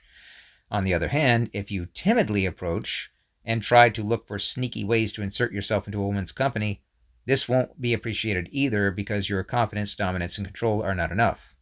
Knowing just how to exude and express aspects of your masculinity at the right times and in the right amounts takes a lot of skill. And like any skill, the only way you'll get better is through practice. Type. After you've developed your masculinity and you've also developed the skill, not all women are going to be attracted to the same expression of masculinity. There's a lot of different styles. Black leather jacket on the back of a Harley, the logical-minded scientist, the business CEO guy, etc. You can face rejection at this level because you're just not the right type that a woman is looking for. Einstein was extremely masculine with his aggressive pursuit of science, ambition, and objective-oriented thinking, but he's certainly not the same type of masculinity that we'd see in someone like Arnold Schwarzenegger. Because masculinity can be expressed differently, the political left has tried to claim that it's all arbitrary, and that you're simply calling this or that expression masculine. But remember, masculinity is a definable group of traits that come from associated biology. That it can be expressed differently does not change that. Compatibility. Interspersed throughout the entire experience, women are looking for details in each of the above levels. On some subconscious level, they are looking for certain behaviors and traits that they may not even be aware of. How long do you remain quiet while they speak? How do you react to certain things they say? Do you look at them when they speak, or do you look away silently while you listen? How tall are you? The sound of your voice, etc. This part you have no control over and shouldn't worry about. There's also the question of values and belief systems that go here, but since you're not going to change this about yourself or the other person, you shouldn't worry too much over that either. This makes dating necessarily a hit or miss endeavor, so you will likely face rejection a good number of times, no matter how good you are. Your ability to handle rejection is an aspect of maturity, which is a virtue we covered earlier. A man should focus the majority of his efforts on the first and second level, leave the third level as an afterthought, and not worry at all about the fourth level. Simply put, become the best type of man you can personally be by improving yourself and learning to communicate your masculine side. Express this in a way that works for you, whether you're a tough guy, science guy, business guy, etc., because this way you're being yourself, and you're expressing and conveying the masculine parts of yourself in all that you do. Not expressing this side of you is going to be like going to a job interview and just being yourself, without expressing your willingness and interest in the job. The reason why pickup artists are so successful is that it seems that they figured out what kind of man they are and figured out the best way to express it. Then go to areas where women are likely to want that type of guy. You can see plenty of videos of this online. The approach being used to pick up a shallow 20-year-old girl in a bar who's ready and willing to make tons of bad life decisions is not the approach that will work on a much older woman in church or at a business networking meetup. Feminine and masculine skill. A skillful man can read women, and a skillful woman can signal to men. We touched on this earlier, but we'll go more into detail. Imagine a man sits next to a woman. She doesn't look up at him. He asks how her day is going. She mumbles something, but keeps looking down at the table. She's very still, and her rate of breathing has increased. She's signaling that she's definitely not comfortable with this interaction. A man who isn't able to read what she's signaling may try to persist with the interaction, or think that he can get her to lighten up by telling some jokes. A man who can read women clearly will see that she is uncomfortable and will say something like, "You seem to be in deep thought or concerned about something. Maybe we'll talk later," then get up and walk away. Now consider another man who's sitting next to a woman, and they've been talking for a while. The man's hand gradually finds its way over to the woman's, and he starts holding her hand. Although she's extremely uncomfortable, she shows a big smile. The man rightly reads this as acceptance because the woman is sending the wrong signals. To any outside observer, this would seem like a green light. The man then puts his arm around the woman, and this makes her feel almost panicked, but she continues smiling and appearing to have a good time. For this interaction to work, men have to be skilled at reading, but women also have to be skilled at signaling. If the woman is giving off the wrong signals, then it's going to be nearly impossible for even the most skilled man to know you're not comfortable. Unfortunately, this could escalate all the way up to acts of intimacy, which the woman will later claim happened against her will. Just like with all the other skills, the more you practice, the better you get. In the 1950s and 60s, casual dating would happen between teenagers, often with their parents being present. This wasn't awkward or uncomfortable because societal enforcement was at its peak. Belief in God and therefore internal enforcement was common, and everyone knew the rules. There were also great incentives involved for anyone who acted properly. In other words, there was a high level of social trust, which we covered earlier. All of this has fallen away. No one can agree on what the rules are. In fact, even trying to have conversations on this will instantly be shut down by accusations of sexism or misogyny. And as such, people enter into adulthood with almost no skills, because they never had any practice either reading or signaling. And hookup culture tends to further ensure this practice will never happen. To practice the skill of reading as a man, try closely watching women during your interactions with them. Become masculine and express your style, then completely let go of the outcome and just watch the behavior. Take note of what gets said, but also take note of what doesn't get said. If you care nothing for the outcome, think detachment, that's a virtue we discussed earlier, then you won't feel pressured in making the interaction go in a particular direction. At no point try to make anything happen. Always express your style, then just watch. Take note of what seems to work and what doesn't. You could even check in with a woman every now and then with a genuine curiosity to see how they think and feel. This will help you refine your skills at reading, and will also help you learn what style you're most comfortable with. You'll learn not only what works for women, you'll learn what works for you. Spend a few months doing this. To practice the skill of signaling as a woman, find some men that you can spend time with who aren't interested in steering the interactions towards intimacy. Then be consciously aware of your behavior and how you express yourself. Deliberately signal discomfort or disapproval about something, and if that doesn't get picked up, escalate your expression.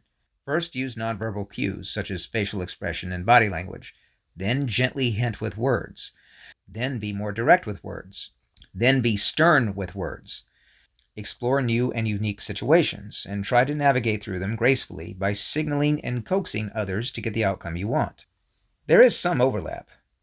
There are men who can't signal and women who can't read, but generally speaking, women are very good readers and can pick up social cues much easier than can men. Men are very good signalers and have a much easier time getting confrontational and saying exactly what they want to have happen. Flirting is another skill. This is when, for a brief moment, you express clearly your sexual interest in the other person, but do so in a way that's fun, exciting, romantic, or humorous. One example might be to suddenly say, "You know, you look a lot like my first wife." When she says she didn't know you've been married, look at her and say, "I haven't." Then wink. The skill here is finding little places in the conversation where you can drop a flirt. And once it's been done, move on and go back to the conversation like normal. Not flirting at all can make the woman wonder if you're really interested in her, but doing it too much and lingering on it is also bad. Flirting has been described as like wearing perfume. A little smells nice, but way too much is overpowering and off-putting. For a moment, by the way, just imagine if the claims that men and women were the same, and that gender is a social construct, were actually true. Could you imagine a woman going through this much work and using this level of skill in order to talk to a man? The concept of skill in games is something that extends far outside of dating, by the way. If you've ever read a book on how to successfully network your way into a better job, You're reading something that was written by a person who is extremely skilled at networking, and it may not be something you can replicate. It's like reading a book on how to shoot basketball from a three-point line written by Michael Jordan.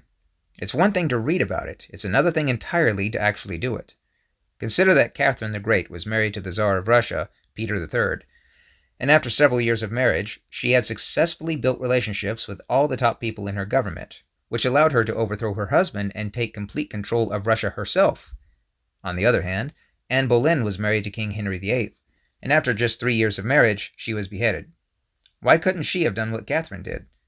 Partly because she simply didn't have the skills Catherine did, not even to save her life. Catherine's social and relationship skills were very highly sophisticated. You may have met people like this before. They know how to enter a room, they know how to easily take control of conversations, they know how to influence people and convince others to do their bidding, or said another way, they know how to sell snow to an Eskimo. You cannot master every skill in the game of life. Find a game that you enjoy playing, that has reasonable expectations for providing the kind of life that you want, build your skills there, and know what your limits are.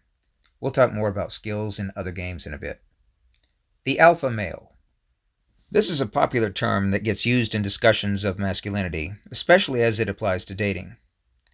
In a YouTube video from Adam Ruins Everything titled, Alpha Males Do Not Exist, the titular character Adam does an amazing job at demonstrating a total and complete lack of knowledge on the subject, and does so with such confidence that it brings to mind the Dunning-Kruger effect, though that applies to most of his videos. It seems that many people are nearly as lost and confused on this topic, so here's the answer. Remember, it doesn't matter if alpha males were proven to exist in wolves. It also doesn't matter whether or not that was really Elvis's guitar. The concept is functional. Imagine 3 cavemen standing around a rock which has a banana on it. Each of them wants a banana. The beta male caveman is hoping that if he brings it back to his cave, others will like him. He doesn't have confidence to start conversations with other cavemen, and he is hoping that this will make others want to approach him. Or better yet, he'll give it to a cave woman, and maybe she'll like him. You probably know several people like this. This guy's kind of pathetic. He stands there and politely and quietly asks if it's okay for him to have the banana, because he kind of wants it, but it's okay if he can't have it. He'll understand. After all, he's a nice guy. The pseudo-alpha, or fake alpha, beats his chest and walks around with his arms cocked out to the side, giving steely-eyed glares to others, and threatens that he's going to take this banana. It belongs to him because he said so. In actual fact, this guy is terribly insecure, and is only acting this way to cover up dozens of self-perceived deficiencies. He may often be lacking on the social skills front. Remember, masculinity does involve skill, and he just doesn't know how to communicate effectively without acting this way. He stands there acting as intimidating as possible to the beta and to the true alpha, but the true alpha isn't having any of it. The true alpha is someone who knows how to take control of the situation gracefully so that everyone else wins. He gathers information, devises the plan, then inspires others to follow through. When he shows up to the scene, the first thing he does is ask questions skillfully, then listens carefully, while standing up straight, using direct eye contact, and with a firm voice. He asks the beta why he wants the banana, then listens to his plight. He asks the pseudo-alpha why he wants the banana. He totally ignores the chest-thumping and arm-swinging and loud, vicious demeanor as though it's not even happening, and asks again very directly, as he takes control of the situation. The pseudo-alpha can't help but calm down and explain himself in a more proper tone. The true alpha then asks both of them where the banana came from. They tell him, and also tell him the difficulties involved with getting more bananas. So the true alpha comes up with a plan. And the way he speaks, acts, and conveys the plan inspires the other two to follow along with his vision of more bananas for everyone. He talks to the beta in a way that's encouraging. He talks to the pseudo-alpha in a way that's reassuring. Before long, these both are actually wanting him to be in charge. Keynote so far. The true alpha doesn't become alpha by being stronger, louder, or more obnoxious than everyone else in the room. That's what the faker does, and this is what the political left simply refuse to understand. Alphas are not privileged. They earn the status of alpha because they know how to navigate life in such a way so that everyone benefits, and they inspire other people around them toward Tier 1 outcomes. By following the true alpha's plan, they all walk away with 12 bananas. The beta take 3, the pseudo-alpha takes 3, and they both insist that the true alpha takes 6, because he allowed them both to walk away with 300% more than they ever would have had he not shown up. The alpha doesn't disrespect anyone. He doesn't use force to make anyone follow him. And he knows how boundaries work. He exudes productive, heroic masculinity. He takes control of a given situation, and everyone is better off as a result. As such, he has no problems at all attracting women. Unfairness. Men who aren't tall and broad-shouldered, who are not rich and successful, and who have not developed their masculinity or skill at reading are going to have an extremely difficult time attracting women or finding success in general. These men will become what we now call incels. The good news is that incels can, absolutely, learn to develop masculinity and learn how to express styles of masculinity that work for them. Doing this properly is a way out of their predicament, not just in terms of dating, but also in being the kind of man that others generally want to be around. Developing masculinity as a man increases the range of games that you may have access to, and the number of people who will invite you to play more games. This means access to more power, status, resources, and good experiences. Being an attractive or masculine man to a female boss, female judge, or any other female in power increases how well you'll be treated and the opportunities you'll be given. It works in similar fashion, though not quite to the same extent, as it does for beautiful women interacting with men in power. Likewise, there are women who are not beautiful and who are dealt a bad hand. Their eye-to-face ratio is wrong, their hip-to-waist ratio is wrong, and their personality just isn't feminine. They're basically playing life in hard mode. In the same way men become incels, women like this become feminist. They think they can't compete with other women, but as it turns out, they also can't compete with men, so they just start playing a completely different game. Feminism is a game created by women who aren't able to find a better game that they have any chance at. The game is to claim victimhood through the use of pseudo-intellectual concepts like male privilege, objectification, and the wage gap. None of these survive even a brief level of scrutiny, but that's not the point. They are not based on fact. They are a game created by a belief system, which is created by psychological need to still feel valued and loved in a world where they can't compete. There are other ways around this. A woman whose body doesn't display the traditional signs of fertility or attractiveness can improve other things about herself and eventually find her way through the world and still have successful relationships with men. But as long as the IGGRE formula lends itself towards feminism, then feminism will probably still be the game that gets played. Now, people have found another way around the problem of being unsuccessful at the traditional game of being a man or woman. Men who simply do not understand the rigors of what women go through only see that pretty women are provided for and that they appear to be loved just for being who they are. The game of being a woman is very, very complex, but that's not what gets seen on the surface. Men have no idea what the socialization process for women are in childhood or in their teenage years, or the social anxiety that happens in situations where women feel unsafe with a man who's showing unsolicited interest in them, or the way other women judge them for minor missteps. Instead, what men see is how glorious and wonderful it is to be a woman. You put on makeup, you go shopping, and everyone loves you. At the same time, as we touched on earlier, men are being told that every good thing a man does could have been done by a woman. After all, the future is female, and every bad thing a man does belongs only to men.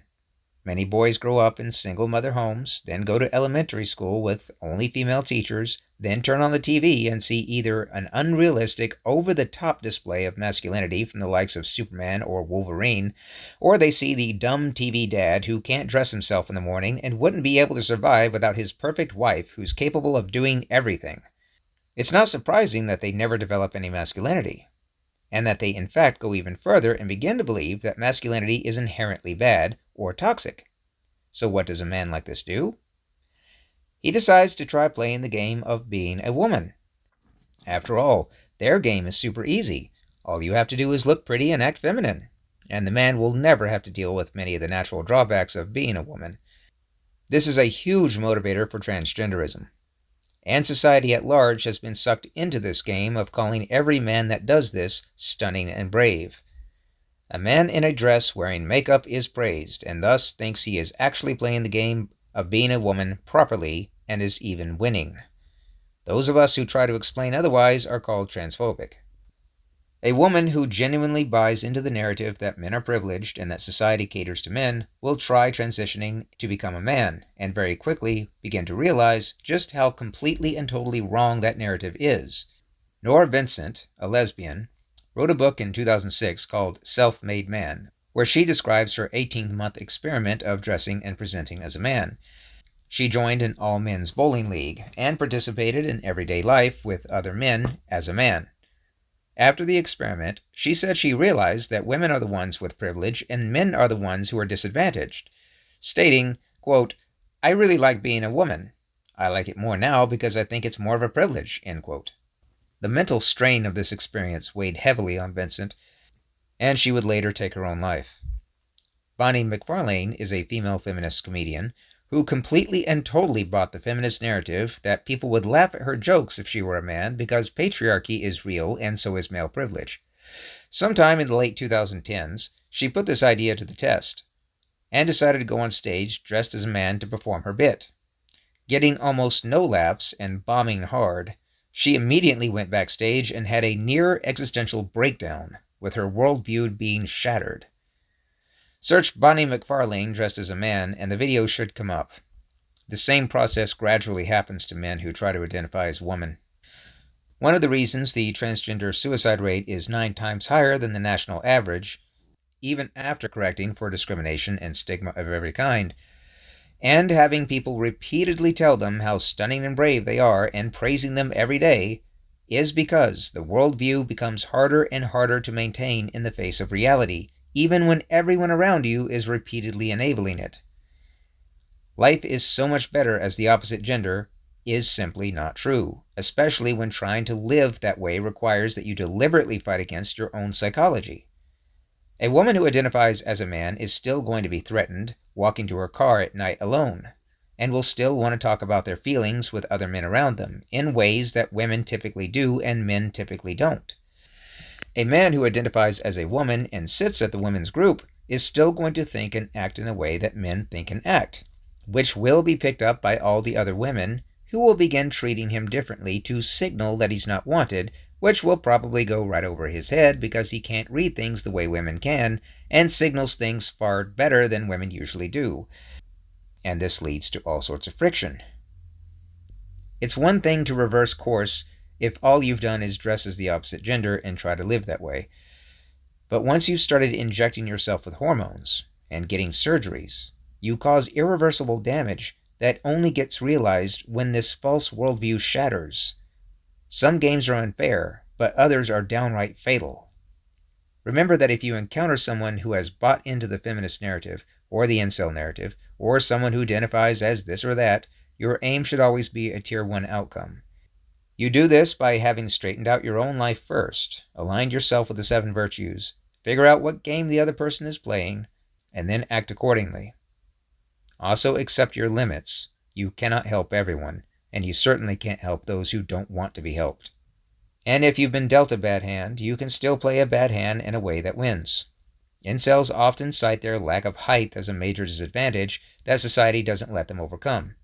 Richard J. Flaherty served in the 101st Airborne Division during Vietnam and participated in the Tet Offensive, which earned him a Silver Star, 2 Bronze Stars, and 2 Purple Hearts. He later worked for the CIA as an undercover agent for the ATF. He was only 4 foot 9 inches tall. Don't focus on what you can't do, focus on what's possible. Chapter 9. Skills, Strategies, and Games. To figure out what kind of games you should engage in, it's important not only to look at what games are possible, but recognize what kinds of games you're suited for. Which walk of life works best for your character? What sort of skills do you enjoy using and improving? We touched on how Anne Boleyn simply didn't have the same skill set as Catherine, which played a big difference in the outcomes for both of them. Let's consider the story of an extremely oppressive king, or dictator, or tyrant, who, among other things, demands that everyone who follows a particular religion or faith come before him to renounce their faith openly, while desecrating a symbol that is sacred and central to their faith. Feel free to insert any bad guy throughout history as the evil leader, and any religion as the one under attack, or if you're an atheist, insert whatever you care most about, since irreligious people stray from traditional belief systems. Your core values will probably focus on something related to Black Lives Matter, feminism, or some other social justice belief system, so maybe the king is racist and wants you to be racist too. Many will go before the king and refuse to renounce their faith. The only thing this gets them is killed. They died for their faith, but they're still dead. One day, Paul is summoned to renounce his faith, and he does. Loudly and proudly, he makes a good show out of desecrating the symbol of his faith. He takes it further and offers to volunteer some of his time at the palace, fixing little things here and there. The king accepts and points to Paul as the example of how people should act. Months go by, and Paul starts to talk to other people in the palace, and finding out which ones don't agree with the king. Years go by. Paul has figured out exactly who he can rely on to get rid of the king. The day comes when Paul orchestrates a rebellion and overthrows the king, ending any possibility that anyone else will ever have to renounce their faith or face death. And if God were watching this, would he really be upset with Paul? If you, dear reader, could understand, then God definitely would as well. Now let's say you're called in front of the king, but you simply do not have the will or skills to go through what Paul did. Let's look at some other games. Do you have good negotiating skills? Go to the king of a neighboring country and see if you can get him to force the evil king to stop. The king can only force you to renounce your faith because he has an army, and there's rules and enforcement. If the neighboring king has a bigger army and it gets sent, things will change. Do you have good leadership skills? Remember, again, the only reason the king can force any of this is because he has an army, rules and enforcement. Leave the palace and go raise a bigger army than his, and then make him stop. Do you have money? Money makes the world go round. The king supports his army through taxes. Offer to either subsidize or sanction his kingdom, and his policies will definitely change. Are you just one hell of a badass? Pull your sword right then and there and tell the king to stop right now, or else. When his guards come at you, go Conan on them. Are you persuasive? Argue your case, make a heroic speech, and then call upon the better angels of each man present. See if you could change the king's mind with your heartfelt words. Can you do absolutely none of these things, nor anything else? Then wipe your feet on the symbol and live. It's better to understand your limits than to die pointlessly. Finally, life also involves dice, or random chance and luck, and every day is a new roll of the dice. As long as you're alive, there's a chance that tomorrow, next week, or next month, something could change. Maybe the king has a heart attack tomorrow morning, and presto, renounced his faith, and now he gets to go on having his faith for as long as he wants. In all cases, Paul has to consider what game he could play and actually win. If you're a cashier working at a department store chain, and you openly disagree with the company's social justice policies, you'll just be fired. This is the same as refusing to renounce your faith. It seems heroic, but all it does is get you killed, or in this case, fired from your job. But if you take out your camera phone and record yourself disagreeing and then get fired, the story might get picked up by outlets like the Daily Wire, and this would give you a platform where you could possibly fight back and win. Or if you have the money, contact an attorney and see if you could win that way. Don't have the money? Okay, do you live in a conservative state? Talk to your representatives. For example, the state of Tennessee passed a law just recently, signed by Governor Bill Lee, that would outlaw adult entertainment being performed in front of children, which is something the political left is currently promoting. Do you live in a far-left state? Stay silent, go along with the social justice policies, rise through the ranks, get promotions, become regional manager, and now openly disagree. You can make it very costly if they try firing you. Are you persuasive? Attend board meetings and plead your case to the higher-ups and see if you can change their minds. But do not think you can speak truth and have it go anywhere if you do not have the ability to actually fight back. Rules only exist with enforcement. Goals only exist with incentives.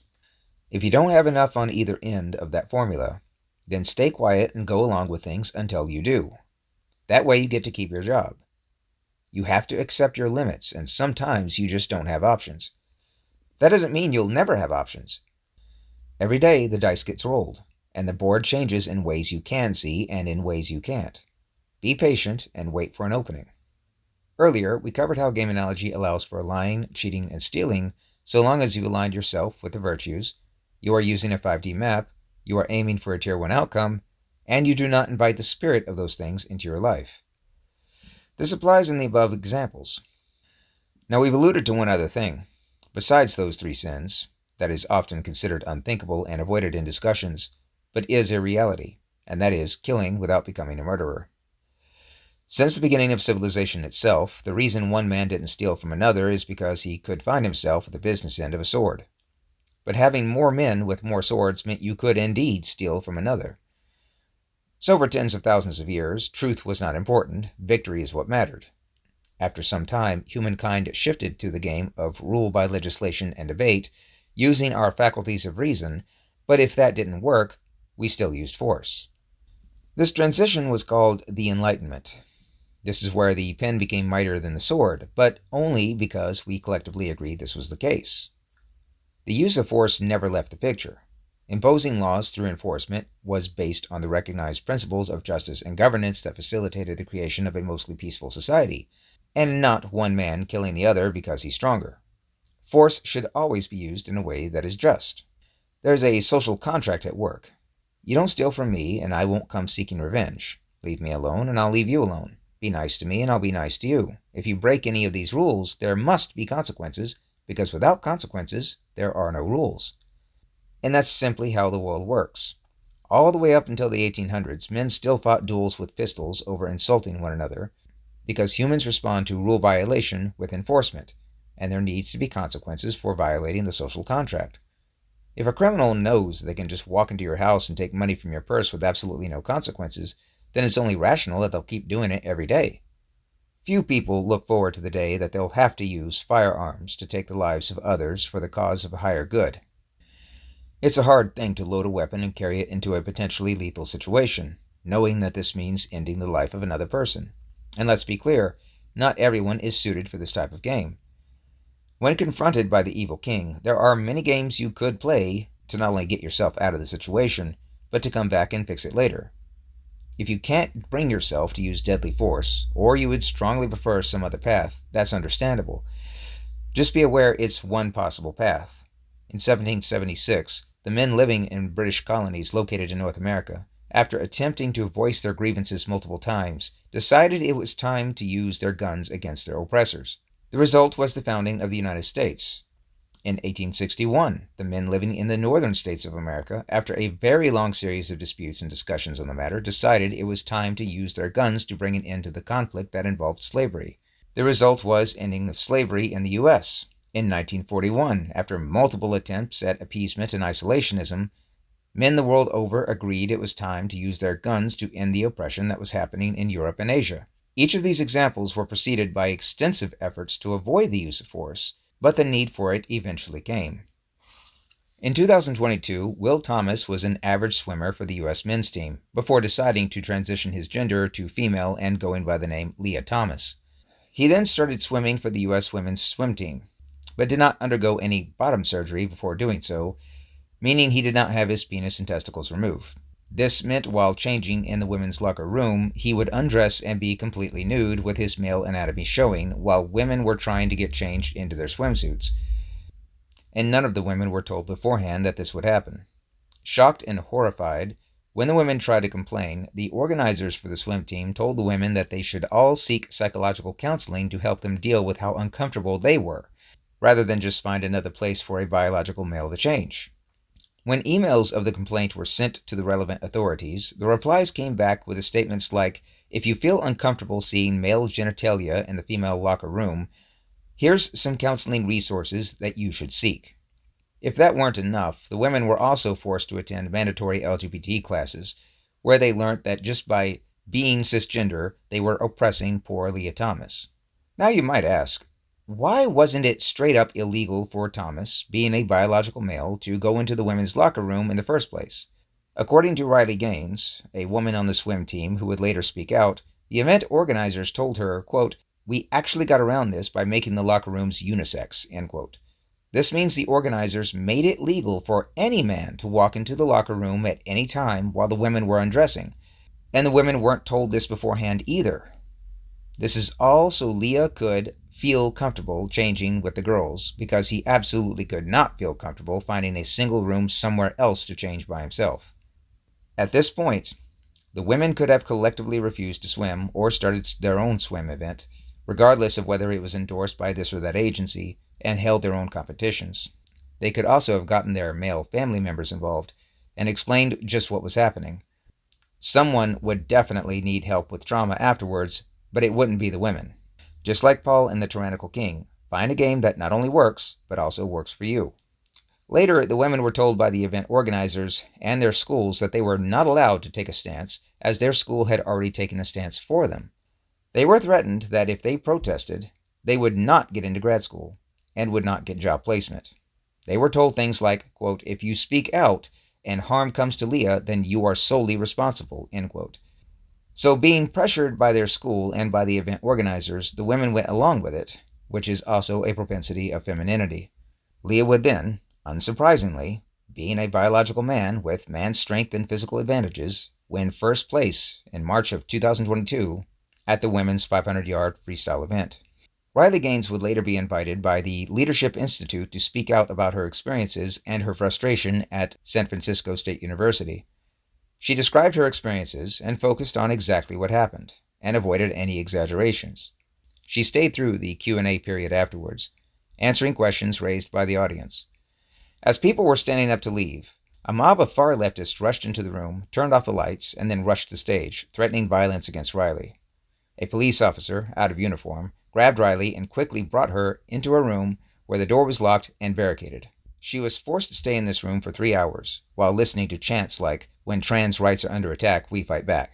Yes, this woman, describing her experiences of having to change in a room with a naked man standing across from her, is somehow attacking the rights of Leah Thomas to call himself a girl and swim on the women's team and win first place. Right. The mob demanded Riley be handed over to them so they could, as they said, handle her ourselves. The police did nothing, as they were terrified of opposing the LGBT group and not being seen as an ally. Eventually, after Riley was trapped in this room for some hours, the dean of the school came to negotiate with the mob so Riley could finally go home. Several people in the mob suggested that if Riley was ever to go home, that she would have to pay them. One suggested that she needed to pay each of them $10 before she could go home. Riley did eventually get the chance to leave and go home, and after this, the Vice President of Student Affairs, Dr. Jamila Moore, said in an email, quote, "We applaud our brave students. They were in a situation where they were met with adversity, listening to someone who spreads violence, and we applaud their bravery and peaceful protest," end quote. Imagine you're a woman, and you're at work. You go to the restroom, and a naked man walks in after you. Utterly shocked, you rush to the HR office, only to be told that they made the bathroom unisex so that the man could feel comfortable doing that. When you explain what happened, that's it, that's all you do, you just explain what happened, an LGBT mob rushes after you, threatening violence, and you're forced to barricade yourself in a room, wondering what will happen if they decide to force their way through. When the whole thing is over, your HR department sends out a company-wide email applauding the mob for being brave and peaceful, because that's basically what happened here. Now imagine Bill and Ted from earlier zap down in their phone booth once again, tell you that was most bogus, and they say they can send you back in time to the moment where you were explaining what happened, and then were rushed by the mob. Only this time, you will be given a Beretta M9 with several magazines of ammo. You could decide simply not to speak out, and no one would blame you. It's a terrible situation, and there are people all over the country who are afraid to speak up, and would decide not to say anything. Just remember that we entered the Enlightenment and arrived at a place where we all had the freedom of speech, because we knew what bloodshed living by the sword could bring. And unfortunately, every century or so, we've had to be reminded the lessons of the sword, or in this case, the lessons of the Beretta M9, so we could once again appreciate the rules of the Enlightenment, where we both get to talk, then agree to disagree and leave it at that. Also keep in mind that you might not have to shed blood. If Riley Gaines or someone next to her had fired a single shot into the air, that entire mob may have instantly come to their senses and scattered. And before you think you couldn't do this because the police will come and arrest you, They absolutely won't arrest you if you have 20 people to your left with guns and 20 people to your right with guns. The same police who wouldn't lift a finger to stop the mob that was about to kill you now won't lift a finger to stop you. As long as you're able to enforce the rules, you have rules. But again, this is only one of many games you could play, if you're the sort of person who is suited for this. Now let's cover a much-needed word of caution. This will involve a discussion on epistemology, or simply put, how do you know what you know? Never right, just less wrong. You might wonder why, in the requirements before taking action, we've listed out the necessities as knowing what games are involved, having the virtues, a 5D map, and aiming for a Tier 1 outcome, but nowhere have we included scientific truth, facts, or evidence. Don't those matter when it comes to making a decision? Based on what we've covered so far, it should be obvious that even if these things were included, they would be drastically overshadowed by the psychological needs that the belief system creates and the games that come from those beliefs. But there's another reason we don't put a lot of stock into facts and evidence. During his life, Sir Isaac Newton invented the reflecting telescope, proposed a new theory of light and color, discovered calculus, developed the 3 laws of motion, and devised a law of universal gravitation, or discovered gravity. He is considered one of the most prominent figures in the realm of science. When asked on his deathbed what his greatest accomplishment was, he stated, lifelong celibacy. Imagine that. According to one of the smartest men who ever lived, the best thing he ever did was die a virgin. To the incels reading this, meditate on that for a while. And what would you call a man who thought that vacuums, like the vacuum of space, are physically impossible, that men carry all the genetic material and women are just incubators, that in the womb all babies are trying to become men, and the ones who became women just didn't make it? You would call him Aristotle, who was one of the greatest philosophers of all time. There's this thing called pessimistic induction, which is an area of philosophy that states that we are never right about anything, we are just less wrong as time goes on. Consider that people once thought that the world was flat, and that all planets orbit the Earth. While this was totally wrong, it was still possible to make maps of your part of the world, and those maps worked. Later it was discovered the Earth is round. However, that's still wrong. The world is not perfectly round, and the planets do not orbit in perfect circles around the Sun. Later, Einstein's theory of relativity added so much to what we know that it's safe to call all previous knowledge about the Earth and our movement through space and time as wrong. And as more information is discovered, our idea of the Earth and where we are in space becomes less wrong, but is never entirely right. In fact, in some regards, we may still be extremely wrong. Before the understanding of vitamin C, people thought scurvy was caused by an imbalance of acidity and alkalinity. What the science of the time suggested was that the body had a balance of different fluids, so it's natural to assume that perhaps the body has acids and bases. Seas and oceans are alkaline, so perhaps too much alkalinity in the body is what causes scurvy. And can we test this? We sure can. And guess what? Every single person who spends an extended amount of time out in a body of water, eating the usual salted meat and biscuits diet, of course, gets scurvy. You get it even if you're out on a raft in a very much smaller body of water, and kept out there for a long time, supposing you're still living on the salted meat and biscuits. Whereas if you're walking around on land, away from the supposed alkalinity of the sea air, and eating fruits and vegetables, you don't get scurvy. So obviously it has to be coming from the sea air. And when citrus fruits are finally addressed, it's noted that most of them are acids, so they're balancing out the alkalinity. The more you test this theory, the more it seems accurate. All the information reconfirms the conclusion again and again, taking you further and further away from the truth, rather than closer to it. So maybe Aristotle was simply limited by the facts that were known at his time. Maybe Isaac Newton is just an example of someone who had a strange view of himself. And maybe science is only a process of finding out and never a way of knowing for sure. But what about yourself? Do you know what will make you happy? Let's say I gave you a choice between winning the lottery or losing your ability to walk, and asked which would make you happier in 5 years' time. Now this may seem like an idiotic question, but believe it or not, a study titled Lottery Winners and Accident Victims, Is Happiness Relative?, conducted by P. Brickman, D. Cotes, and R. Jennifer Bullman, shows us that after a while, lottery winners and paralyzed accident victims both returned to comparable levels of happiness. That is to say, one group was not happier than the other group after a few years. This was known long before the study was conducted. In 480 BCE, The Buddha said life is suffering, and getting what you want will not remove the suffering. Even back then, it was observed that people often chase this or that and never really attain the lasting satisfaction that they're looking for. So people don't have access to absolute truth, cannot know for certain what actually is or isn't, and being surrounded by fake news doesn't make this any easier. They also don't know themselves well enough to know what will make them happy or miserable over the next few years. People don't always know why they do what they do. If we did, we wouldn't need psychologists and counselors to help us understand ourselves. On top of that, recall the fake martial arts talked about earlier, the feminists who tried dressing up as men because they were so completely certain that they'd experienced male privilege and how terrible that went, and all the other ridiculous belief systems that come from drives and create games. This throws a bag of wrenches into the ethical calculus of when to use lethal force. How do you know when it's time to potentially take the lives of others? You can take back things you've said. You can make up for times you've cheated. You can't unkill someone. The two safeguards against radicalism and drastic measures that can end lives have been covered, but they'll be covered again as they cannot be emphasized enough.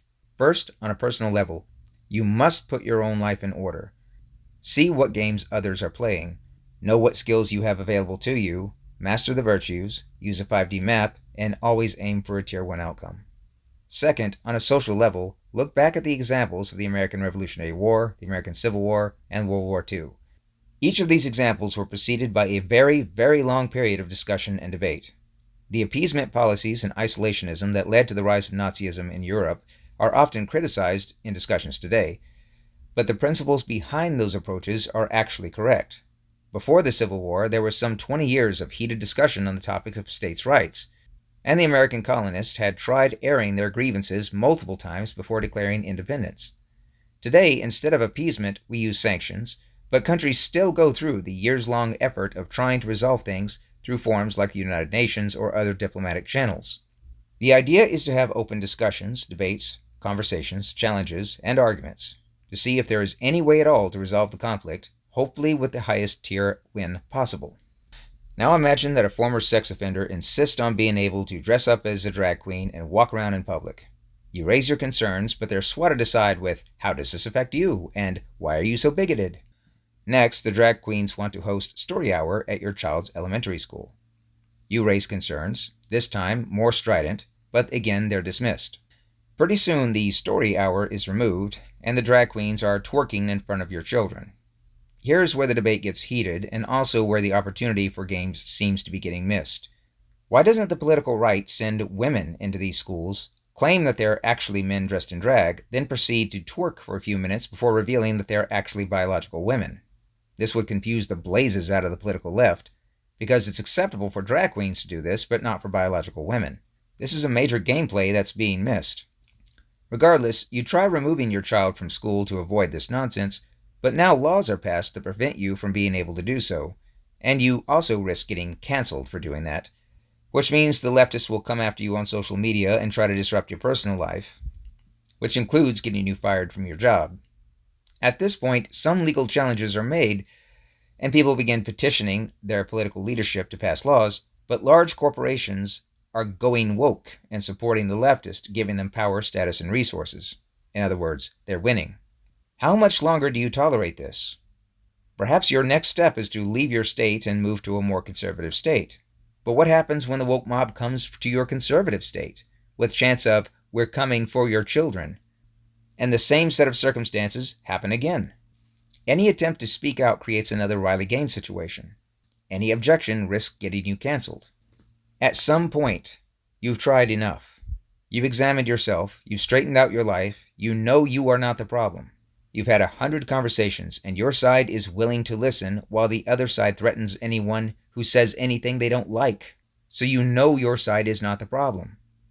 And while you cannot know things with absolute certainty, you can know that there is a limit to how much you should tolerate. You can know that games don't exist without rules, and that rules don't exist without enforcement, and the lessons of the sword have to be relearned every so often so people can remember why the game of freedom and liberty was agreed on in the first place. Chapter 10. Axes and Rules. This section is important for understanding the general approach and relationship that caveism and game analogy have with the human experience, the world, and reality. These concepts will be explained at length. Chaos versus order. Jordan Peterson has done an extremely good job at elucidating this particular axis. First, there is the formless entity from which all things arise. Conceptualized another way, it's a source of potential, or the place where things come from, both good and bad, where nothing has come into existence just yet. It's inherently unknown or unexplored territory. This is called chaos. Second, there is data interpretation, cognitive understanding, and inference that allows you to make sense of the chaos and shape it into something specific, and this is called order. Chaos and order play themselves out constantly around us each day. Your house is in order because it's where you live, it's known, and it's safe. When you venture outside of your house and go somewhere new, you're going into unexplored territory, where any number of things could possibly happen, which is chaos. Let's say you get sick and have a number of strange symptoms, and you don't know what's wrong with you. That's chaos. You go to the doctor and he says you have such and such, and I'm prescribing this and that. By naming it, sense and reason now constrain the infinite number of horrible things that it could have been down into one thing, which is order. He's also prescribing something, which indicates whatever it is that you have can be fixed, or at least brought under control, which is also order. Humans have their choices in how they interact with the ongoing dynamic of chaos and order. You can choose to hide in your safe space and seek safety absolutely everywhere at all times, or you could rush headlong straight into the unknown with reckless abandon like a fool and get yourself either killed or horribly injured. These are two extremes, and neither of them work. The hero is the person who has 1 foot in the known, 1 foot in the unknown, and in this balanced position gradually creates order from chaos. This takes a great amount of life skill and also some of the virtues that we covered earlier, like discipline and discernment. People admire the person capable of confronting chaos, right on the edge of order, who brings forth habitable structure and shares what he found or created with members of his community. This might be another way of understanding the alpha male who lives heroically. What does it mean to live heroically? As it's told in most ancient stories, it means being willing to embrace hardship, not with reckless abandon, but with preparedness. Decide that there is no failing, only learning, and don't let the process of learning hard lessons in the process of confronting chaos make you bitter. It means deliberately leaving safeness to venture out into the world of the unknown. It means to accept and embrace suffering as it arises, while refusing to let it change you for the worse. In the process, you find wisdom and benefits that ultimately make you stronger, and you share the things that you've gained with the people that you care about. A job interview is an example of chaos and order. You're all dressed up and prepared, which is order, and you are going into a room, which is order, to sit across from someone who will play the role of interviewer, which is order. However, you're deeply nervous and scared. Why? Because you don't know what will happen, which is chaos. You may be asked questions you don't know the answer to, chaos. Will you get the job or be rejected? Chaos. Living heroically means going in, despite being nervous, and using your skills and ability to ace the interview and get a positive outcome. You can see the closeness this has with using a 5D map and aiming for a Tier 1 outcome. And if you remember the 6 steps that we covered earlier in aligning your life with a higher power, you can start to see now what a hero who follows God looks like. And if you combine that with the rest of game analogy, then you'll essentially have what Cavidism puts forward as the right way to live. Phenomenological versus empirical. Both of these concepts fall under the philosophical umbrella of epistemology, or again, how do you know what you know? Empiricism refers to reality that you can see, taste, smell, touch, or hear. Things are real in the tangible, testable sense. You know the computer screen you're reading this from is real because your senses are reporting to you that it is real, and you can have another person independently verify that it is real. Testing empirical reality, writing down the results, and using that information to do more tests is science. This means science falls under a philosophy of a philosophy, which is a neat thing to know anytime someone tries to debate you that science is somehow better than philosophy. Phenomenology refers to the reality that you experience. Love, happiness, hopes, dreams, and plans for the future, and the meaning that you assign to sentimental things all fall under phenomenology. Empirically, a picture hanging on the wall is nothing but chemicals and paint plastered onto wood. Phenomenologically, This could be a picture that you painted for your significant other, which holds an extremely high level of meaning and value to you personally. There is no scientific way to test the meaning you assign to the picture, so it's not empirical. However, the meaning this picture has to you is no less real. Earlier, we talked about Elvis's guitar, the one that fell over and broke and was replaced by another guitar from a dollar store. Empirically, that guitar was not the one Elvis used. Phenomenologically, it was indeed the guitar used because that's the reality that was experienced by everyone. You can see how this might start arguments. The ring you have on your finger, empirically, is a circular piece of metal. It can be tested, analyzed, and confirmed by independent sources to be circular in nature, and also made out of some form of metal. It can also be tested for weight and composition. However, this ring could also have been a parting gift from your grandmother before she passed away, and it might have been in the family for generations. The idea of it being special as a last parting gift before she died is an experience that, while real, is not something that can be tested or calculated, therefore it is phenomenological. Your personal relationship with God, if you have one, is definitely phenomenological. It's not real the same way that a table or chair is, but it's definitely still real. And in fact, there are many in the field of philosophy who would argue that it is even more real than a tangible object like a table or a chair. Your designation as either a Democrat or Republican, leftist or rightist, is not something that can be touched, tasted, smelled, seen, or heard. Instead, these designations come from a collection of values that you can discuss and share with others, and you can certainly experience them as real. They might be so real and so important that they're the reason you get out of bed in the morning. Here's an example that many will find difficult to grasp. Is money empirical or phenomenological?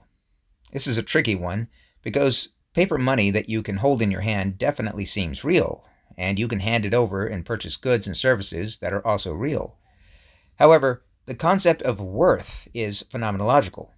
Something is only worth $5 because you and I collectively agree that the thing is worth that much, because our concept of worth matches when discussing this thing. Also, market forces can actually be tested and experimented with, yet at the same time, these forces arise from each individual's concept of worth. This is part of what makes economics such a confounding field. It seems like we live in a universe where reality can definitely exist independently from human experience, the way a table or chair does when you leave a room, but reality is also created by people's minds, and that reality is no less real than the empirical reality. Now, there's a potential problem that comes from experience, feelings, and perception being called reality, but it's only a problem if empiricism is ignored, and/or if the experienced reality of everyone else is forcibly ignored. Let's say I identify as a patriot. Not a problem. Let's say I identify as a Christian. Still not a problem. Let's say I identify as a fitness athlete. Well, not a problem so long as I actually practice athletics. I can identify as a powerlifter, but if my deadlift is less than 100 kilograms, then I might be called not a very good powerlifter. However, if I identify as a monkey's uncle, well, no. It doesn't matter if I actually identify as that, because there's an empirical reality that does exist, which has to be ignored in order for that identity to work. There was no empirical reality in the case of being a patriot or a Christian. There was at least some empiricism required for the fitness athletic identity, as there's no clear, agreed-upon point at which the claim can be called objectively valid. I mean, how many sit-ups or push-ups are required before you're an athlete? It's the same with powerlifting. How heavy do you have to lift before you get to identify that way? However, biologically, I am definitely not a monkey, nor a monkey's uncle. There are clear biological differences between myself and a monkey. And if I'm a woman, and I identify as a man, then there is a definite empirical reality that has to be ignored. And that's where the problems start. Because now a grown man can identify as a little girl, or as a cyborg, or as an adult baby. And yes, each of those examples can be found with an online search. The cyborg one in particular appeared on Dr. Phil. Why not identify as a millionaire and demand money?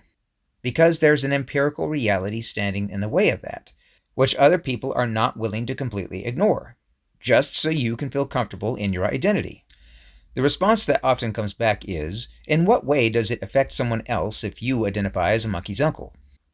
First, this is of course a stand-in for the transgender debate. If people who identified as monkeys' uncles were 9 times more likely to commit suicide than the average population, even after correcting for stigma and discrimination, then one might conclude that this is a serious mental health issue. Next, there's the problem that everyone else's experienced reality has to be forcibly ignored. I identify as a monkey's uncle, which means you now must call me by certain pronouns, and if you don't, that's hate speech, and you risk losing your job. Your kids are forced to learn and acknowledge my identity in school, and you can't pull them out of school to avoid that. I can walk into the women's locker room naked, after all, because I'm just a monkey. I want surgery, and tax money has to pay for it. All of these are examples of how it absolutely does affect everyone else by completely ignoring their view of reality and forcing them to participate in my view. This was indeed a problem decades ago when the Christians had the ability to insist that everyone conform to their worldview and were able to pass laws that required others to conform. The atheist debates that raged across the 2000s and 2010s did a lot to change this. Today, Christians believe what they want to believe and are much less likely to force their views on others who may have a different view. For the most part, this stopped being a problem. If I walked around identifying as a monkey's uncle and left everyone else alone, and did not insist on special privileges or demand that you use this or that speech, then no one would care. People might laugh, which they're free to do, but then shrug and move right along. It's important to understand that we all have a shared reality, which is empirical, but we all carry our own histories, perceptions, and values, which create a phenomenological reality, and at the end of the day, that's the reality that matters most. It's also the one that's most connected to a person's belief system and plays a role in what kinds of games they play. I can offer to share my phenomenological reality with you, say my personal relationship with Jesus Christ, but if you say no, well then that should be okay. You shouldn't have to participate in my experienced reality if you don't want to. Likewise, if I'm a woman and say I'm a man, or if I'm a man and say I'm a woman, you don't have to participate in that either. You can call me he, she, her, whatever, since that's your experienced reality, and I have no default moral standing to demand and insist that you stop having your reality and start having mine. Idealism versus realism. This one almost never gets addressed in modern discussions, yet it's the one that's perhaps the most pivotal at the time of this writing. Machiavelli said, paraphrased, "He who only looks at what should be and neglects what actually is will find his way to ruin rather than preservation." An easier way of saying this is, spit in one hand, wish in the other, and see which fills up faster. It's good to have ideals. We all have an idea of what the world should look like if everyone acted the way that they were supposed to. Paradise is possible, and there are many ideologies that promise a utopia if everyone just got on board. In the story of Adam and Eve, they were kick-banned from the garden, which is paradise, not because they failed to follow an ideology, but because there was something inherently wrong with them after their eyes were opened, after eating the fruit. Each person is sinful by nature, and only righteous by choice. The problem is that it's seemingly impossible to get each and every person to make the right choice. And the choice to be righteous has more to do with things like developing foresightedness, discipline, discernment, and detachment, and not believing and serving an ideology. While you can have ideals in mind, and even work towards them, it's much more important to understand the reality and work in accordance with how things actually are. The ideal is, the United States is a constitutional republic where everyone is created equal and endowed with certain inalienable rights. The real is, the United States is full of corrupt politicians, people have all but lost faith in the government, and rights get violated all the time. The ideal is, if you work hard, you'll get ahead. Stay out of trouble, obey the law, stay in school, and your future will be bright. The real is, you work hard, then get fired because of global economic forces that caused your company to go bankrupt. Obeying the law does nothing to change your value as a person, and you're stuck with thousands in college debt. The ideal is, you meet someone, fall in love, and live happily ever after because love is all you need. The real is, relationships take effort, communication, compromise, and sometimes even when you've done everything right, they still don't work out. The ideal is, you help your friends and family because friendship means never having to ask and your family will always be there for you. The real is, you always help your friends, and the one time you need help, they can't be bothered. Your family hasn't talked to you in months, and when they do, it's only because they need money. The proper relationship between the real and ideal is something we struggle with as a species. There are a number of teachings in the world that currently tell you to clean your room and take responsibility and speak truth. None of these are wrong, but they are all grounded in the ideal, not the real. Cleaning your room, that is, straightening out your life, is the ideal, but the reality is that it will very often get you anger and hostility from those around you, because your good accomplishments remind them of their shortcomings. And if you don't plan for this in advance, you'll suffer the brunt of it. Taking responsibility is the ideal, but the reality is that others will take advantage of you, or sit back while you do all the work and then take all the credit. There might also be no incentive for taking responsibility. You stick your neck out and sacrifice time and effort to make things work properly, then get absolutely nothing in return for it. Speaking truth is the ideal, but in reality it's just a terrible idea if you're not in a position where you have rules protecting you and ways to enforce those rules. Said again, the ideals are not wrong, and it's even good to have them, but you must balance them with the ideal.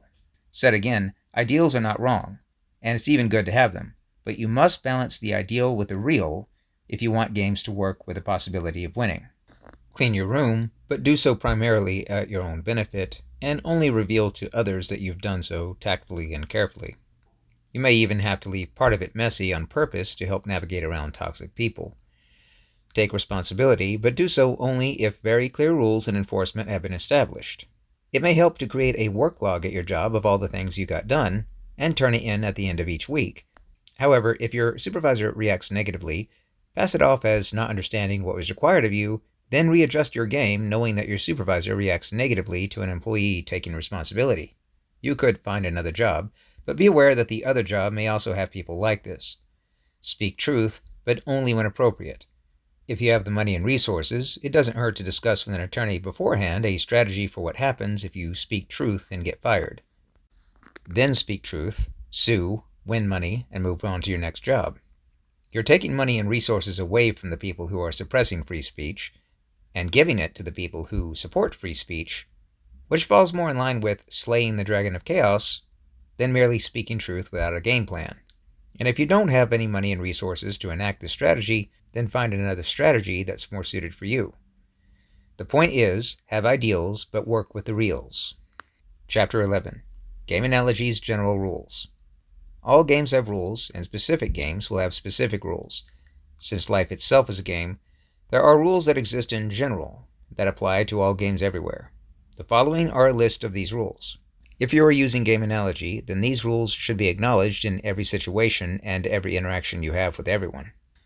Rule 1. Do not ever expect fairness. If things play out fair, that's great, but it's never a given. Never assume your opponent will follow the rules of the game that you're engaged in, even when there is consequences, as they might break them and face those consequences in order to advance or win.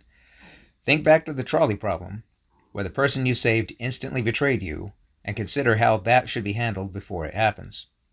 Rule 2. Do not ever expect friends or allies to follow through on obligations. Any strategy put forward that relies on this always happening is not a strategy, it's wishful thinking. Place your trust in the meta, not in humans. People are sinful by nature and only righteous by choice, and even when they are given incentives to make that choice, they often fail to follow through. People continue to smoke cigarettes even when they know the consequences. They purchase gym memberships and then don't go. They fail to finish the medication given to them by a doctor, even if it guarantees a return to health. Rule 3. To become an effective game analogist, you must bring the 7 virtues into your life as completely as possible, develop a 5-dimensional map, and always aim for the highest tier outcome. Understand what games others around you are playing, and then understand what skills and abilities you have, and what you lack, that you bring to the game. Having an understanding of the meta minutia, masculinity and femininity, and the 3 axes will also be very helpful. Rule 4. The golden formula is IGGRE. Games need rules, rules need enforcement. Without enforcement, there is no rule. Without rules, your game is not the one being played. Games need goals, goals need incentives. Without incentives, you have no goals. Without goals, your game isn't the one being played. If you have incentives and goals, along with rules and enforcement, you have a stable game. Stable does not mean guaranteed. See Rules 1 and 2. Rule 5. Enforcement comes from one of 3 places: internal, societal, or adversarial. Incentives are tied and calculated to tier outcomes, level of map, and what the belief system is of the person who is playing.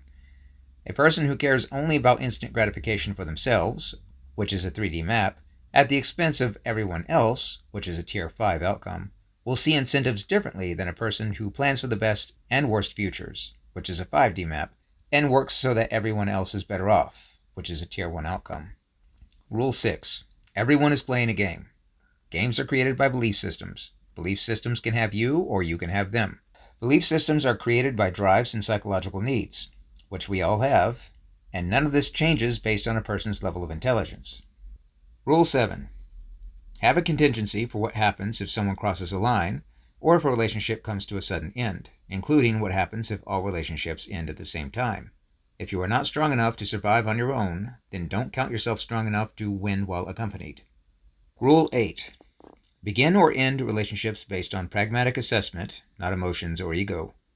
It's easier to get a higher tier outcome if you can part ways amicably rather than keep a relationship going for its own sake, or reestablish a relationship if the other side's behavior has changed.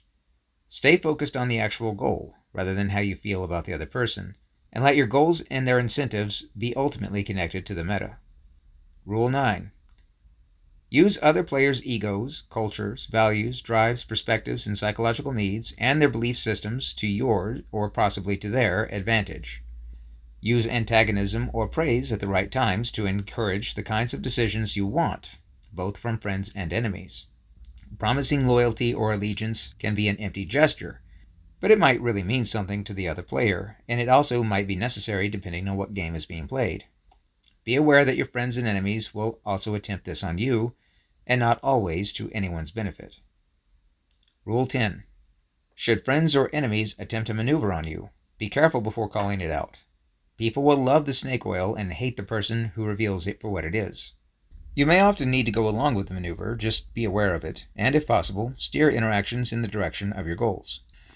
Rule 11. Maximize the benefits of every relationship in the direction of the highest tier outcome while they still exist. Avoid relationships that are not productive towards your goals, or said another way, cut toxic people out of your life. End relationships once they become long-term incompatible, or will harm more than they help, and cannot be rectified. Do not hold grudges. Remember Rule 8. Rule 12. Say what needs to be said, do what needs to be done, and make no consideration as to whether or not what you say is true or follows accepted norms of right and wrong. Do without becoming. It can be helpful to know truth, but words and actions are dictated by the situation. Be morally flexible. Make sure you're suited for the game that you're playing. There are many ways to handle a tyrannical king. If your opponent forces you to kneel, you may have to, for now, in order to win long term. Never let ego be the basis of tactics or strategy. Rule 13. If you don't know the game being played, use what skills and abilities you have to find out what game is being played. If no game is being played, see Rule 6. Take note of who is playing which game, and then play to win. Rule 14. Always focus first on the reality and second on the ideal. People should not discriminate against job applicants based on immutable factors. That's the ideal. But they do it all the time. That's the real. Men should see that there's more to you than just your weight. That's the ideal. But they are definitely going to judge you based on your weight. That's the real. Women should not judge a man completely by his age and height. That's the ideal. But they always have and always will judge men for those things. That's the real. Strategies based on idealism and not realism are not strategies. They are wishful thinking. Spit in one hand, wish in the other, see which fills up faster. Rule 15. Once you have learned game analogy, teach it to others. Another person knowing this system is not a threat to you, it's a benefit. They will improve their lives, then use the virtues in a 5D map to help improve your life. A candle's light is not diminished by lighting other candles. Special thanks to Asla the Space Cat and to Skynick for assisting greatly in the publication of this audiobook.